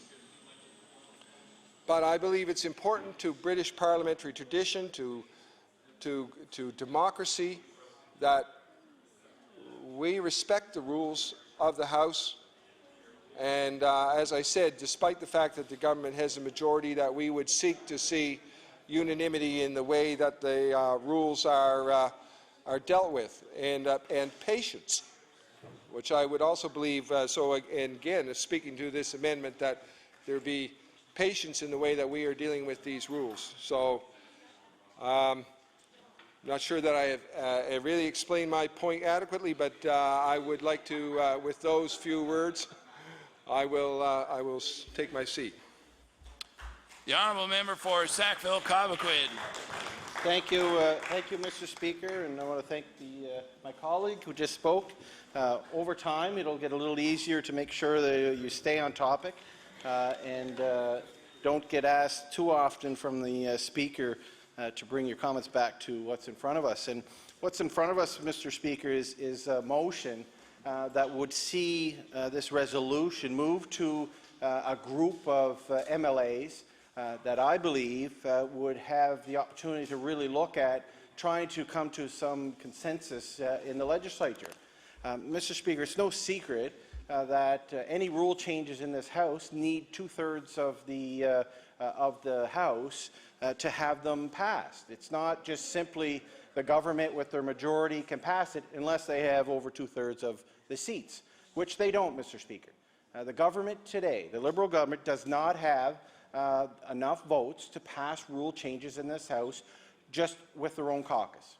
So that presents ourselves with an opportunity to make sure that rule changes that are going forward is something that is a consensus, is something that all parties, I believe, work on. And I know there's been a process in place. We were in government. We tried to bring forward changes to the rules of this House, and we chose at that time, because I think we were close to the numbers that the current government have, with the 2/3, we could have worked with one of the parties to try to get those changes, but we couldn't come up with a consensus at the time. We tried. I know they tried. I know our deputy premier at the time worked with both House leaders of the Liberals and the Conservatives at the time to try to come forward with some changes that we could see that could get the majority of the vote of this House. And I think by asking for this resolution to be put to Assembly Matters, that was the motion made by the member from Barrington. With all the changes, I'm trying to think of the Shelburne Barrington or Shelburne Queens, Mr. Speaker. That was the point of the motion, was to move this important issue, and I think it's important for us as MLAs. Not too sure how important it is for those at home, those people who watch Ledge TV, and there are, Mr. Speaker. I think I received some emails and some texts earlier about the discussion we're having now. It might not matter as much to them, but it does matter to the institution that we have here. It matters to this chamber, the rules that we follow. And they're not rules that were just made up overnight, Mr. Speaker. These are rules that have come from generations, decades of parliamentary system that has been working around the globe, Mr. Speaker. So for us to ensure that we, I think, meet the needs of our constituents, each individual MLA, that we need to have a process that ensures that we all have a voice. And I know the process that we followed in the last number of years and over the last year is that we've had our House leaders meet, try to come up with some proposed changes, and that's what they were, Mr. Speaker. I know the government House leader has said, well, everybody kind of agreed with these moving forward. It was proposed changes, and each House leader has an opportunity and a duty to go back to their caucus to bring these changes forward, to see what each caucus members think of it, and make a decision on it. And that's exactly what happened. We were given the proposals that were possible when the House leader of the government gave them to our House leader. I believe it was maybe 2 weeks prior to the House opening. And we had a discussion on it, Mr. Speaker. Our caucus looked at it, and there were some good changes there that we agreed with, but there were really two things that we, as a caucus, decided wasn't important, or wasn't something that we could support. Sorry, it might not have been, not that it wasn't important, but something that we couldn't support, and that was, of course, eliminating the Monday session here in the chamber, Mr. Speaker, and then also the loss of question period time. Two areas that I think, if given the chance to go to Assembly Matter, that group of MLAs, and by the way, Mr. Speaker, that Assembly Matter is made up of all members of the House. The government still has a majority on that committee. They have 4 members, and I believe there are 2 members from each of the opposition caucuses. So here's a great opportunity. If the government wanted to bring it forward, here is something that they could go and talk about changes. And one of the reasons we want to send it there is the government still has control of that committee. The deputy, well, I was going to say deputy premier, but the House leader, deputy premier maybe soon, right? But the House leader of the government side knows that those would come back to the caucuses, and then you could have a good discussion on it. But it's still, the rules of the House is that it has to have 2/3 of the vote. So a lot of work that, and the concerns that some of the members have been talking about today and on Friday when we're discussing this, and the possibility of moving this resolution to the Assembly Matters, is that there you can have a good discussion. You can find out what's going on around the country. We know that some of what's happening, but you can really figure out the issues where we don't accept this. I mean, we have, I think, agreement on the opposition side that we don't like the 4-day session, Mr. Speaker. We know that I know that the leader of the Progressive Conservative came out with a news release stating that. We had indicated to the House leader quite some time prior to that wasn't an area we wanted to see change. and come back with some agreement. But what the House Leader of the government has done is he said, no, if we can't get agreement, this is what we want. We bring the resolution in, and I looked through the resolution, and there's not agreement. There's not 2/3 of agreement, unless, Mr. Speaker, a couple of the members are absent in the House. And that's what concerns me the most about this. As we sit here, if every member is in this House, there's not enough support for the changes proposed by the Liberal government. That does not, we will not have support of that, Mr. Speaker. We know that. Our caucus has agreed that we don't support this. I know the Conservatives have said that they don't support a four-day session in this House. But what's happening, Mr. Speaker, is the government House Leader is looking at opportunities. We know that there are a couple members of the House that are ill. They're fighting, they're fighting, Mr. Speaker, for making sure that they're healthy. And I have to commend my friend and colleague from Sydney Whitney Pier, Mr. Speaker, who's been in this House, I believe, every single day since we started this session, Mr. Speaker. And he deserves to be congratulated for that, because it's tough. I don't know if I could be the same, Mr. Speaker. It's not easy for him to be here, but he's compelled to be here. But there may be opportunities in the future that he might not be able to make the session. And that's an unfortunate thing to see if that's when this resolution is being called, when the numbers align for the government. And they are. If a couple members, 3 members are missing, Mr. Speaker, and the government have all their members, and if the independent member of the House agrees, which I believe he has, he's indicated he believes and agrees with the resolution that was tabled, then it could pass. And that's unfortunate, because that really doesn't reflect the true will of the House. That really doesn't have the 2/3 members agreeing on changes. And that's why we made this motion, Mr. Speaker. We need to put it off to try to come to an understanding, an agreement.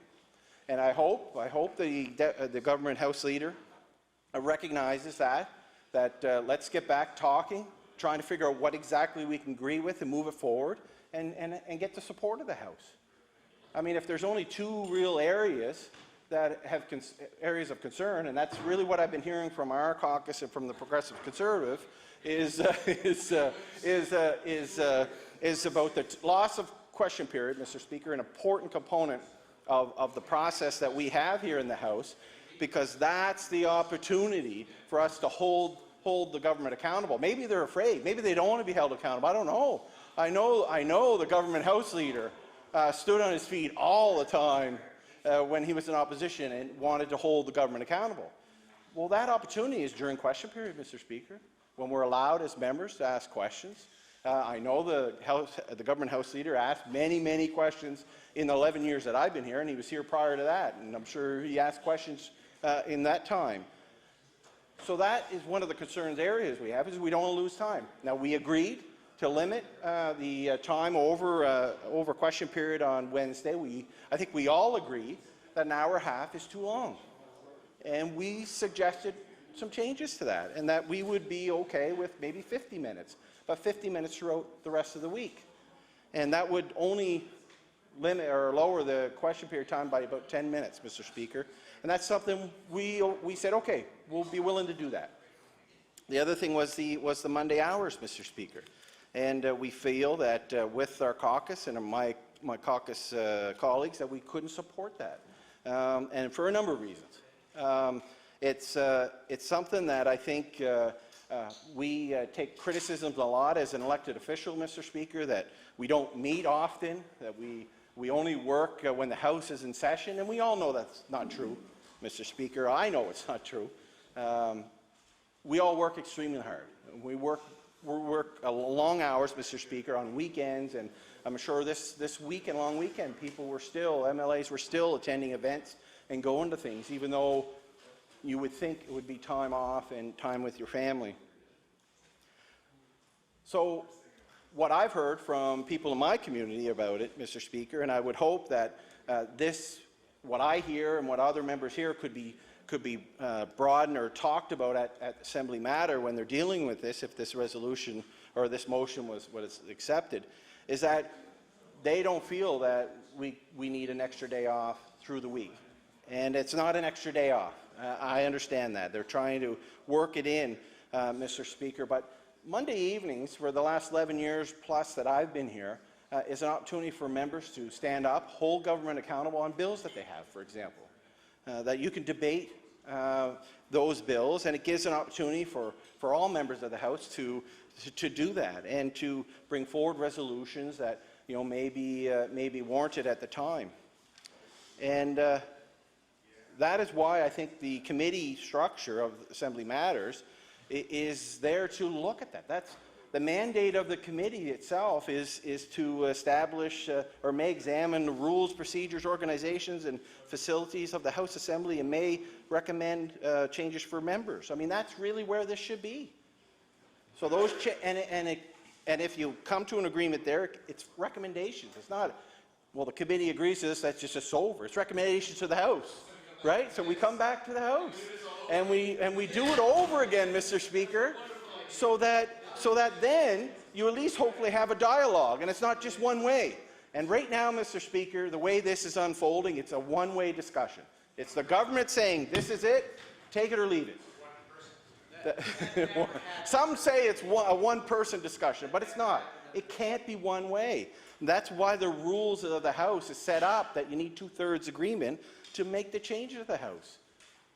Because then you don't, what you avoid, Mr. Speaker, is every time there's a majority government, they just come in and tailor the rules of the House to satisfy their agenda and move forward. And that shouldn't be how it is. That's why there's that rule of 2/3 agreement of the House. So that even if you you'd have to have an overwhelmingly strong majority than you could. If there was, not that many opposition members, you can make any changes you want. And but over the last decade plus, that hasn't been the case in Nova Scotia. We have a majority government of 31 MLAs now, and with the reduction of the one seat, so they have a good majority, but they don't have the 2/3. And it's the opposition's ability to say, listen, no, we don't agree with what government's proposing. Let's have a compromise. Let's look at what we can agree on and move forward. But that's not happening, Mr. Speaker, and that's why we felt the need to bring a motion forward to try to maybe allow some time for the government to come to their senses and say, okay, all right, we won't take a tantrum on this. We won't just say take it or leave it. Let's work together. Let's work together and try to come up with some rule changes. We all agree that we need some rule changes. There hasn't been any rule changes in this House since, I think, 99 or late 90s, Mr. Speaker. So the time is due to look at it. And there's been a lot of discussion, not only just with members of the legislature, but I know staff at the legislature they've been talking about rule changes. I know the media who are the press gallery for the legislature has talked about the need for changes, Mr. Speaker. I think we all agree to that changes is needed, but it's how you go about doing it, and that's really behind the motion that we made on Friday. Is that we feel and believe that this should go to Assembly Matters so that we can come to somewhat of an agreement, get it back to our caucuses, and then bring it to the floor of the legislature. Get the 2/3 votes that you need before you walk into the legislature and say, okay, do we have the support? And then move forward. And you know that it would be a 5-minute, if that, read of the resolution.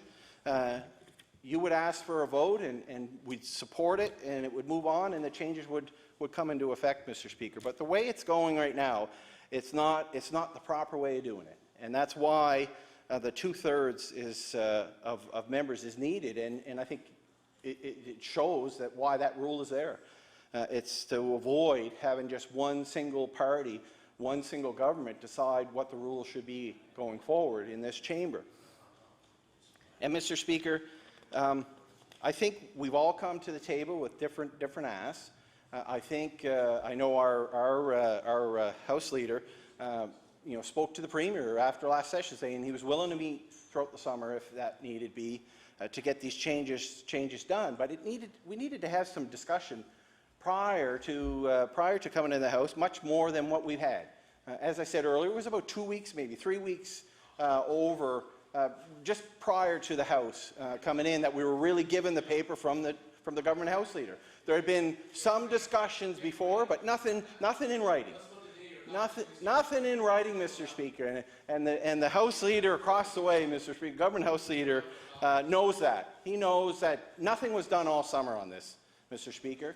And it was a last-minute attempt to try to get something changed here, and without support of the caucus, the different caucuses. I mean, I don't understand why the House Leader, government House Leader, thinks it's okay what he's doing. It's the right way to make the changes in the House. It's not. And we're more than willing to work with him. Our House Leader will sit down with him, and if they're willing to move. Now, we've seen that the caucuses, the Conservatives here, Order, please. The honourable member for Sackville-Cobequid has the floor. Mr. Speaker, thank you very much, Mr. Speaker. That's why the rule's there, Mr. Speaker. No matter what the government members think, there's a reason why you need 2/3 support of this.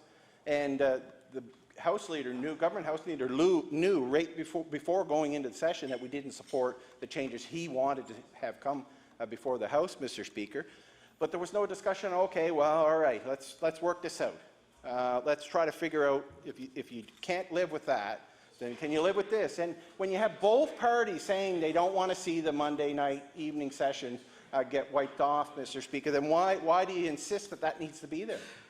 Is the government House Leader willing to change that? Maybe we could suspend the debate now, and we'll figure that out, and tomorrow we'll come back and he can introduce another resolution that takes off. Well, we're going to be here, I don't know how long, Mr. Speaker, but if it meets the requirement of one of the caucuses here, then he would have his 2/3 support for the changes. So I don't understand why they're doing it in the manner they're doing it, Mr. Speaker, and why we can't have another meeting.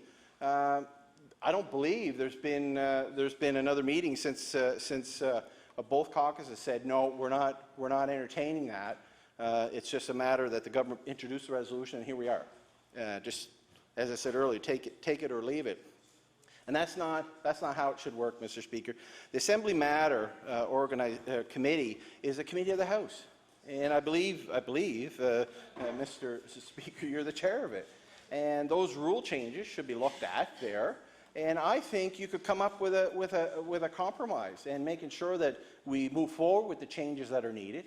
As I said earlier, we all agree that some changes need to happen in here, but we don't all agree with what was proposed when the House Leader, government House Leader, introduced it I believe it was last week or started the session, Mr. Speaker.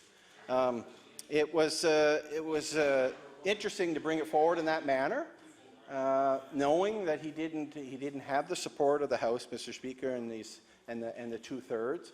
I know he believes that maybe with the support of the Independent and that maybe some people absent in the House. I know you're not supposed to refer to anybody not being in the chamber, but at times people are not here due to some reason, Mr. Speaker. And I had mentioned a couple of our colleagues who are fighting some illnesses and most likely will miss some time, Mr. Speaker. But I think we need to make sure that the changes proposed is something that moves the procedures here in the House forward, that it doesn't take us back or it doesn't limit, I think, what has been going on for decades. And limit means, I think, taking rights away from members. And what's proposed, I believe, currently under the government, it will take some of those rights away. I think as an opposition member, we have a duty. We were elected to do a job in the legislature. We're elected to represent our community, and every MLA here, I think, does that. But we also, as the makeup of the opposition falls to us, Mr. Speaker, we are here to make sure that the government is accountable, and that, for us, those opportunities are when we're in session. We can write a million letters to the ministers when we're not in session. We get a response in some time. I don't think there's too often that I've ever not gotten a response from a minister in the previous years when I was in opposition. And to date, I think everything that I've sent in so far, I'll have to go back and check my record. So far, I've been able to get a response from ministers and from the department. But often that you need to go one step further. when that response is no, we're not doing anything on that, well, then we need to take it as opposition members another step further, and that's through legislation, private members' bills that we introduce. And we do that on Monday evenings, Mr. Speaker. We introduce them. We bring awareness around an issue that might be that might be important to a sector of the population. We use Monday nights for that, Mr. Speaker, where we present bills and we try to bring some awareness around issues that are important to so many people. But we also have the opportunity to ask questions of the government, and it's not always on policy. It's on the future and the roadmap of where the government's going to do, especially when you get a new government, Mr. Speaker. We want to know where they're going, what issues is important to them, and how they're going to affect positive change to the residents and to policy that hopefully supports Nova Scotians, Mr. Speaker. So when we see the resolution that was brought forward, in my mind, in our caucus's mind, we're going to be limited to do that.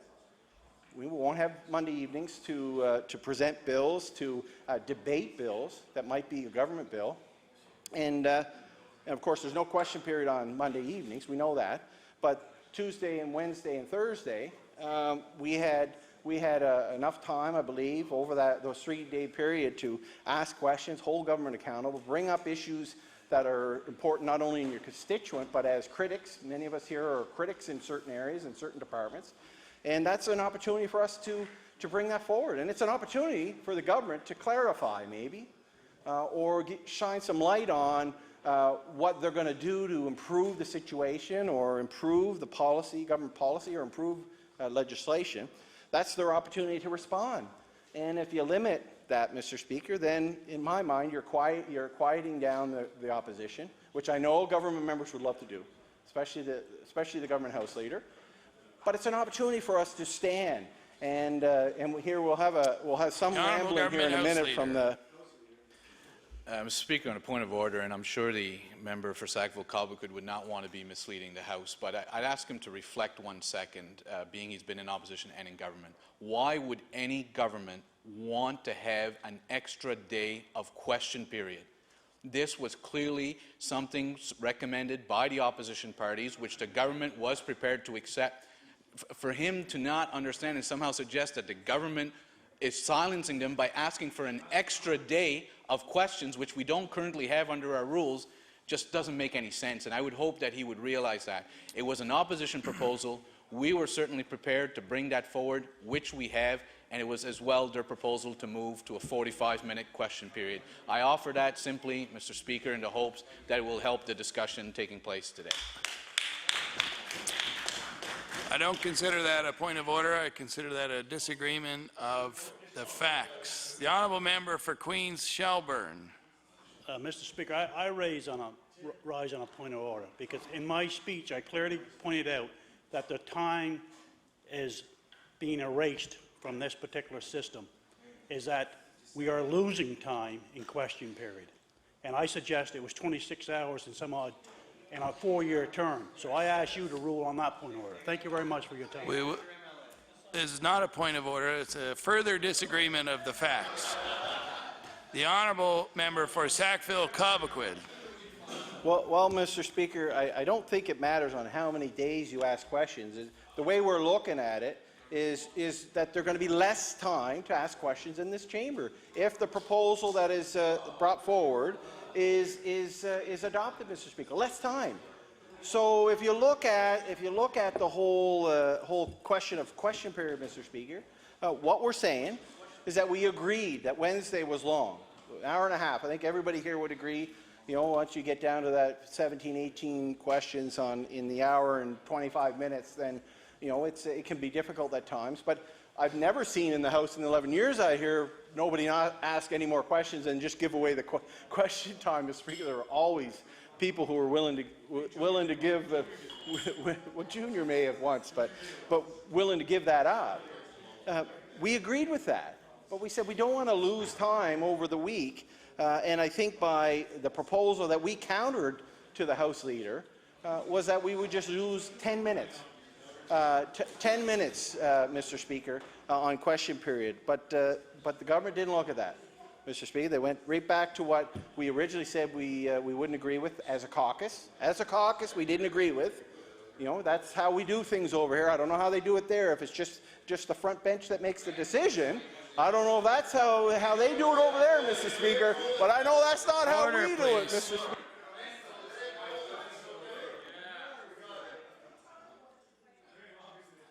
The honourable member for Sackville-Cobequid has the floor.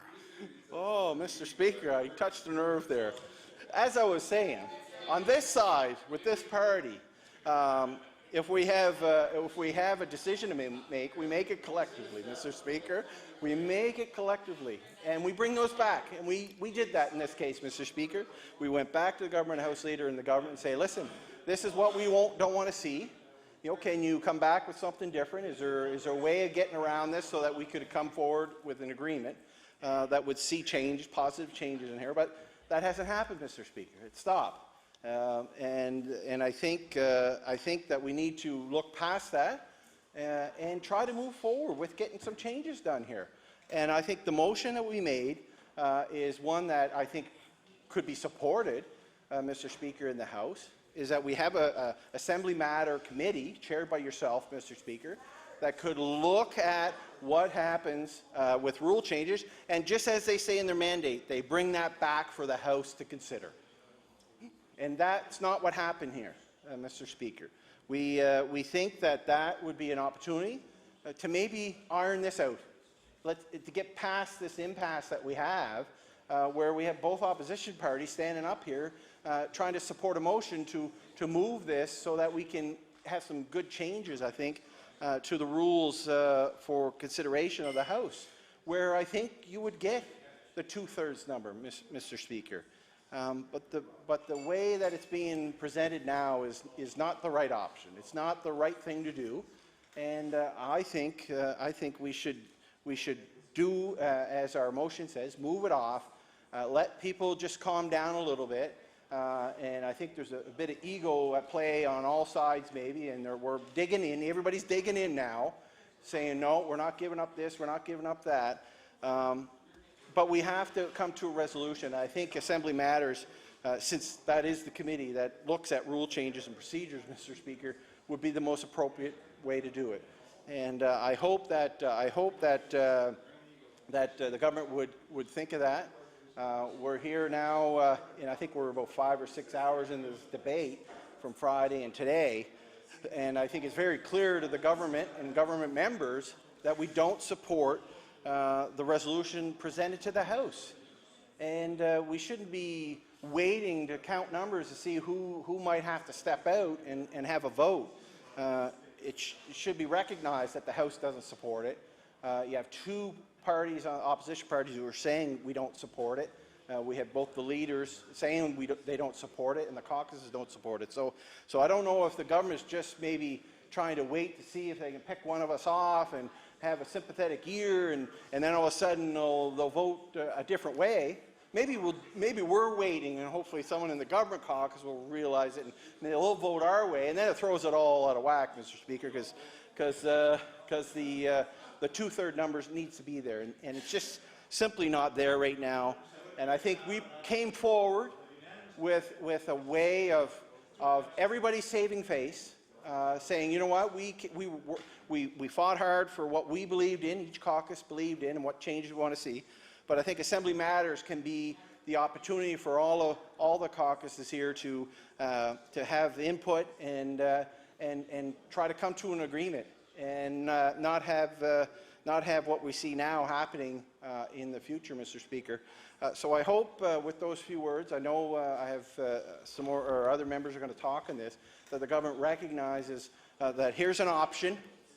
We're not saying you're right, we're not saying they're right or we're right. We're saying here's an option for a motion to move this resolution to Assembly Matters for yourself, Mr. Speaker, and the members of that committee to sit down and iron this out and come forward at a future date with positive changes that need to happen in this House. Thank you, Mr. Speaker. The honourable member for Inverness. Thank you, Mr. Speaker, and it's my turn, I guess, to comment now on this amendment to Bill 1. Mr. Speaker, I think about the decorum in the House, and I'm feeling, I'm feeling that things are, to be honest, I think they're at the worst point I've seen them in the time I've been elected in the last 5 years. Now, the members should wait, and this is a perfect example of it. You should wait, because before you... Order, please. I'd like to remind the honourable member for Inverness not to refer to any other member directly.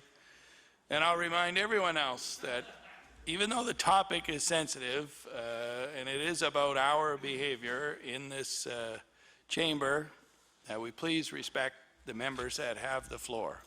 The honourable member for Inverness. Mr. Speaker, I rest my case. I do. To get back on track, I think we're all constricted by the system that we live with here and what we've inherited. This amendment would move the discussion towards something that's more public. But, Mr. Speaker, I think as I think everyone else here, enjoys debate. That's probably why we all signed up for this. That's why we're all lucky enough to be here.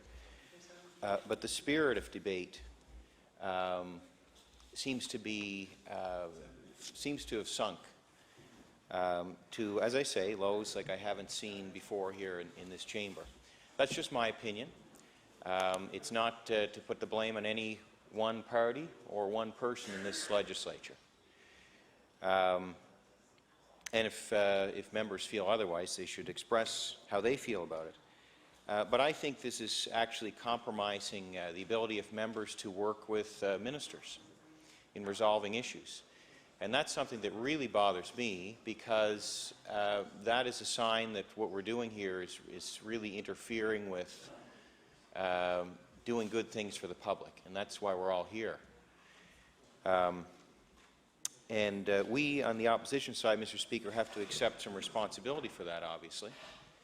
I think everyone wants to be in government, and perhaps everyone in here, maybe not everyone, but I'm sure there's a little piece of everyone in here would like to be the Premier of the province. I'm hearing several no's.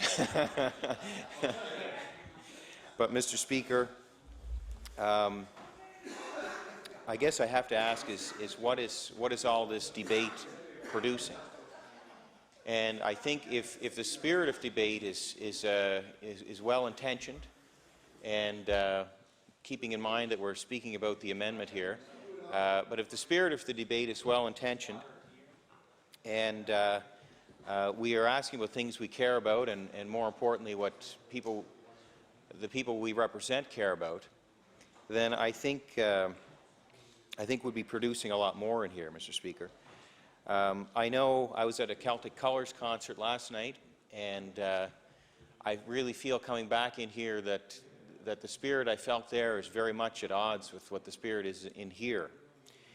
And personally, I rather being at the Celtic Colours concert. And I was talking to people about issues there, Mr. Speaker. One of them was about various issues, and one of them was even about how many days we sit in here.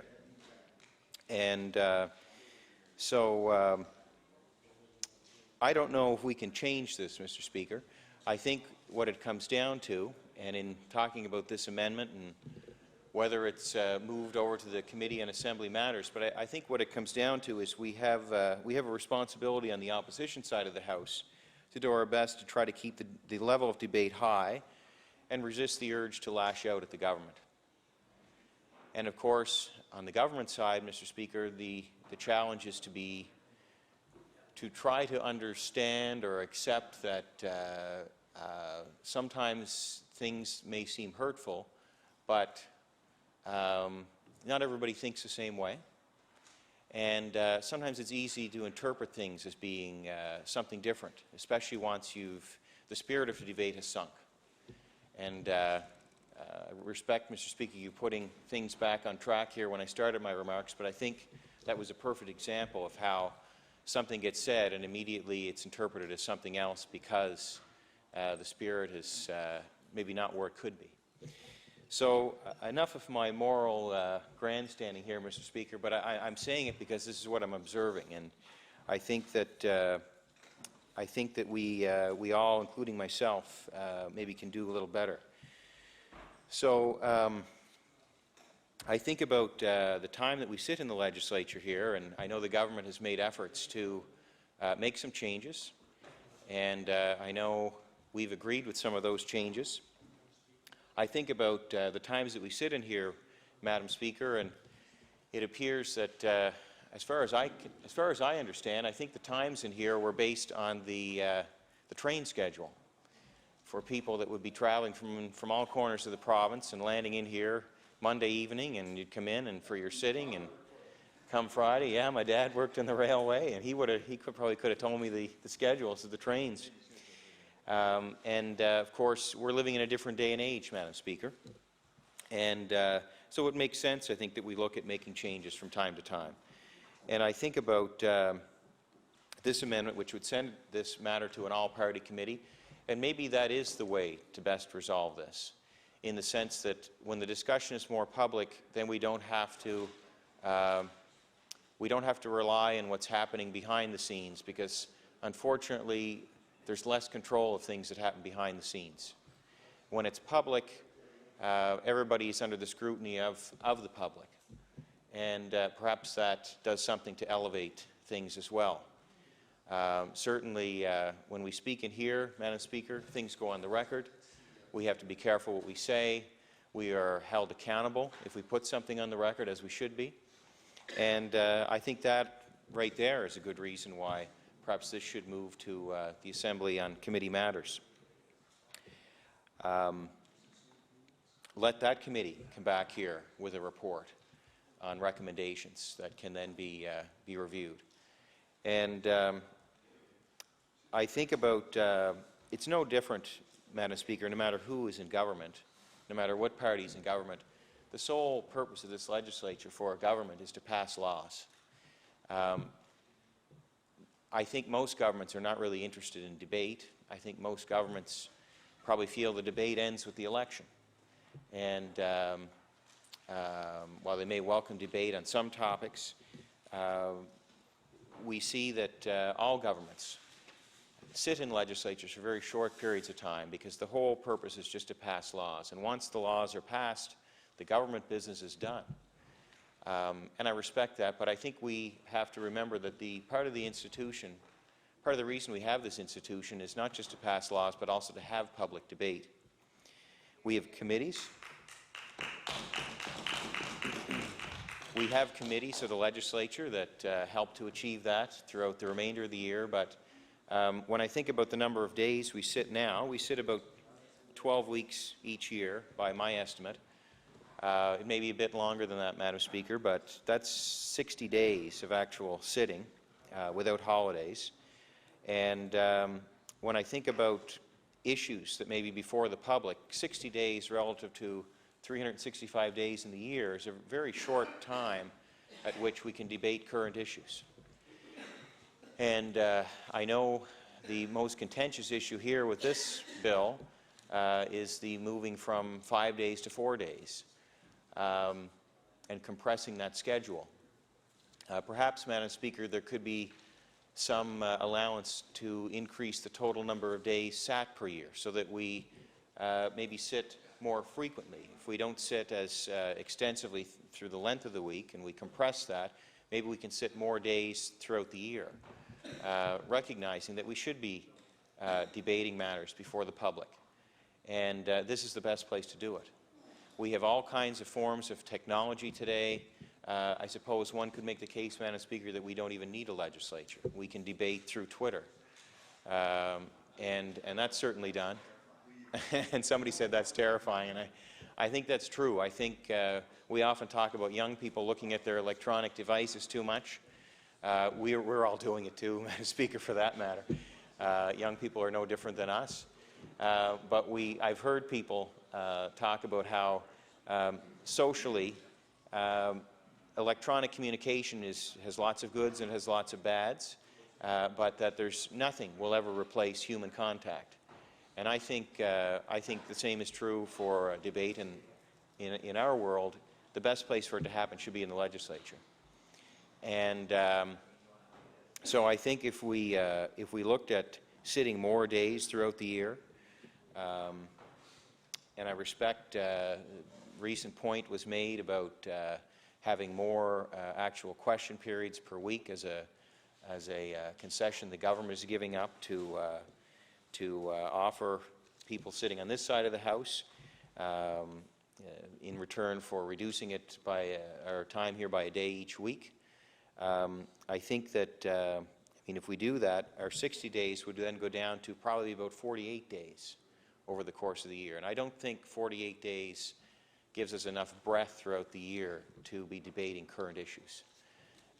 It really compresses that, and I think that's something that we have to keep in mind. And I think if we are thinking about best serving the public, if you're in government, one should welcome debate, and if you're in opposition, you should certainly be wanting to debate more frequently than 48 days per year.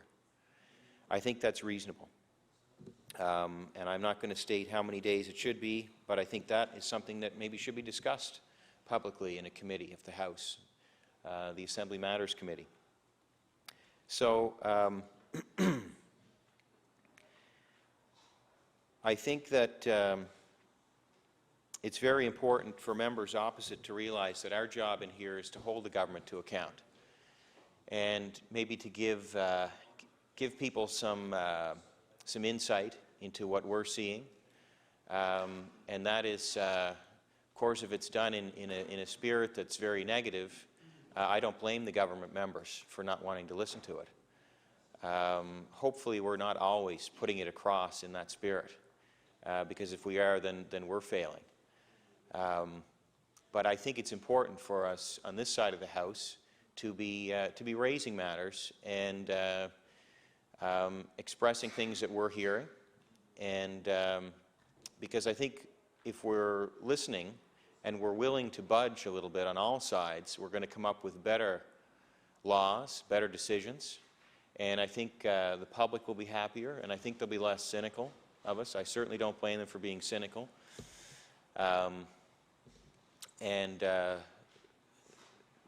It's because I think we're such a world apart in here, and I think a lot of it has to do with the structure that we live in here. I mean, we sit across from each other. We have a giant golden stick in the middle of the legislature here, to Madam Speaker, to be used to physically restrain us from one another. And I know that's perhaps more symbolic, but I know when I look at it, I wouldn't want to get a swing of that at me, but I wouldn't want to get hit with that. But I suppose we've come a long way from the days of the caveman, but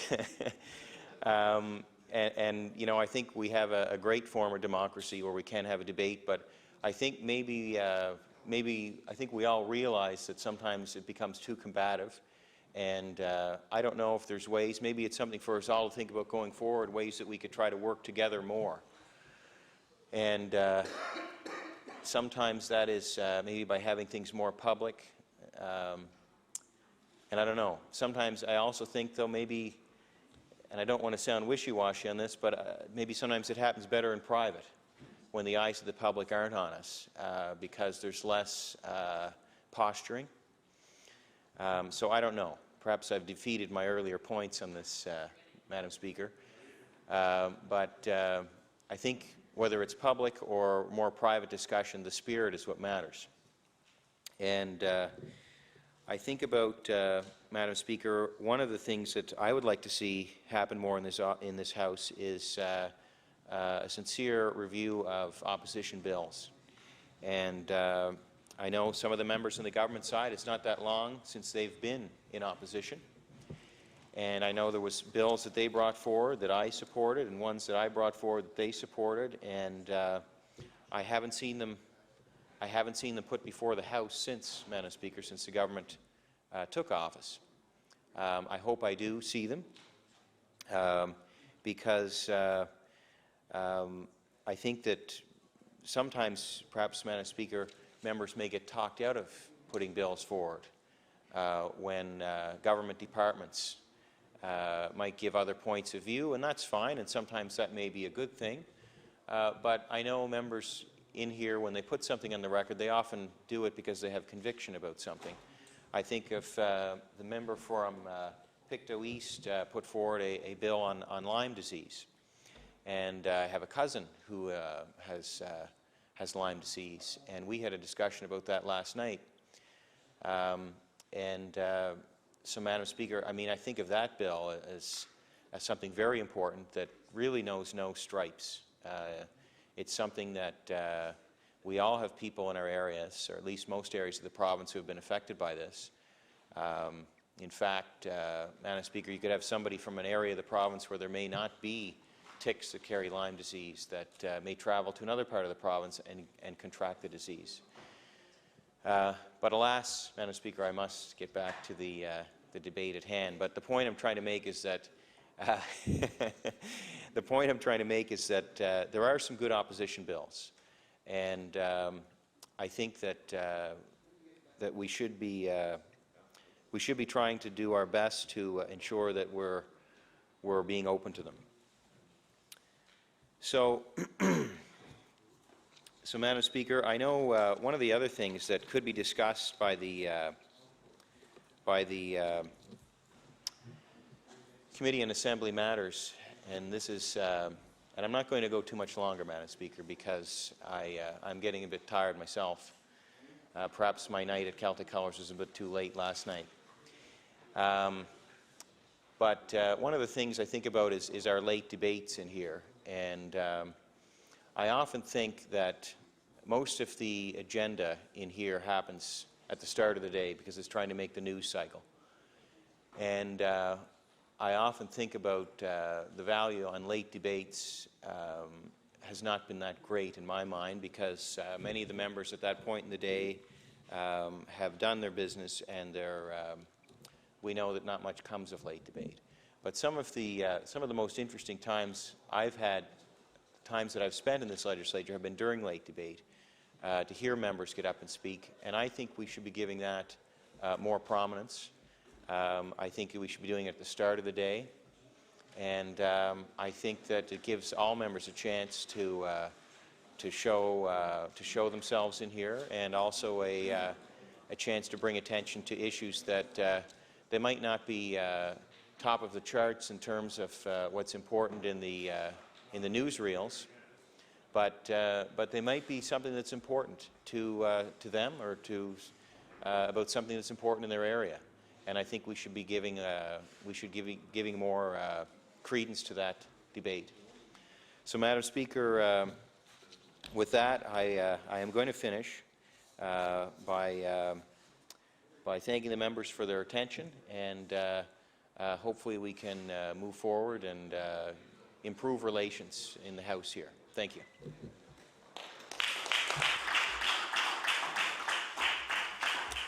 The honourable member for Cape Breton Centre. Thank you, Madam Speaker. Gives me pleasure to rise here tonight to speak on the amendment to send this back to Committee on Assembly Matters. I don't think I can remember that committee ever sitting in my lifetime in here, and it certainly feels like a lifetime. You know, it's interesting to see the inauguration of bringing Resolution 1 right in the middle of when we were debating Bill 6. And so that seems to be, to me, I'm missing something. But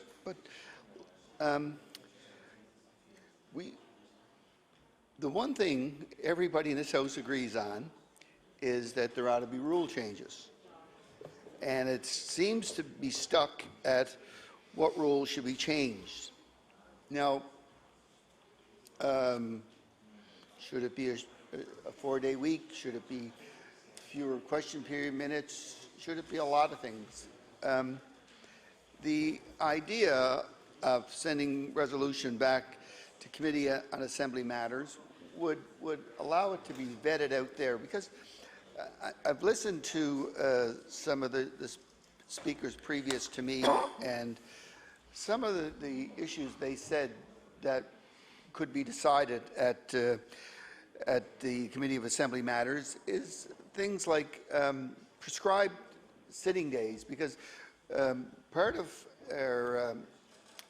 our debate is saying, well, you know, many of the other legislatures have 4-day weeks, and but they also have prescribed sitting hours, or sitting dates, excuse me, Madam Speaker. Whether the member from Kings North said earlier, whatever you're trying to schedule around that, whether it's vacation or just other things, it's an interesting thing to do.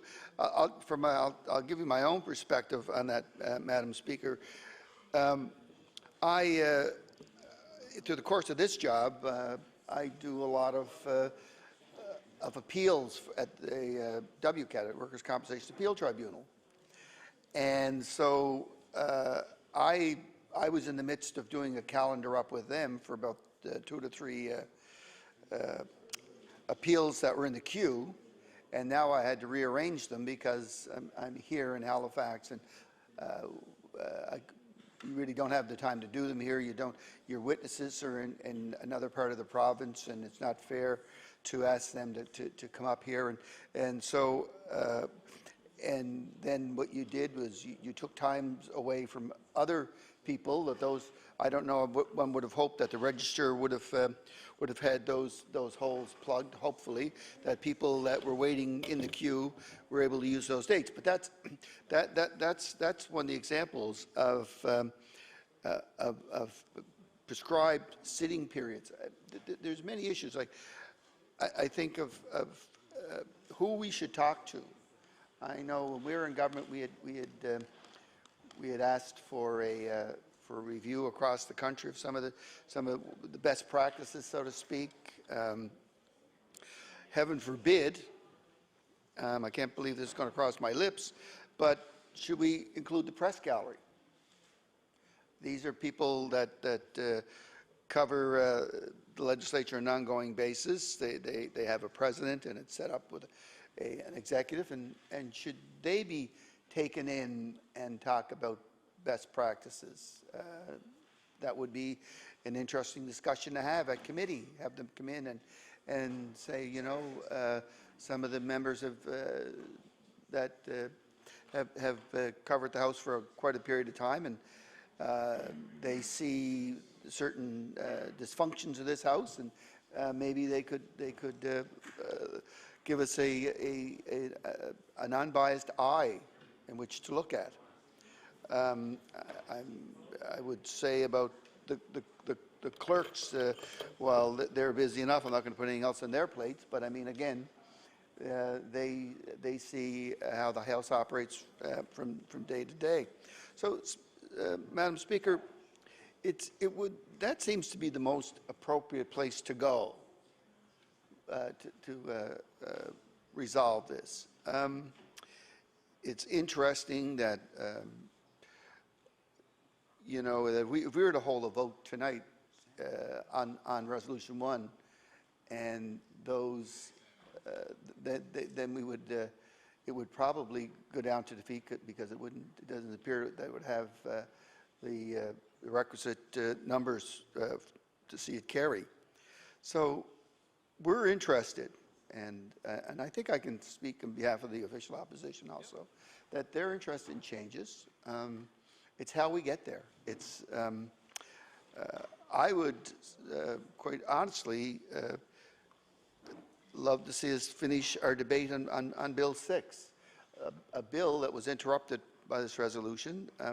You know, this was the Bill 6 deals with hydraulic fracking, and it's an issue, no matter what side you're on, there certainly seems to be a side that it causes much debate. It's an issue that involves the economy in many ways. It's an issue that involves the environment in many ways. So I would think that those would be interesting, that would be an interesting discussion, Madam Speaker. But we're here debating rule changes. I know the Premier's desire was to have unanimity on this, I believe. He spoke on that. And so this is a way to get unanimity, is bring it into the Committee on Assembly Matters.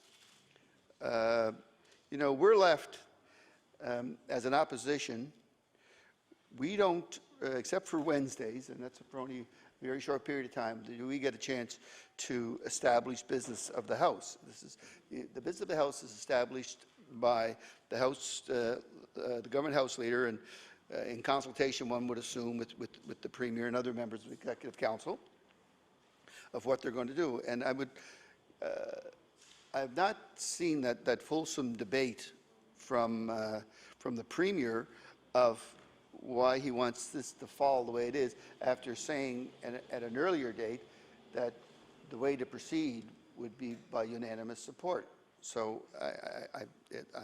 I've lost something here, Madam Speaker, of why the Premier is not here, is standing up and saying that why he's had a change of heart as it relates to this resolution. You know, my colleague from Queen Shelburne spoke last week, you know, regarding the loss of time in question period. And that was really, the whole debate is not the number of times that question period appears, it's the totality of it. And there are other legislatures that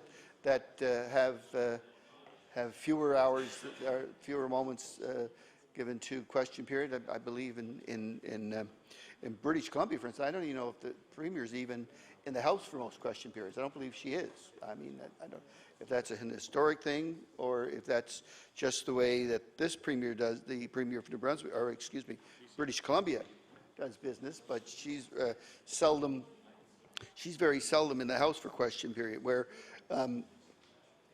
historically in this chamber, there'd be great consternation if the Premier didn't show up for question period at a fairly regular intervals, excuse me, and allow us to question him and his government.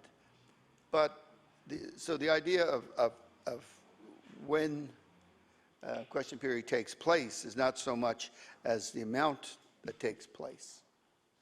So that's one of the large factors here. The Mondays is an interesting one because, again, what's interesting here, Madam Speaker, if, as I said earlier, the government calls business, and if the government didn't want to call business for Monday, like they're not calling business for Friday, for an issue that I know that had been previously booked, but it's the government's prerogative to call business when they seem fit. I mean, we were prepared today to see debate in this House or be in this House from 2 till 6. Now it's noon till 10. So, I mean, that's done on the government's prerogative. So, you know, we wonder, you know, why we're here, because we'll shortly be, in less than an hour, 50 minutes or so, be breaking for a moment of interruption and late debate. And then we'll see what the rest of the night brings us. But the reality is that the government House Leader could probably stand up and ask us to adjourn debate under this and get on to debate of Bill 6, and then we could send this on to Committee on Assembly Matters and see what happens there, where they have a majority. No, I hear that. And you'll get an approval. But Get the approval. You'll get the approval. Send it to Assembly, get approval. The member from Speaker, Cape but I'm waiting Centre for you has to the floor. intervene here and save me. Yeah. there's two guys digging holes here and they're throwing the dirt on me. Order. The member from Cape Breton Centre has the floor. Thank you very much, Madam Speaker. It's hard to talk with dirt in your mouth. Madam Speaker, I somewhat, there was some chatter from the floor across the way, and I don't think it's appropriate for me to identify the speaker, but I would think, as often is the case, that there may be a way around this through Assembly Matters. I would say to that person that was looking for approval for that, I would say this, if I heard them correctly, I would say this to them, Madam Speaker, through you, that it would be disingenuous for me, because of things that had happened in the past, for me to stand on the floor and say that's what will happen without getting prior approval. I think that member understands what I'm saying. So with that said, Madam Speaker, but I would be reluctant to stand on my feet and say, give that member those assurances without being able to back them up. So I would like for us to proceed, though, through Committee on Assembly Matters, to have them there, to come out and work out a system. You know, we're somewhere, one would believe, probably just a little south of halfway through this session. One could maybe think. So the idea of then, say, halfway through the session to change the rules, whichever they would be, would probably be better off waiting for a full session, say, in the spring. So there's, but that the fact that I would give assurances for that, whatever happened, that these would be ready to go in the spring, and that we would not, you know, and do it through the Committee on Assembly Matters, Madam Speaker.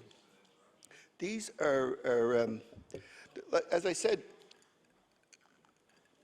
there's many issues, like right now we're really, or there is a kind of a hang-up on the Monday issue and the hours of question period issue.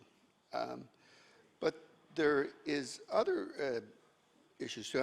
I know resolutions seem to be another issue. Like, look, I can't, unless I used to have to do them as a minister, I can't remember the last time I did a personal one. But that being said, that's where it's at. Different people use them for different reasons. I remember when I came to this House in '98, they were more political in tone, and they've now kind of moved well into the area of congratulatory, as opposed to political in tone. You know, often asked, in rule changes, would the legislative clerk's office have the power? Should we give them the power to change bills that for just for grammatical or spelling and so on, so they don't have to come back here? That I know that's something I believe that the Chief Legislative Counsel often talked to me about. That you know, that should that be changed, rather than have to bring a whole bill back here to change like a comma or something like that, Madam Speaker. I believe that would make a lot of sense. So you know, we would give it a fulsome discussion in Committee of Assembly Matters. We could call witnesses, as I said earlier. Representatives of the press gallery can be asked for their wisdom on this matter, and we could be debated there. There are ways around this. It's not to say that the rules of this House are not important. because I would never disrespect this chamber like that. But some of the rules of this House aren't conducive to basically everyday operation of this House in a way that moves things forward in a systematic way. For instance, one of the things we agree on is a set time for question period. You know, it just makes a lot of sense. Just nobody holds it up, and my theory would be you would work to that hour, whatever that hour was. Madam Speaker, would then call question period, and then we would do it for the prescribed period of time, and then we would move back on to wherever government business was left off. Or if it was opposition day, we move into opposition business after that, and so on. So, the issue really seems to be, in many ways, a tempest in a teapot, that we really have to, should we be putting this much time in this House on these changes? So, should it be held off to a committee to look at it? And I would say to you, Madam Speaker, that I would much prefer that the Committee on Assembly Matters look at this and come up with the appropriate changes, and a view of maybe some even more larger changes that will fit there. I've opined many times about the rules around debate on the budget. I've thought it sometimes, is that really the best use of how we debate budgets? It's again, it seems to have denigrated from actually talking about line items to it's an inquisition of the minister for so many hours. I think of the Minister of Transportation. It's not really so much of how much you're going to spend this year. It's whose roads you're going to pave a lot of times. Well, thanks for Union Highway, by the way. That must have been a whoops. There's members of his constituents who are going to travel on your roads. That's right. Yeah, no, a lot of them travel down part of Gardner Road. Madam Speaker, I digress. But that's what that's become, and should there be some rule changes around that? Should we see? I seen in my time in this House, and I don't know if the member from Argyll was here then, but a former minister of, I know she was health or education. I think it was health at the time. Was 20 hours plus. Our leader, one year, when she was health minister, was 20 plus hours. And that, left very little time for other departments to get up. So, should there be a rethink of how debate on the budget is done? And we're in committee on that. I mean, I'm not proposing that I have the solution, Madam Speaker, but I am proposing that there may be some changes needed. I'm in that place politically anyway, that there's more behind me than in front of me in many ways than one. But Madam Speaker, that's the reality of this House, and to be here for that long and not see any substantive changes, that would be fine if everything worked well, but I don't think it does. I don't think any member that's been in this House for any period of time, one session or more, realizes that the hour-and-a-half question period on Wednesdays, whether you're on that side of the floor or this side of the floor, and heaven forbid, Madam Speaker, when they're sitting in your seat, is an onerous task. I think it was probably done with with the best of intentions, but I don't think most parties agree with that large chunk of time. But that said, Madam Speaker, what they do is they would like this smoothing out of those hours and have them spread out over a longer period of time, so you don't lose questioning of the government and, you know, the government being able to answer those positions. So, I mean, that's I think, a very real issue, that we should be able to have those hours kept. But the hour and a half doesn't, I don't think it works well. I know it doesn't work well for any of the three parties, whether you're the government, the official opposition, or an opposition party. People, at the end of the day, say that doesn't work. And you know, it's borne out by the members of the press gallery that most days in question period, if they're in their seats in the designated area in the gallery, they're usually cleared out of here by the first 15 minutes, maybe 20, and then they either file something, or that they work on the scrums that will happen after QP. So.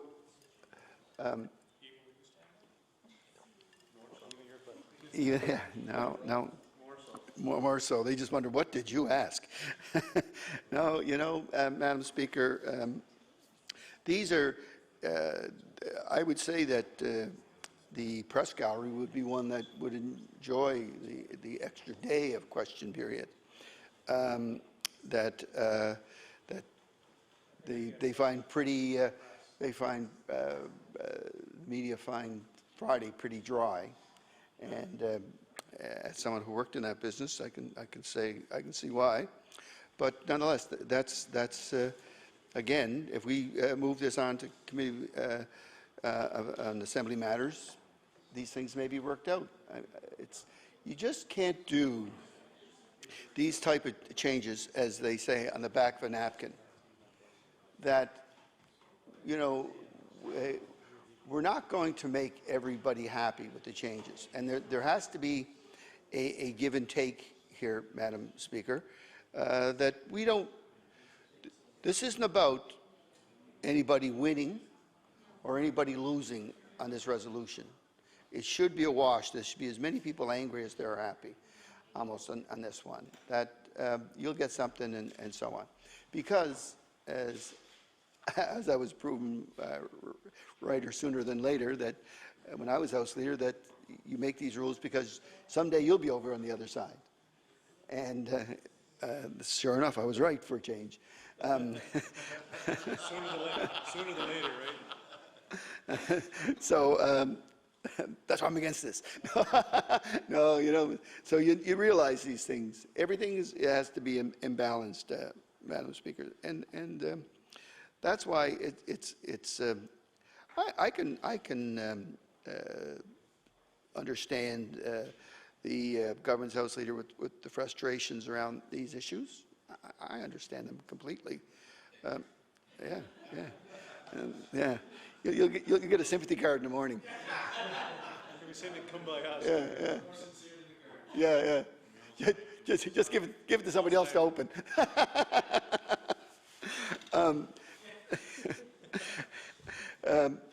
Speaker, you know, this is we would like to see some of these changes take place. It will at some point be up to the government to decide what they want to do with this resolution. I'm for one would like to see changes. No, I won't say that because it's not proper. But I for one would like to see changes, Madam Speaker, and it's interesting because many people have many different perspectives of what rights they have in this House and what they feel is if they don't have whether it's the length of question period or the days we sit, they feel that if that's taken away, they feel that's a right taken away, and that's an interesting perspective, and that's a reason why there's so many different people with different backgrounds and very unique individuals, why we're voted to this House oftentimes, because of our differing opinions. The idea that even that you belong, and this probably goes to my friend Sacco Kabakwood said before, just because you belong to the same party, you don't necessarily always agree with everything that's said. Now, the people, and there's hearty debate taken sometimes. Sometimes there's enlightenment, and sometimes there's a put the hammer down. And this feels like the hammer's been put down. Something I'm sure that the government House leader understands. For some reason, there's something about Liberal House leaders from Richmond wanting to change rules. No, I said it gently now, Madam Speaker. I wanted to make sure that he understood it, that he remembered. That's you gotta. If you don't remember your past, you're bound to relive it. But you know, these are the issues that we as a third party would, you know, we want to see changes here, and that there's a way about it that we could, if there was a way we could get this to Committee on Assembly Matters and have everybody, have the committee members come in, look at them,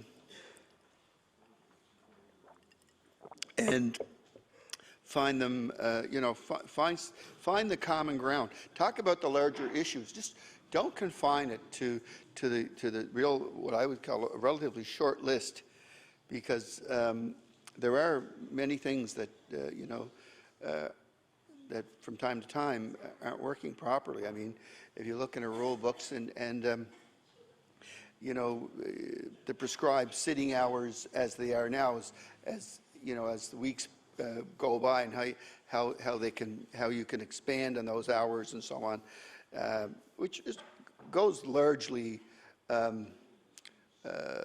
basically unabided by, if there's such a word, that they will, the government with the majority will say, you know what, as we saw early on this session, here's where we're going with the hours. And we will ring the bells, and there will be a vote, and it will carry. And but if we go back to the idea of that may not be so necessary if we went back, I would believe, about a prescribed sitting time, that that you know, if we knew something like October 1 to December 1, something like that. You know, I'm not wedded to the hours, but or the dates, excuse me, Madam Speaker.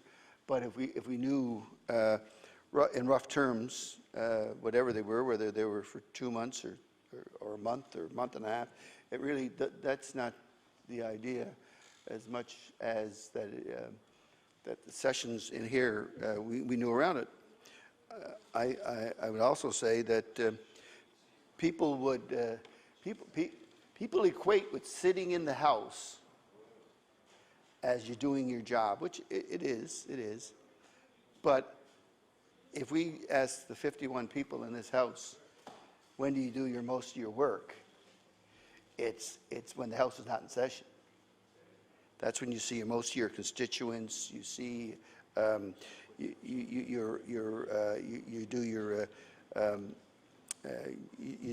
you do hearings like I do or stuff like that. That's when you have to arrange them. That would be that's really the time. And like, so when people say, "Oh my God, you only work 12 weeks a year," it's I think most members in here kind of. Not kind of. No, they laugh at it, because a lot of the heavy lifting to get reelected is back in your constituency, and that's where you do the hand-to-hand combat.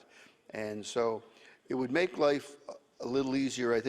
I know it would make life a lot easier for members if they were to have that ability to know that this is the chunk of time we're going to do it in the spring. This is the chunk of time we're going to do it in the fall. with the exception, Madam Speaker, as I said before, that I had to change dates on hearings. If my preference, I would meet in the early part of the late summer, early fall, because the traveling conditions are better.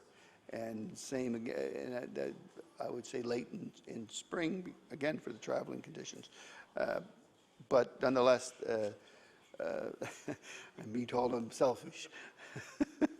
Well, no, I'm worried about I don't want our Minister of Transportation to ruin his budget on my behalf.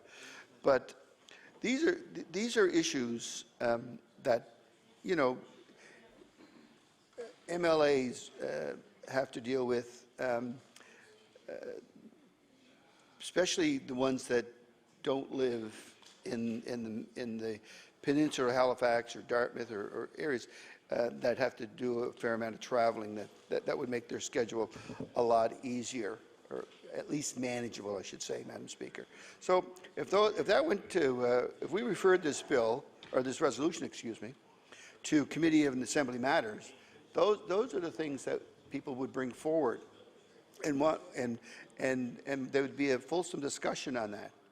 And you know, I'm not going to get into a debate on how much a bag of cabbage costs, because I wouldn't know it, except for the member from Kings North filled us in adequately there.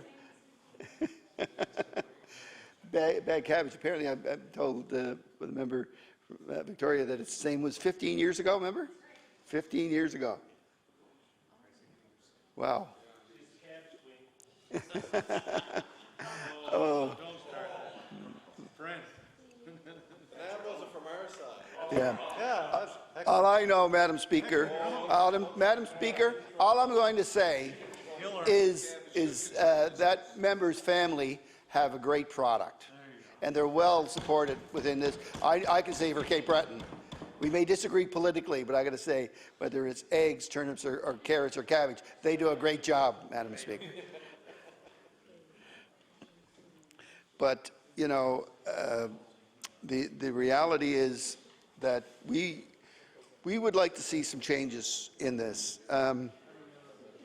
The floor of the legislature is the worst place in the world to do negotiations. I found that out some time ago. But what we can do is, I think if we can come to some sort of an agreement of getting this off to Committee of Assembly Matters and getting it there and working out where we agree. There's an old term, it's called interest-based bargaining. It's called getting to yes. And that's what we should be doing with this resolution, Madam Speaker. We shouldn't be drawing heavy lines and to a point, however, we're there. There are heavy lines here. But we should be trying to get to yes. What will work for the majority of members in this House, Madam Speaker, what we can do to change these.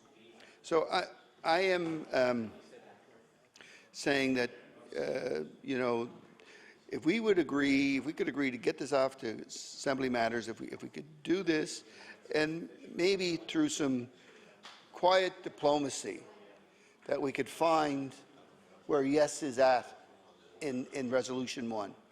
Or if it's to be found in the body of that resolution, or if it's to be found in a more wide open discussion at Assembly Matters. And maybe, you know, for the next few hours that we have allotted in this House, that we can adjourn debate on the amendment and adjourn debate on the main motion, and get on to maybe reinvigorating the debate on Bill 6, maybe, and getting on to other government business. But there's clearly the will of the government, what they want to do here. I would hope that at some point that we can find our way to getting agreement on rule changes, and that all the caucuses, that when someone takes it back to that caucus, that they're taking it back in good faith, and the caucuses agree, that's where it would be at, Madam Speaker. So, Madam Speaker, in absence of anything I've said in the last couple of minutes about adjourning debate on either the main motion or the I'm looking for a word again here. Anyway, on the amendment that we could find our way to send this to Committee on Assembly Matters and then dealt there, and that if this was to see further movement, I would think that diligent work on this through the times after the House rises and have a report back to the House ready for the spring session, that we could start those rules from there, from day one. People, if there was a tutorial to be done in the House regarding the new rules, that we would have the rule books updated, so they'd be ready to go, that we could all be ready to go. There'd be no changing in midstream here, Madam Speaker, that this would go forward, and that the members of the House would be fully satisfied with the rule changes. So, Madam Speaker, I'm going to take my place. I want to thank you, I want to thank the Assembly for allowing me to say a few words on this, and that I would hope I add it to debate, not subtract it from it. Thank you.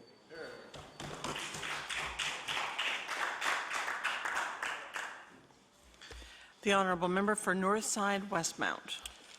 Thank you, Madam Speaker, and it's certainly my pleasure to stand today and add to the debate on the resolution the amendment to the resolution 1, to send this bill over to, or this resolution over to Assembly Matters to be debated and brought back to the House at a later date. Hopefully to have a good discussion, a good group of individuals that are on the Assembly Matters Committee discuss this, see where it'll go, see if they can come to a good agreement as to what rule changes should be made, what rule changes would be acceptable for all members of the Assembly, what rule changes would be the best fit for running this legislature and having people have a good balance between their constituency office and their legislative life. I know, Madam Speaker, myself, personally, I'm going to speak a little different than what some people are speaking here today, and I could probably speak for a lot of the other members here that are here from Cape Breton, the member from Yarmouth, the member from Victoria Lakes, the member from Glace Bay. We have a good drive ahead of us every day when we leave this legislature or when we leave from home to come to the legislature. And I know if the hours are changed, that we eliminate Monday night, and we have to be here for noon or whatever on Tuesday morning, we still have to travel on a Monday. As Madam Speaker, to get up at 5 o'clock or 4 o'clock in the morning in order to get here, have our caucus meeting so we know what we're going to deal with for that day, and to know that if I have a question I want to ask, to get to the staff member to make sure that question gets in the question period for that day, to work with the staff member, that I want to be prepared when I come here.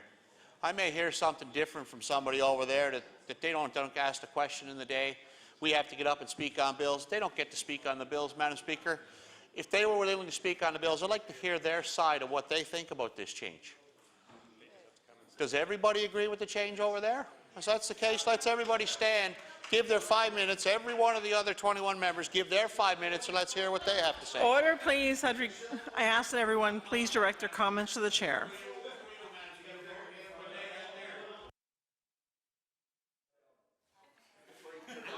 The honourable member for Northside Westmount. Madam Speaker, I just heard that's why I can never hit a change up, because I'm going after the fastball all the time, and I apologize for that, Madam Speaker. Who said that? Well, some member from Cape Breton Centre said that. I guess he must have seen me hit. No, I never said that. I've never seen you hit. Anyway, Madam Speaker, if it's that important, there are 21 other members other than the cabinet ministers on that side. Madam Speaker, through you, I'd like to hear every one of their opinions on this bill, or this resolution. I know what our opinions are, and we're voicing our opinions. Everyone on this side is voicing our opinions. From so far, what I've heard is, yeah, we need rule changes, but you know, rule changes have to fit for everybody. I mean, I speak with these people on this side from Cape Breton Centre, from the member from Argyll. Most of us had to travel yesterday to be here for today. And yesterday was Thanksgiving, Madam Speaker. I could have spent as much time with my family as anyone else did, but we had to be here this morning to get ready for today. So to take Monday night out of the mix and add it on to Tuesday and extend the hours, we start at 2 o'clock in the afternoon, extend the hours till midnight. I'm okay with that.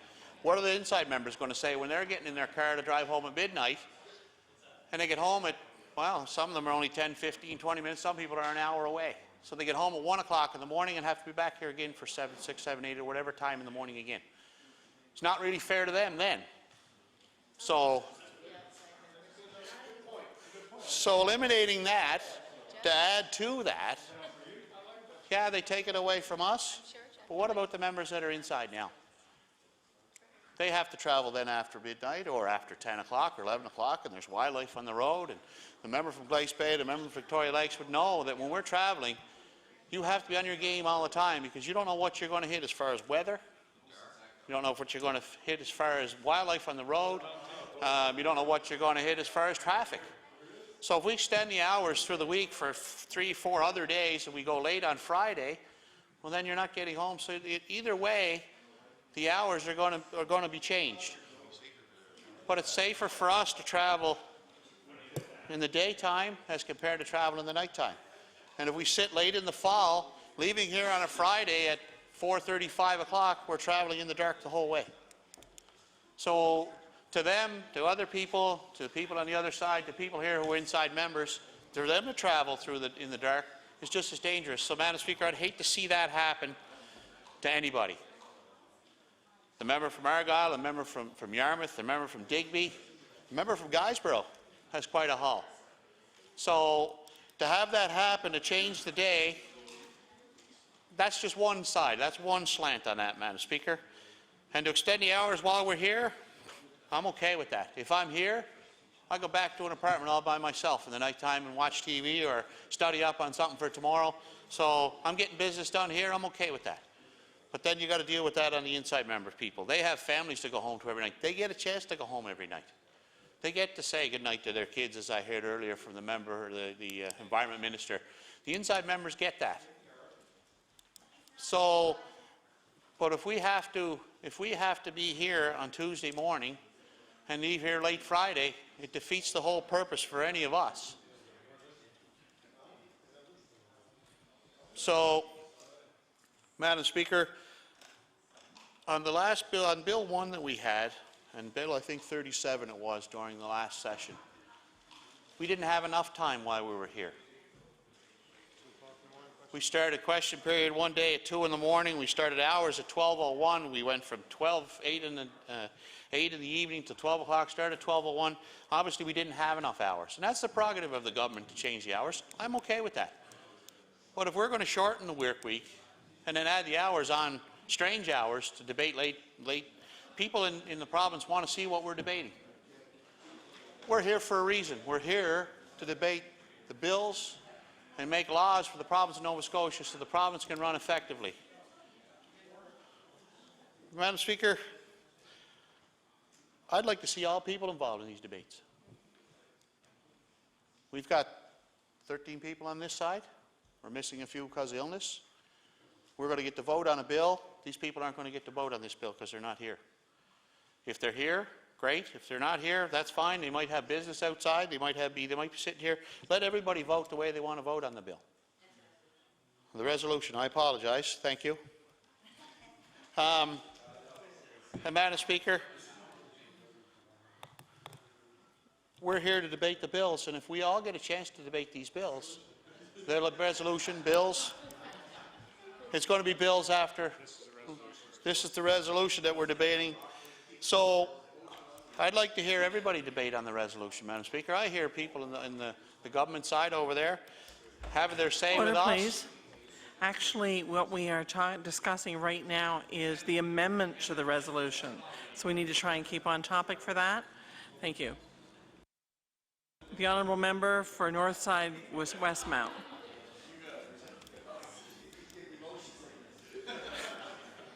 And Madam Speaker, this amendment pushes this resolution over to Assembly Matters, where it should be in the first place, because we're taking up debate time here on this resolution that could have been, hopefully could have been, or will be, sent to eventually to Assembly Matters to be discussed there and to come to a solution that's workable for everybody. Madam Speaker, we have an order paper here that's full of bills, and we order full of resolutions. There are resolutions in this paper that we haven't discussed yet. They're never discussed. This order paper comes to an end after the end of the session, and all those resolutions that aren't called, we got one resolution 1 called here, and we're trying to move that down so that we can get a good debate on the resolution. We can make sure that that resolution gets the quality time it deserves, so that that resolution can be solved with the agreement of all parties. We don't have to go through any of this. Madam Speaker, when that resolution came to the floor of the legislature, I assumed that there was almost agreement from all the House leaders on what was going to happen with that resolution. And now all of a sudden, the resolution is here, being debated for the last, well, probably we're into 7 or 8 hours worth of debate on this resolution now. Now we're into the debate on the amendment to the resolution. And then we are going to have a vote, of course, and then hopefully that resolution amended goes down to Assembly Matters, it gets discussed, and we come to a good agreement, and we have something that's good for everybody. Madam Speaker, I think one of the big stickling points in this resolution that's going to cause it to go to be amended is our Monday evenings. Now, Madam Speaker, time-wise, we're saying we're going to get an extra question period, extra day of question period. I apologize. And the member from Barrington, Queen Shelburne, sorry, has sat down and did the math on this, and although we're getting 1 extra day a week, we're going to lose something like he said 26 hours a year in question period. So yes, it's great that we get an extra day, but get an extra day at an hour at a time if that's the case. I mean, we do 3.5 hours of debate, a question period a week now. That's going to cut down to less than that.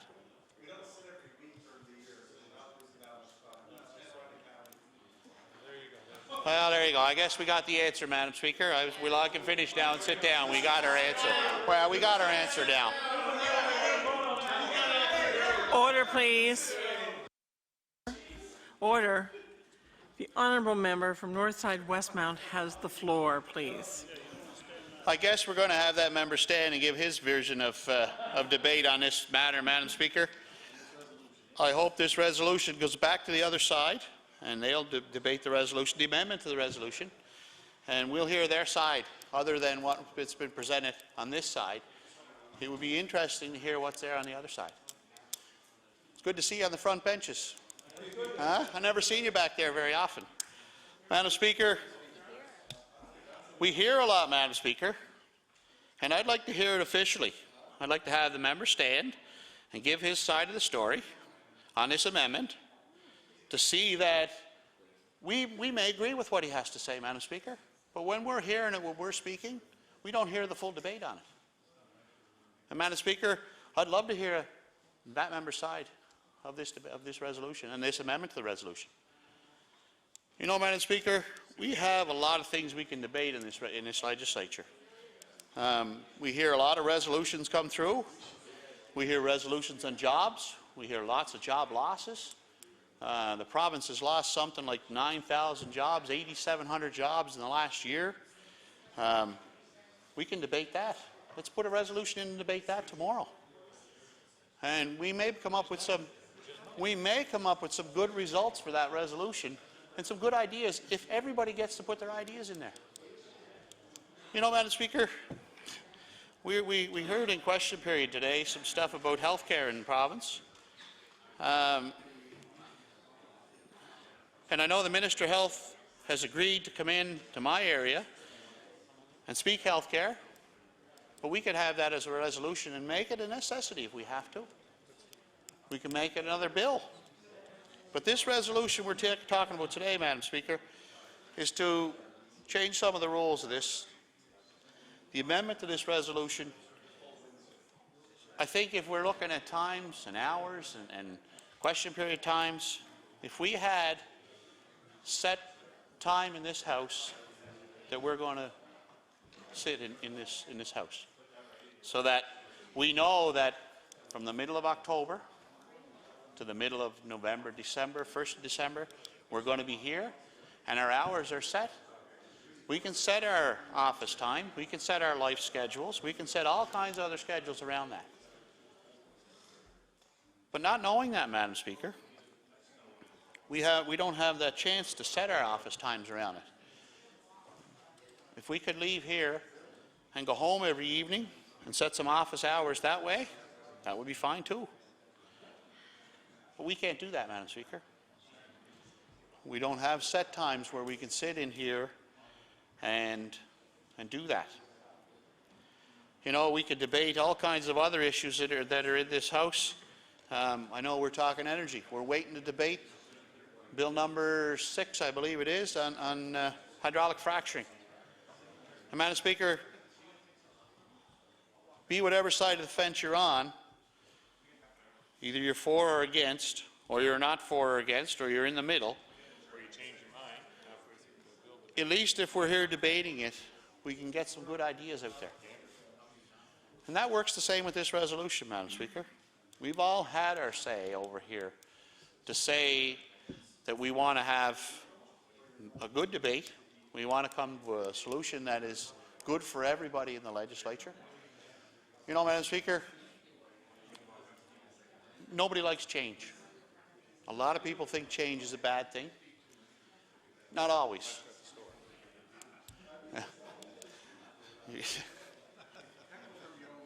I'm getting heckled from the own side. So you say change is good if I'm at the grocery store and I'm getting change back. But no, Madam Speaker, in all fairness, change is not always bad. When we can come to an agreement on change, and we know we're going to need 2/3 of the people here to have this go through.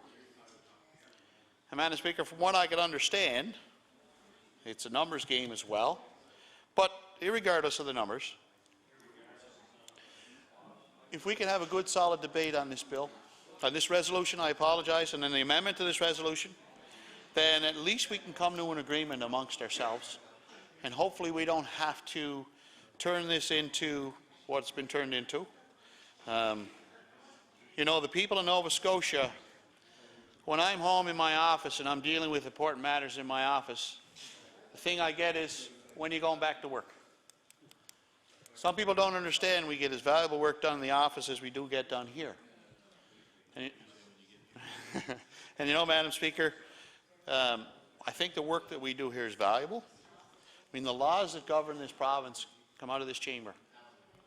We all have a chance to speak on those laws and those resolutions and the amendments to the resolutions, so that when we have our say, at least the people know that we're here representing them.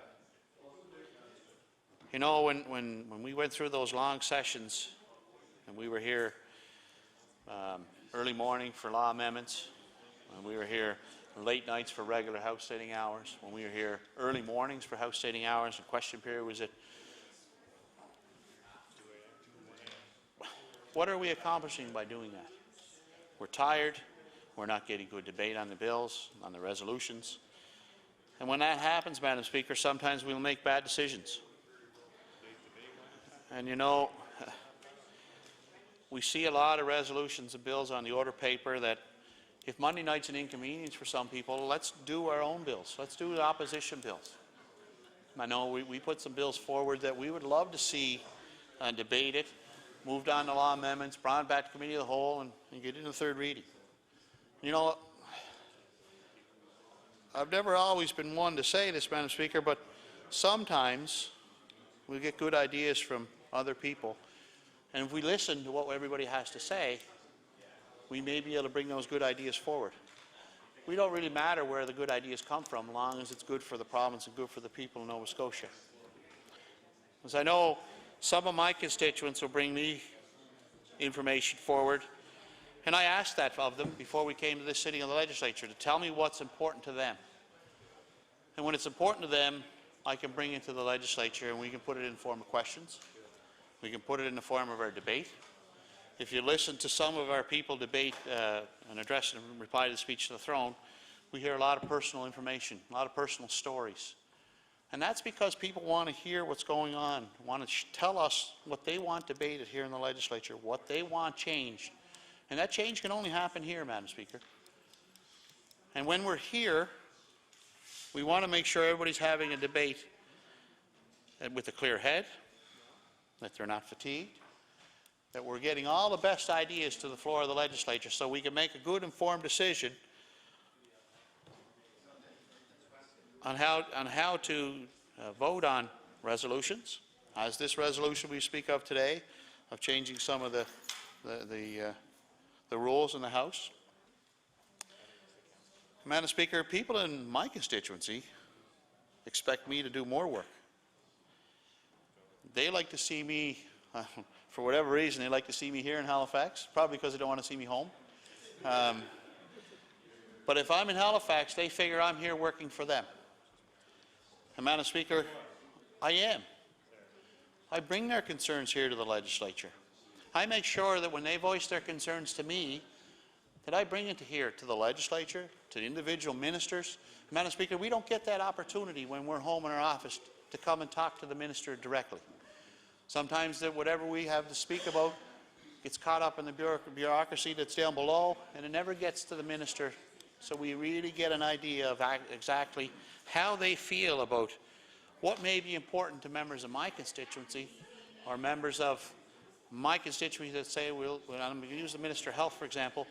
I spoke with the Minister of Health. He's agreed to come down and speak with some things that are going on in my constituency. He's agreed to have me there while he's having these discussions so that I understand where he's at, he understands where he's at, and so do the people who work in the hospital, Madam Speaker. And that's why it's important for us to be here, working for the people in our constituency, to make sure we bring the information from them to the floor of this legislature to make sure that our concerns and their concerns are heard and hopefully addressed, so that we can make sure we govern the province accordingly. The time for, we've now reached the moment of interruption. So we'll resume after. The notice was submitted by the member for Truro, Bible Hill, Millbrook and Salmon River and reads, therefore be it resolved that all members of the House call on the Minister of Fisheries and Aquaculture to consult with the lobster industry and let them have their say on the proposed levy. I recognize the honourable member for Queen Shelburne. Thank you very much, Madam Speaker, and it's certainly an interesting topic, and I'm delighted to participate in the late debate tonight. And I think for the members opposite and for the members on this side, I just want to do a little history review of, concerning the lobster levy and how that kind of the evolution of it.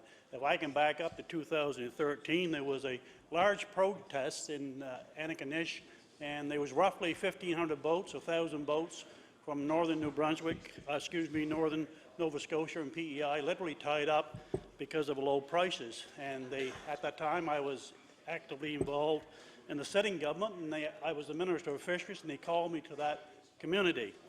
And out of that discussion, there was the evolution of a lobster panel was created. And the fishermen bought into that concept and was eager to know that there would be a lobster panel formed by the three provinces, New Brunswick, PEI, and Nova Scotia, and would come up with recommendations. And if you fast forward, the lobster panel did their work, and they come up with a series of recommendations. And also, the key important part of that was that the lobster panel suggested that there would be continuing consultation and a mandate would be directed from the fishing industry. If I can just go back to, there was a change of government, and we have a new Liberal government now, and in the March of this year, Madam Speaker, there was a lobster summit that was held on March the 26th and 27th. And I just want to point out that it was, I would think it was one of the most severe winter storms that we had during our last winter. And I can tell you that I literally spent 2 days trying to get out of my driveway so I could get to Halifax. And what that session, that lobster session, was brought together, all lobster sector stakeholders, harvesters, live shippers, processors, buyers, and federal and provincial partners was at that particular summit. I want to point out again that this was very severe weather, and there was a lot of people in the industry that could not participate. This is very important. There was 2 key recommendations, Madam Speaker, that came out of that summit. One, Madam Speaker, was that there be more consultation. And during my discussion tonight, you're going to hear that over and over. There was also a concern about the lack of representation that was not there, and the committees or the people were concerned about a proposed levy, who was going to manage this particular money, is it going to be a cash cow? So there's deep concerns around that, who was going to collect the money that was generated by this 2-cent levy that was proposed by the lobster panel. So everyone knew that there had to be more consultation. And during the interim, when we sat in this House, we heard the discussion earlier tonight how important it is to raise these important questions. And myself and the member from the official opposition raised the same question in March and April of this year. And this was to the Minister of Fisheries and Agriculture, who promised not once but twice direct questions, will there be consultations with the industry across Nova Scotia? And the reply was, yes, there will be, and we'll have a schedule, and bear with me. And this all took place in March or April this year. Now, I brought you up to date until midsummer, and what we have announced by this minister is a proposed mystery group. And for the like of me, we haven't heard. This mystery group has not been named. The minister has gone off onto a 5% proposal that he's talking with this mystery group. So to me, there's a lot of confusion. And the industry wants to know what this levy, this legislation that this minister is proposing in this session, that he's about ready to table, how is that going to evolve? And what's it look like? And Madam Speaker, through you, to the minister, my previous question this session, I asked for a schedule of consultation because the industry wants to know more about the details of this proposed legislation. And it's so interesting to me, it is so interesting because not only are Nova Scotians involved in this discussion, this is a considerable amount of money. Of a 2-cent levy, roughly $1.5 million is going to be raised in the Nova Scotia portion of this. There's also other provinces involved. And Madam Speaker, you know what PEI is doing? As we speak, they are holding a province-wide vote on the basic principles what I'm talking about here. They're asking for a direction from the industry. They're asking for a mandate. They consulted, and this is what the industry said. We'll give you whatever, but you need to follow the democratic process and have a vote. To me, that is wise. And what's happening in Nova Scotia, if I could just take the time to point out, in New Brunswick and PEI in Newfoundland, there is an organization that is probably stronger than Nova Scotia. The difference in Nova Scotia is that we have a fiercely independent industry, and there's not as much organization as you particular in PEI, where one group can represent probably the majority of the fishermen. And they have spoke loud and clear. They're saying, we want to have a say in this. We want to know where this money is going, so we are going to have a vote with the industry. Now, why I brought that up is because this is the crucial, important point here. It's very interesting to note that in Nova Scotia, the lobster industry lands over 60% of the Canadian lobsters that is landed in Canada. I'll repeat that. Over 60% of them lobsters is landed in Nova Scotia of the entire Atlantic provinces. And they have been excluded from an opportunity when they're going to talk about a levy that's going to be introduced to them. They have been excluded from the consultation, which is crucial. And to me, I can't drive this point home long enough.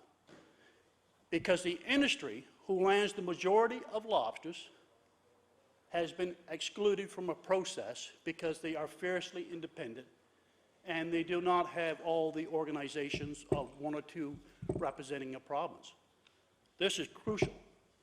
What I also want to point out, if I can back up over the last year, District 34, where I fished, Madam Chair, for 38 years, in the last few years, they have looked at options about reducing fishing effort, Sunday fishing, a vote last 2013 on reducing trap limits, and again, reducing fishing days.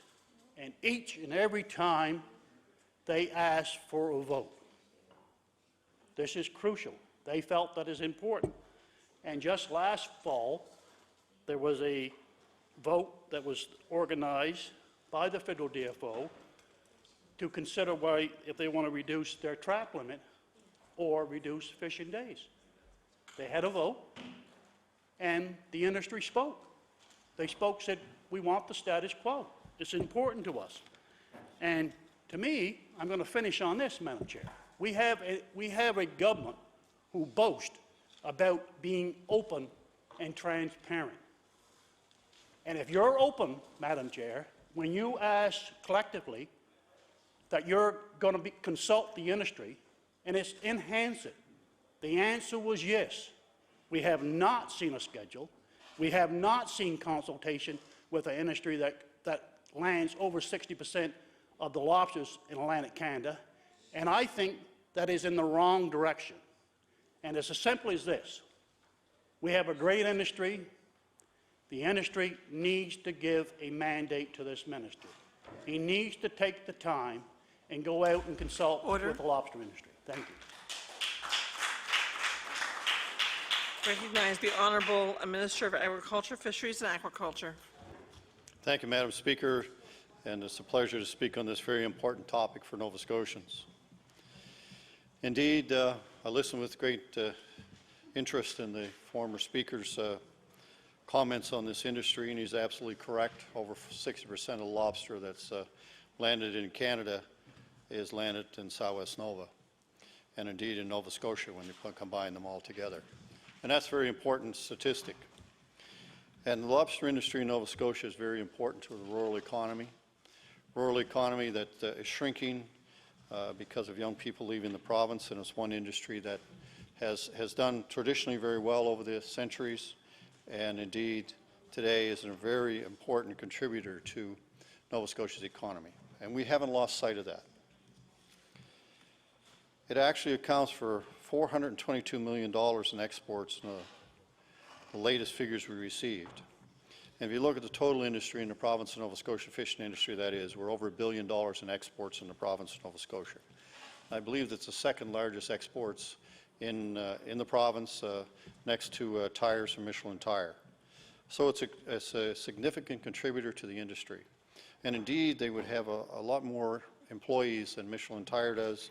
And indeed, I believe they're the biggest employer in the whole province. And when you look at that and look at the value of that to rural Nova Scotia, it's critically important to us. But we have to do it right. We absolutely have to do it right. There's been lots of talk about lobster, and I remember years ago when I was first elected, the crisis was in the cod fishery. And that was poorly handled by everybody, absolutely everybody that was involved in it. and we don't want to see lobster go the same way. Want to make sure lobster's here for a long time to come. And not only that, but make sure it's here with the value, the total value you can get for it.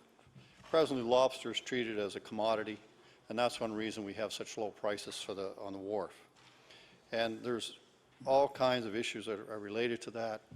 And indeed, we are in the process of trying to address those issues and see if we can't get a higher price for the premium lobster in Nova Scotia. Nova Scotia has premium lobster. And when you look at the whole industry, we have the biggest catches of Atlantic lobsters actually in the world. So it's very important for us to really look after this industry and work with the industry as we move forward. And we are committed to working with the industry. We have to maximize the value that we get from the seafood products in Nova Scotia. And indeed, there's been a lot of effort on that part by the very capable processors we have and the harvesters and the whole industry. But we have to go further with that. And we have to support that industry grow and prosper. It's so critical to our economy in the province. We are supportive of the recommendations of the Maritime Lobster Panel, and we'll continue to work with our partners in the province to move that forward. Unfortunately, there's not a buy-in in the province that we've seen so far for the levy. And indeed, the industry is highly divided in that regard. And to the day, if we're going to get this to work properly, we're going to have buy-in from industry. We've had consultations. We need to do a lot more consulting with industry. We have to go in the right direction. I believe we have found the solution. I am not convinced that we're there yet, but we're very, very close to the solution that would engage the industry, and not only in a levy process or whatever we want to call it at the end of the day. I have no idea what will be called at the end of the day. From hearing from some of the people, the key people in the industry, they're not too keen on a levy, but they're keen on some other avenues that will achieve the same thing. And the member was correct. It raises about, we figured about 1.6 million, not 1.5 million, a 2-cent levy. So it's about $800,000, a little bit over $800,000 for every cent of a levy that's put on. And I caution about using a levy. A levy was recommended in the Lobster Panel report. It doesn't have to be a levy to achieve the same thing. The idea is to get the industry involved, industry-driven, industry-guided, and how this would be done. And the report is critical. We have to have a better price. This crisis was caused, and the former member was correct, by a really low price in the industry, where fishermen simply couldn't go fishing because they couldn't meet their expenses. We don't want that to ever happen again. And if we're going to avert that in the future, we have to look on the quality of the product, we have to look at our marketing, we have to look at all kinds of different issues to ensure that the landed price at the wharf is high enough that number one, the fishermen can make money and survive and prosper. And number two, we can move that number up a bit, even higher, to give them added value so they can add more money to the economy in Nova Scotia. That's what we're after. We have a goal, according to the Ivany report, to doubling exports in the fishing industry in the next 10 years. It's a very, very difficult goal to achieve. I believe it is achievable. I believe the lobster industry is going to be one of those key factors in that. But we have to think outside the box, further than we ever did before, to make that happen. But at the same time, we have to meet industry's expectations. We have to listen to them. We have to work with them. We have been listening. We have been working with them. We're hearing loud and clear that they're willing to do something. Not necessarily a levy, not necessarily what was proposed, but with the same dollar value and the same results, and possibly more, with an industry-driven and industry program that would put the industry in its place where it should be and add more value to rural Nova Scotia. Rural Nova Scotia is key to this. We see so many young people, as I talked before, leaving the province, and it's one industry that we can work with and to ensure that we can have high-quality jobs, high-income jobs for people in the industry, entrepreneurs. And when we talk about the highly independent relationship with the fishermen, I've been working with fishermen for years, and I guarantee you they're some of the best entrepreneurs in the world, absolutely the best in the world.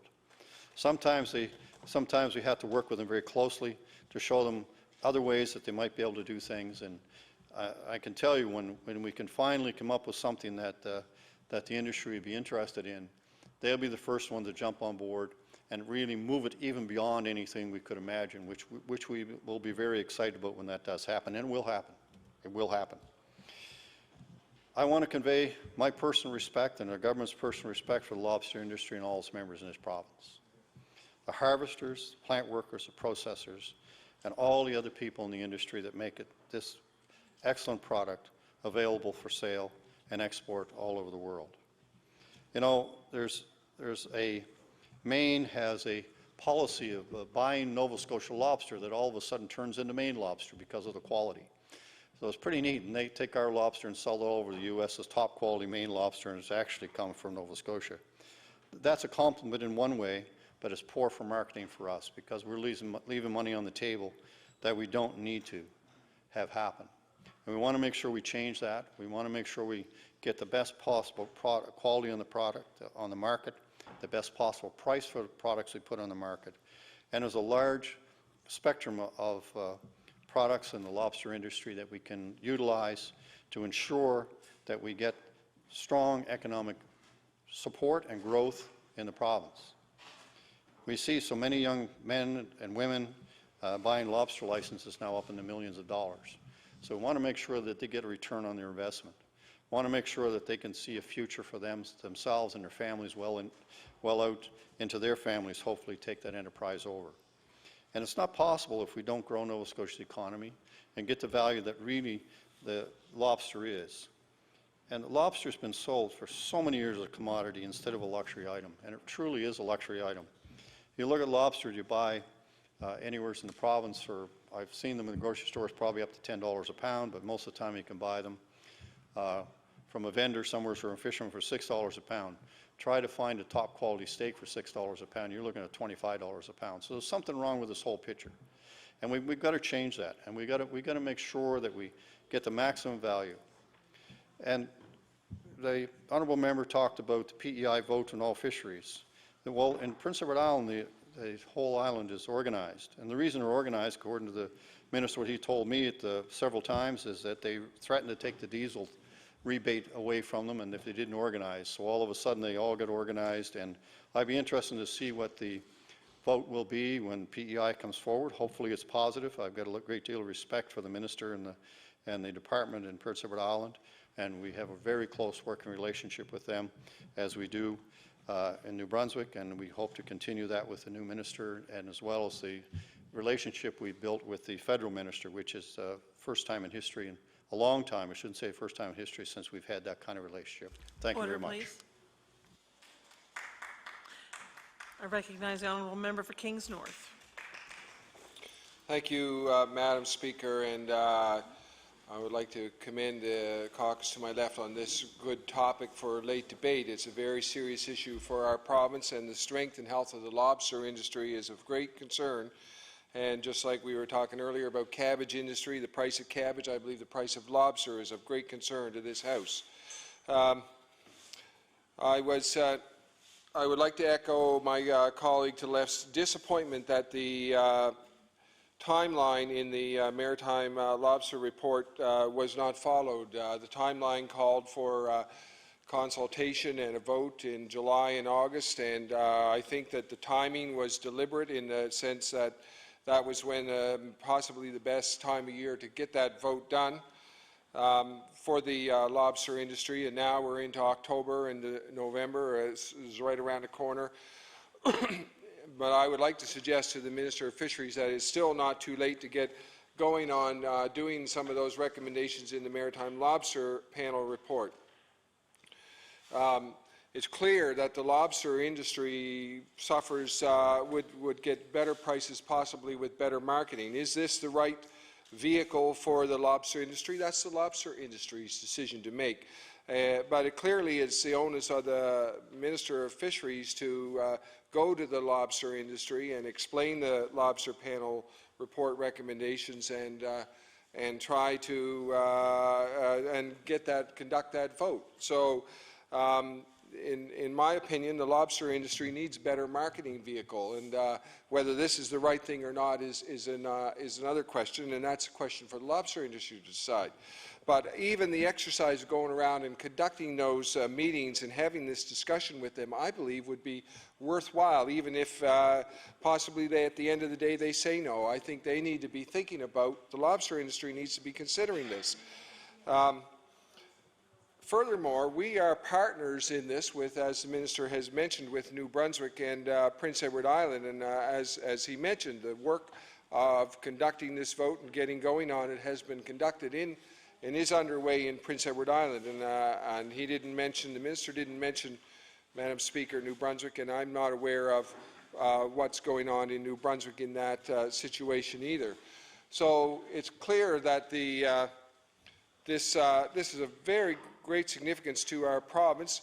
The Minister of Fisheries has on his plate a fair bit to do. He committed to doing this in July, or in the last sitting of the House when we asked him, and we're very disappointed that this hasn't been done. I had visitors this summer from New Zealand and Australia, and off the coast of Tasmania they have a very similar industry, and they're attracting about a $30 a pound price for their lobster. And in my opinion, this is where it isn't actually a lobster, it's a different type of crab. But in my opinion, that's where the prices need to be for this. This is a high-end product. This is the best product in, I think, the best lobster in the world. And I believe that to get from here, from where we are right now to there, is in large part a marketing question. Now, in my farming career, I had the opportunity to join a group of farmers, and we marketed our product together. And I very well remember my father saying to me, "John, as long as you're in difficult times, you'll all be able to work together. But when it's good times, you won't." And his prediction came true. We did work together quite well through difficult times, and later on we parted company out of that business, which was a well-known business called King's Produce Limited, well-known in the province. And we all went our separate ways. But it's in times of adversity that fishermen, I believe, will see the value of working together, and we did as farmers. And I would suggest that this is the case here. Now, earlier this summer, the Minister of Fisheries brought up the 5-cent tax or levy, as you want to call it, and I must say that we were very disappointed that even if he had that in the works, that he would go public with that, because it really muddied the water on this 2-cent levy, and it really caused sent a wave, sort of a shock through the industry that maybe the industry didn't know all that was happening, and kind of really probably made it less likely that the industry would vote for this 2-cent levy. And I think that is really unfortunate that was the case, even if there is this area that the minister is working with, which is commendable. If there's one particular area which the minister has not yet told us, it's commendable that he's working with that one area more directly.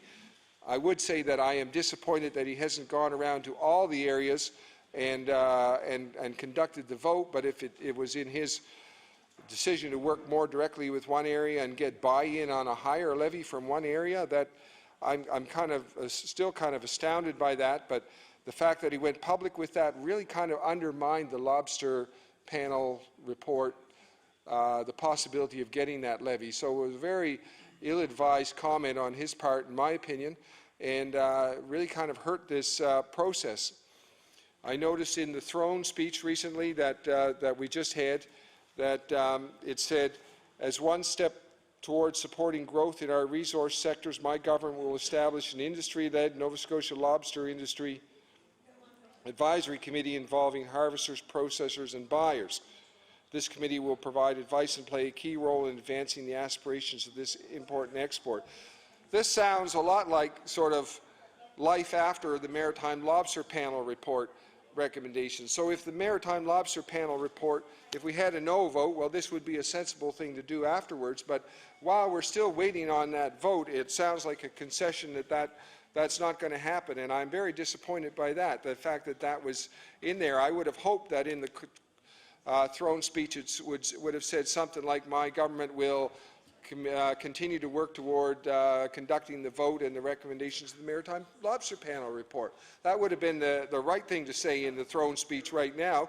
It should, I think it was in the last throne speech, I can't remember, but certainly the government said things to that effect last spring. And here we are, and nothing's happened on this front. And I'm very disappointed that the Minister of Fisheries didn't just straightforwardly go at the topic and conduct the vote and let the fishermen have their say. I realize it's a coin toss on whether they would vote for it or against it. Maybe they would vote against it, but they would still have their democratic say in the process. And in my opinion, it would be a good thing to have them thinking about marketing and even to bring the issue before them, to have them, the lobster industry, go through the process of even saying if in fact they said no, it would be a good exercise for each community in the lobster industry to go through that process and have that discussion and have the opportunity to say yes or no to it. So I realize that I have another minute or two, but I know that I'd just like to end my talk now.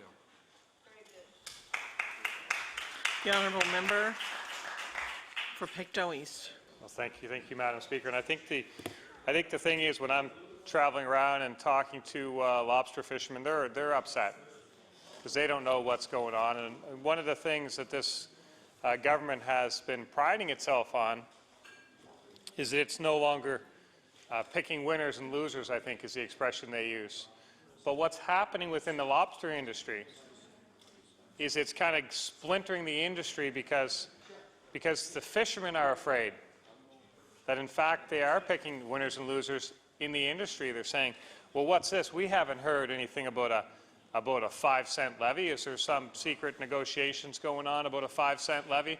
And it's just creating some paranoia amongst the fishermen, and it's completely unnecessary, and it's completely the result of the government's way they've kind of rolled this out. So I do agree with my colleague from Kings North that the lobster panel report is there.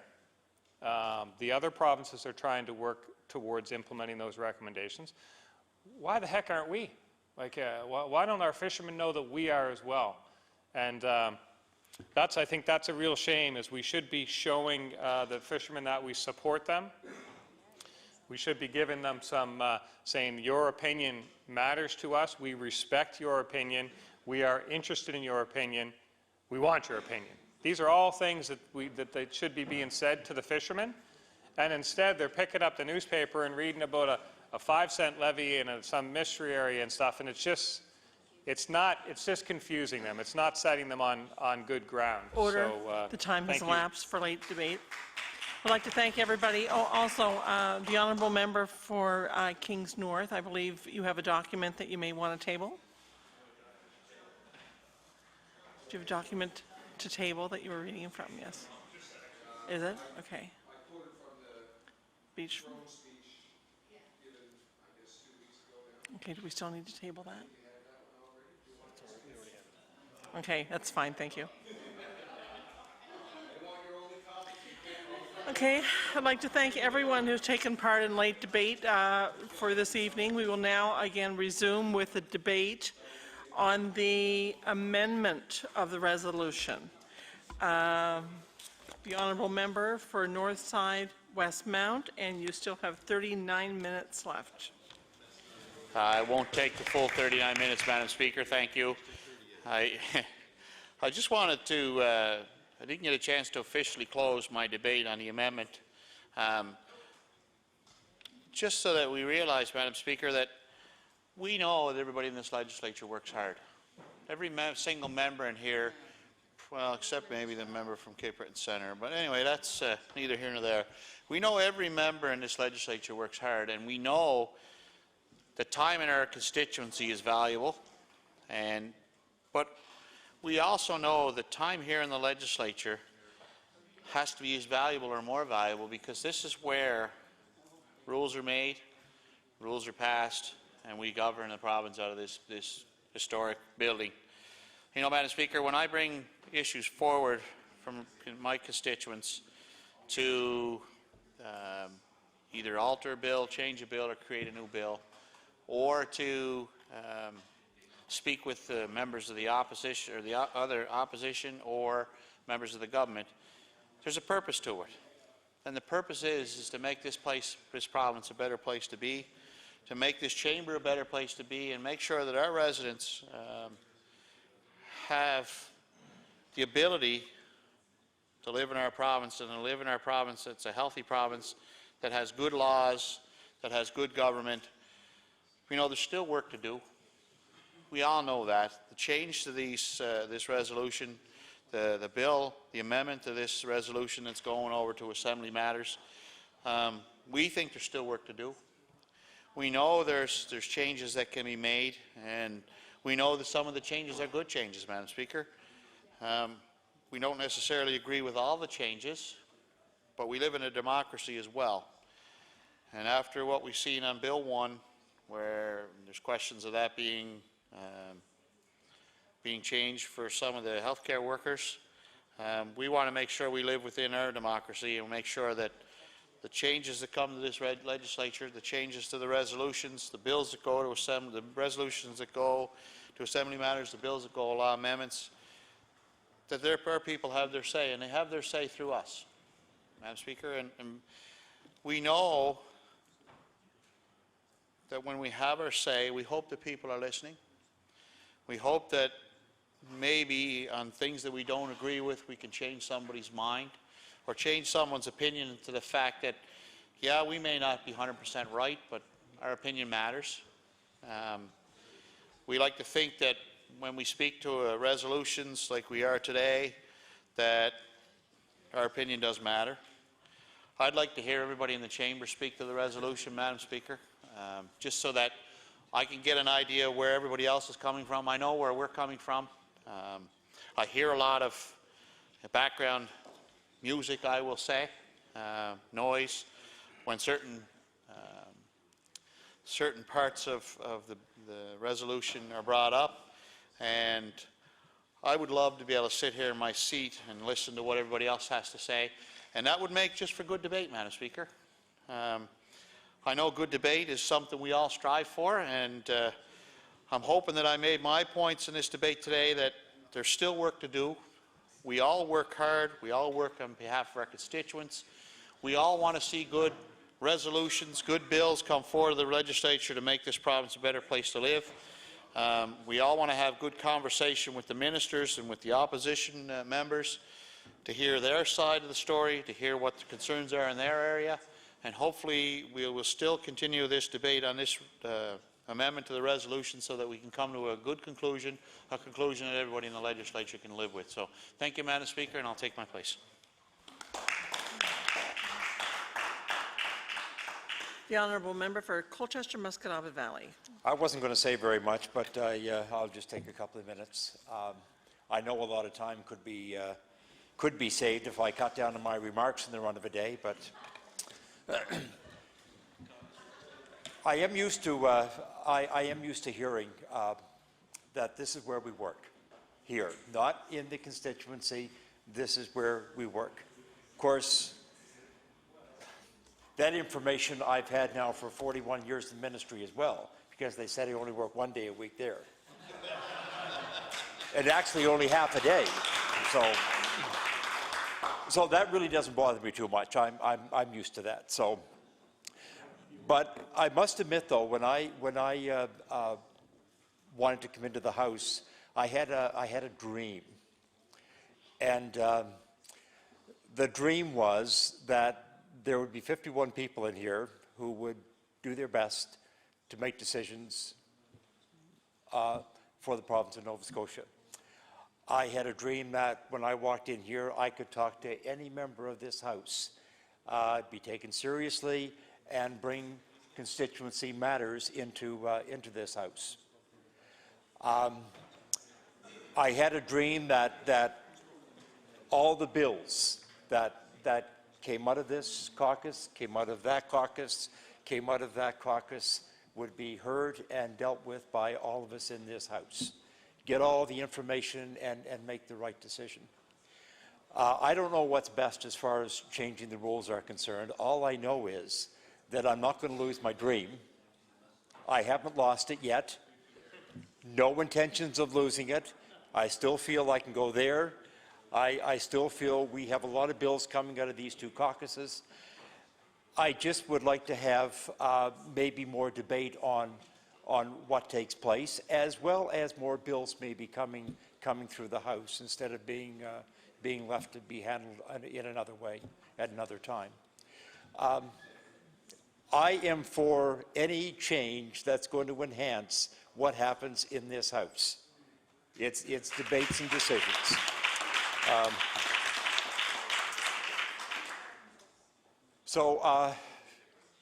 Having said that, we'll see what happens, and I will continue to do my best to make sure my constituents are heard and that the stuff gets done here in a proper manner. Keep going. Do you think I'm in church? I'm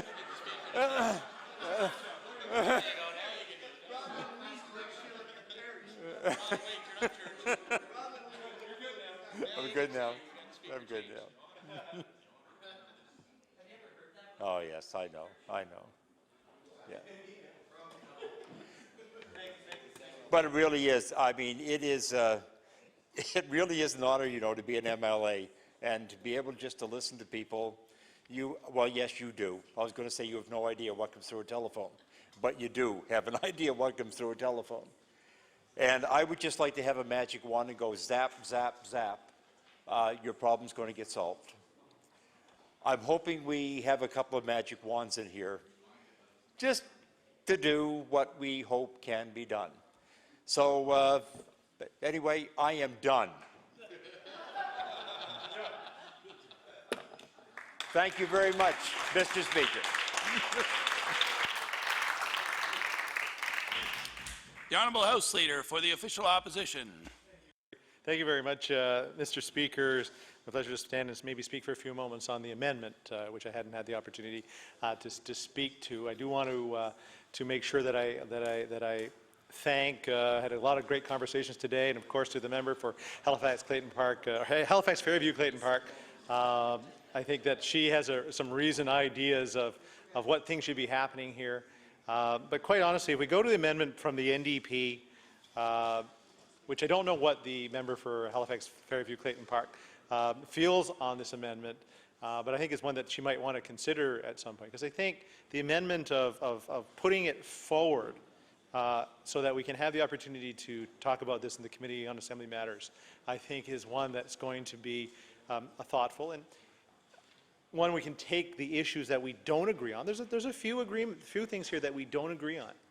It's not like, you know, we don't want change and they don't want change and they don't want change. As we all have this this feeling of change. I know the member for Halifax Fairview Clayton Park really wants change in this House. I mean, she's been here for a year now, and she sees the use. That's true. She was a page 2, so she knows how useful things here are and how not useful things are. So to be able to change the things that are not useful, I think is a good thing. But taking this resolution and moving it forward by 6 months so that we can have a committee meeting, of course under your presidency, Mr. Speaker, that we're able to look at the things that we don't have agreement on. Now, knowing full well that at the end of the day, the members of the government are the ones that have the majority on that committee, knowing full well that you know, they'll be still bringing the issue of Monday nights forward, and you know, I think all through this process that we've been willing to say, you know, is there a way to make that adjustment? Is there a way to say committee day is 1 week, House seating is the next week, or you know, what is that quid pro quo that the member for Halifax Needham, the member for the leader of the NDP has brought forward? You know, what are we trading off, or what are we gaining on behalf? I don't think the member for Halifax Fairview Clayton Park would want us all to come out losers. I think coming out losers is the wrong answer. I think Nova Scotians would be the winners on this. By the way, I got 4 in. So moving it forward, I think, is one option, is one way to broach the situation. Sort of a bit of a deadlock, I guess is what you would call it, that we can't agree on those final 2 points, which is that Monday night sitting. Dorsey will come in and settle it for us. Yeah, you can get Dorsey to come in. Dorsey's going to be doing, I think, a great job for our healthcare unions and the health department. So it would be neat to see if he could actually come up with a solution for us on this one. I believe the amendment to do this is one that will allow, I think, clearer heads to prevail. I mean, yeah, we've been sitting here talking about this for the majority of today and for a big chunk of this on Friday, because we're just looking for an offer to tell you everyone that the honest truth is, okay, what is going to be the give and take? What is going to be a solution to move us on to the next point in this debate? And I quite think that once debate on the amendment finishes, we'll of course have a vote. We'll see where the government is on that one. I haven't really even got an indication from the government whether they're supportive or not supportive. I think for the member for Halifax Clayton Park, Fairview Clayton Park, so that's 5. I think she just wants to see things move on here. Maybe the Halifax Shabocto, maybe Clayton. No, I'll have to come up with it later. I've got Hammond's Plains. I come to names all of a sudden, and I know I can't use the members' names in the House, so you have to remember their constituency names. I think coming up with that solution to moving it forward is a good one. I mean, there are a number of other options that can be considered, and which I spoke about when I spoke during the main motion, which is the issue of moving it off to committee immediately. I mean, why don't we just accept the things that we agree on and just take those 2 items, shove them off, and get them into that committee, have a committee meeting as soon as you can, and actually continue to meet over the winter so that in the spring we come back with a full slate of changes, which has had the input of not only us around the table, House leaders. It'd be nice to have other members involved in this one too. I mean, not that I don't like hanging out with the other House leaders, but we do come to a head on some issues that we can't necessarily come up to a final agreement, which is why we're here today, because I think the government House leader felt that he had an agreement. We kept telling him he didn't, yet we're here debating this one here today. So it rolls down to the question of this, and the next couple of hours or minutes or whatever happens here in the next bit, as this resolution comes to a vote, is the question of 2/3. Is we keep coming to that point. Most House rule changes in the past, most, not all, but most, have come with a unanimous consent of this House. So everybody around the table, whether it was 52 members at the time or 48 members at the time or 51 members today, all of them have agreed upon the rule changes as a collective, because the things that we do in this House of Assembly all impact the people that we represent. So of course that we would all move together and actually approve, or in some cases not even bring them here because we didn't approve. So what we're looking at over the next little bit is the fact that the government House leader, the government, is looking for a 2/3 vote on this resolution. So it'll get voted down, of course. But on the main motion itself is the issue of 2/3. If the government is able to get 2/3 vote on this, the motion passes, because this is a rule motion. If they lose the vote, of course, the government House leader can bring back another motion another time with different things, and maybe have a vote on that at some other time, but it's probably going to end up in the same place.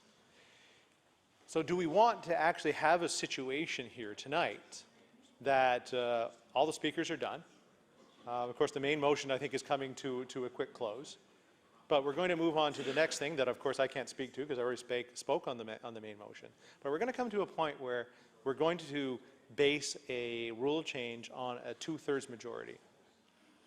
Mr. Speaker, if we get to the point where we don't have that 2/3 majority, this resolution, of course, is shot down.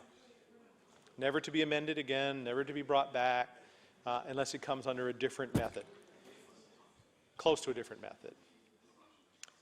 And that's a little worrisome, because it takes an opportunity, creates a bit of precedence in the House, and basically blocks being able to do this again.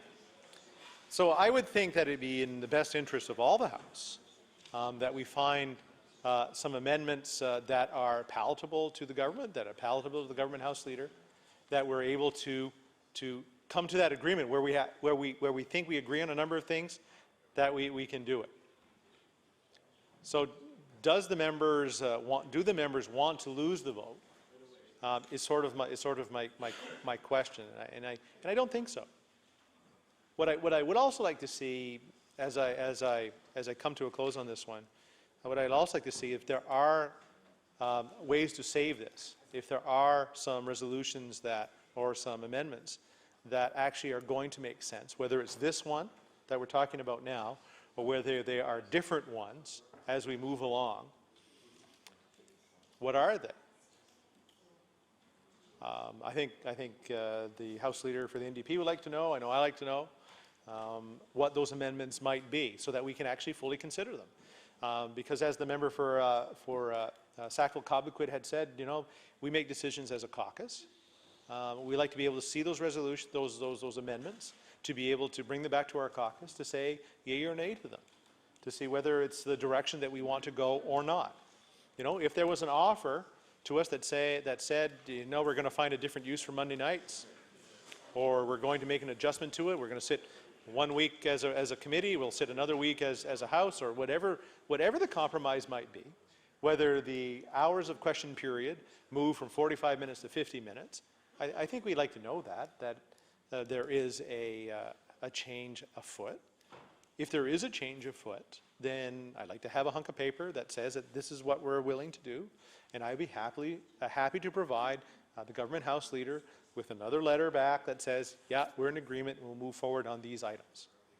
The same thing is that if we move this to the Committee on Assembly Matters, if there's a way to tune this up, that all things will be binding, well, so be it.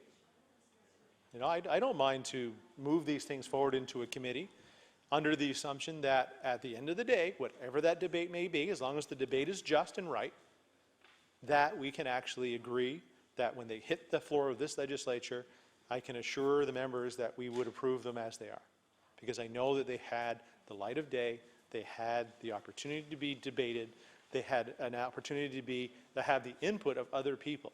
A couple of times tonight, or this afternoon, we've talked about having the opportunity for the press gallery to be able to speak to this issue. What is their thoughts on it? Where do they see benefits for reporting, to be able to report what happens in this House of Assembly in a fair and distinct manner? What do they think on it? What do Nova Scotians think about it? Why not have an open process, which the Committee on Assembly Matters would be, to be able to provide that input, or ask for that input from our communities to say, these are the things that are palatable to us, and the things that are not. I think those are all reasonable things. So I say to you again, Mr. Speaker, just a hunk of paper would be really nice, rather than hearsay, because we're hearing it through different people that they'd be willing to make some changes. But as a House Leader, I haven't seen any of those changes, and I don't think the member for the House Leader for the NDP has seen any changes either. So, that's where we end up in a funny little circle here.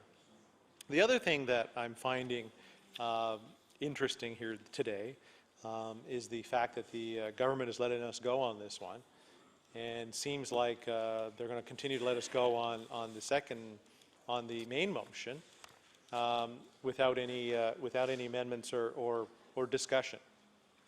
And so it sort of falls into our storyline here, whether you believe it or not, is sort of the my way or highway approach to governing. And I think that's a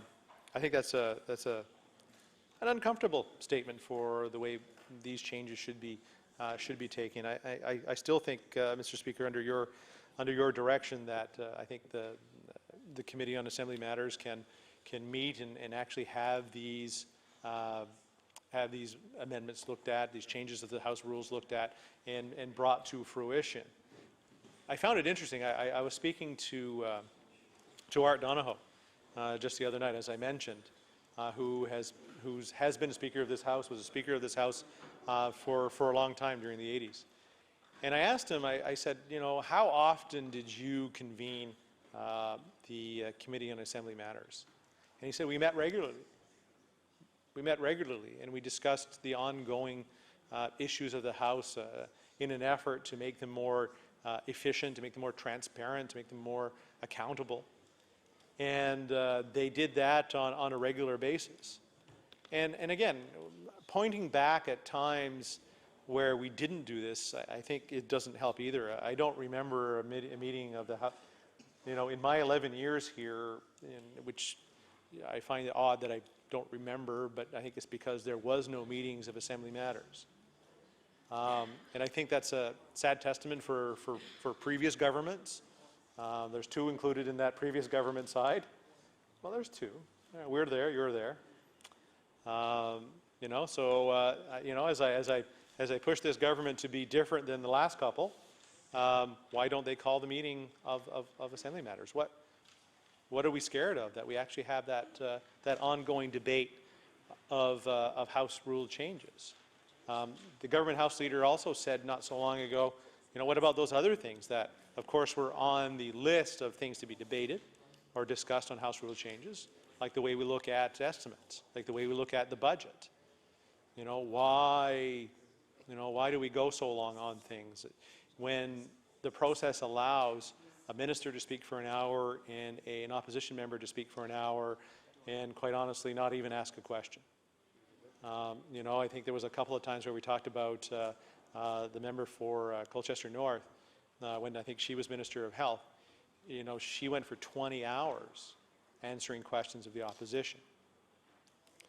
Was there any real information provided or exchanged during that? Very little. It was the ideals of one party versus the ideals of another party, or the ideals of one person versus the thoughts or ideals of another person. How does that serve the debate in this House of Assembly? How does that serve the questioning of a $9 billion or almost $10 billion budget? It doesn't. It doesn't, and that's I think a valid stuff to put to that committee and say, you know, go out and do some of that work. It's a bit of a, you know, a bit of a red herring in a way. You know, we talk about. I say red herring and I forget what I was going to say, but it's the issue of not do as I do as I say. I think is what we try to say. I got it right the first try. I think it's right the first try. Especially for those of us who have been here a little longer, we tend to look at things maybe a little bit differently. Just because we sort of experienced different facets of the way this House of Assembly proceeds. To the new members, I think you look at this in a new light, and I think the opportunity to speak or at least have their thoughts brought forward during a different committee, I think would be valuable. How many times have we talked about online petitions? I mean, we've talked about that a ton of times, and I know the member for Halifax Clayton Park has talked about that on a bunch of occasions, where I think she even brought a bill forward to allow for electronic petitions. I know the problems with that, but why not actually have that debate? Why not come up with a solution? I mean, today, how many electronic change.org petitions are we asked to bring forward to the House of Assembly? And we can't. We need to have a prayer that is very prescriptive. Diane, yes.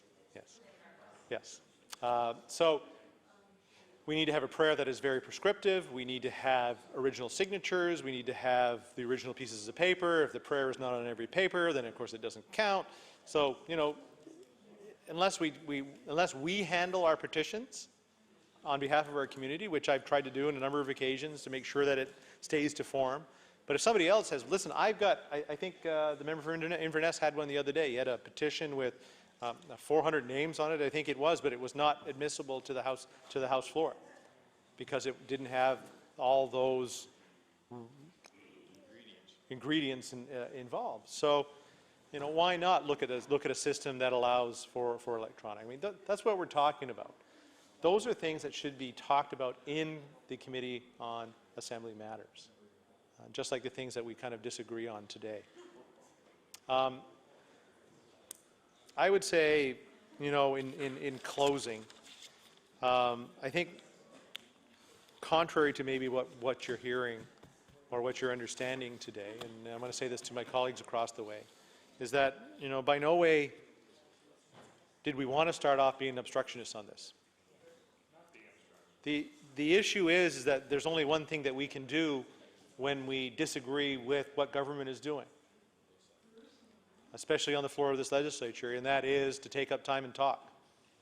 You know, I don't want to quote Michael Gorman's paper on the Howe room that was up, last night, but it's true. That's all we have the opportunity to do, hoping that clearer heads will prevail and that there will be that sense of debate or at least a bit of negotiation that will happen in the background. And I can say that I think today there's been no negotiation. It's, you know, it's been pretty cold, I think, in our discussions. All we want to find is a solution to the problem that we see before us, and move on to things that are more important, to the daily operations to Nova Scotia, the things that are, I think, truly debatable. I mean, I've been ready for 2 days now to talk to Bill 6, but that hasn't been able to come forward, and I'm hoping that at some point it will. So my closing plea to the government House Leader is that if there are changes, we'd really like to be able to see them and debate them, bring them back to our caucuses, and be able to have that discussion. You know, I think many people around here will take maybe some of the adversity between House leaders as being that we don't like each other, but quite honestly, I appreciate the member for Richmond, as I always have appreciated. Sorry, okay, Brett and Richmond is sort of like Argyle Barrington. We'll never get the straight answer on this one for a while. But you know, I think we've tried to be collaborative on this. We would like to be able to continue to be collaborative on this, and be able to come up with a solution to the problems that are before us. With that, I thank you for the opportunity to speak to the amendment that is before us.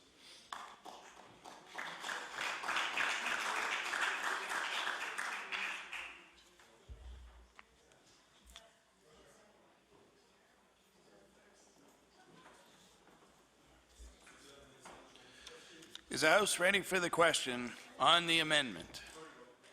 There's been a request for a recorded vote.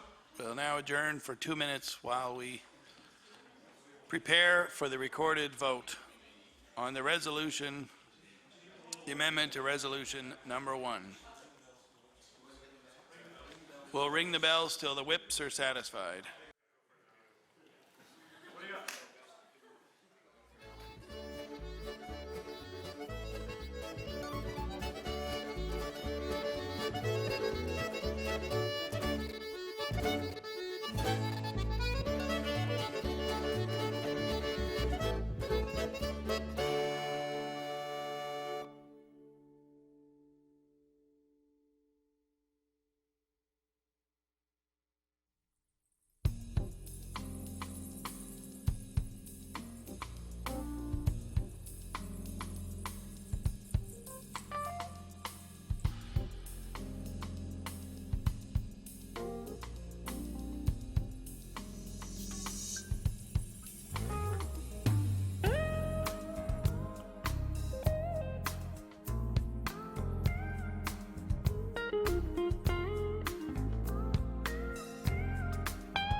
you.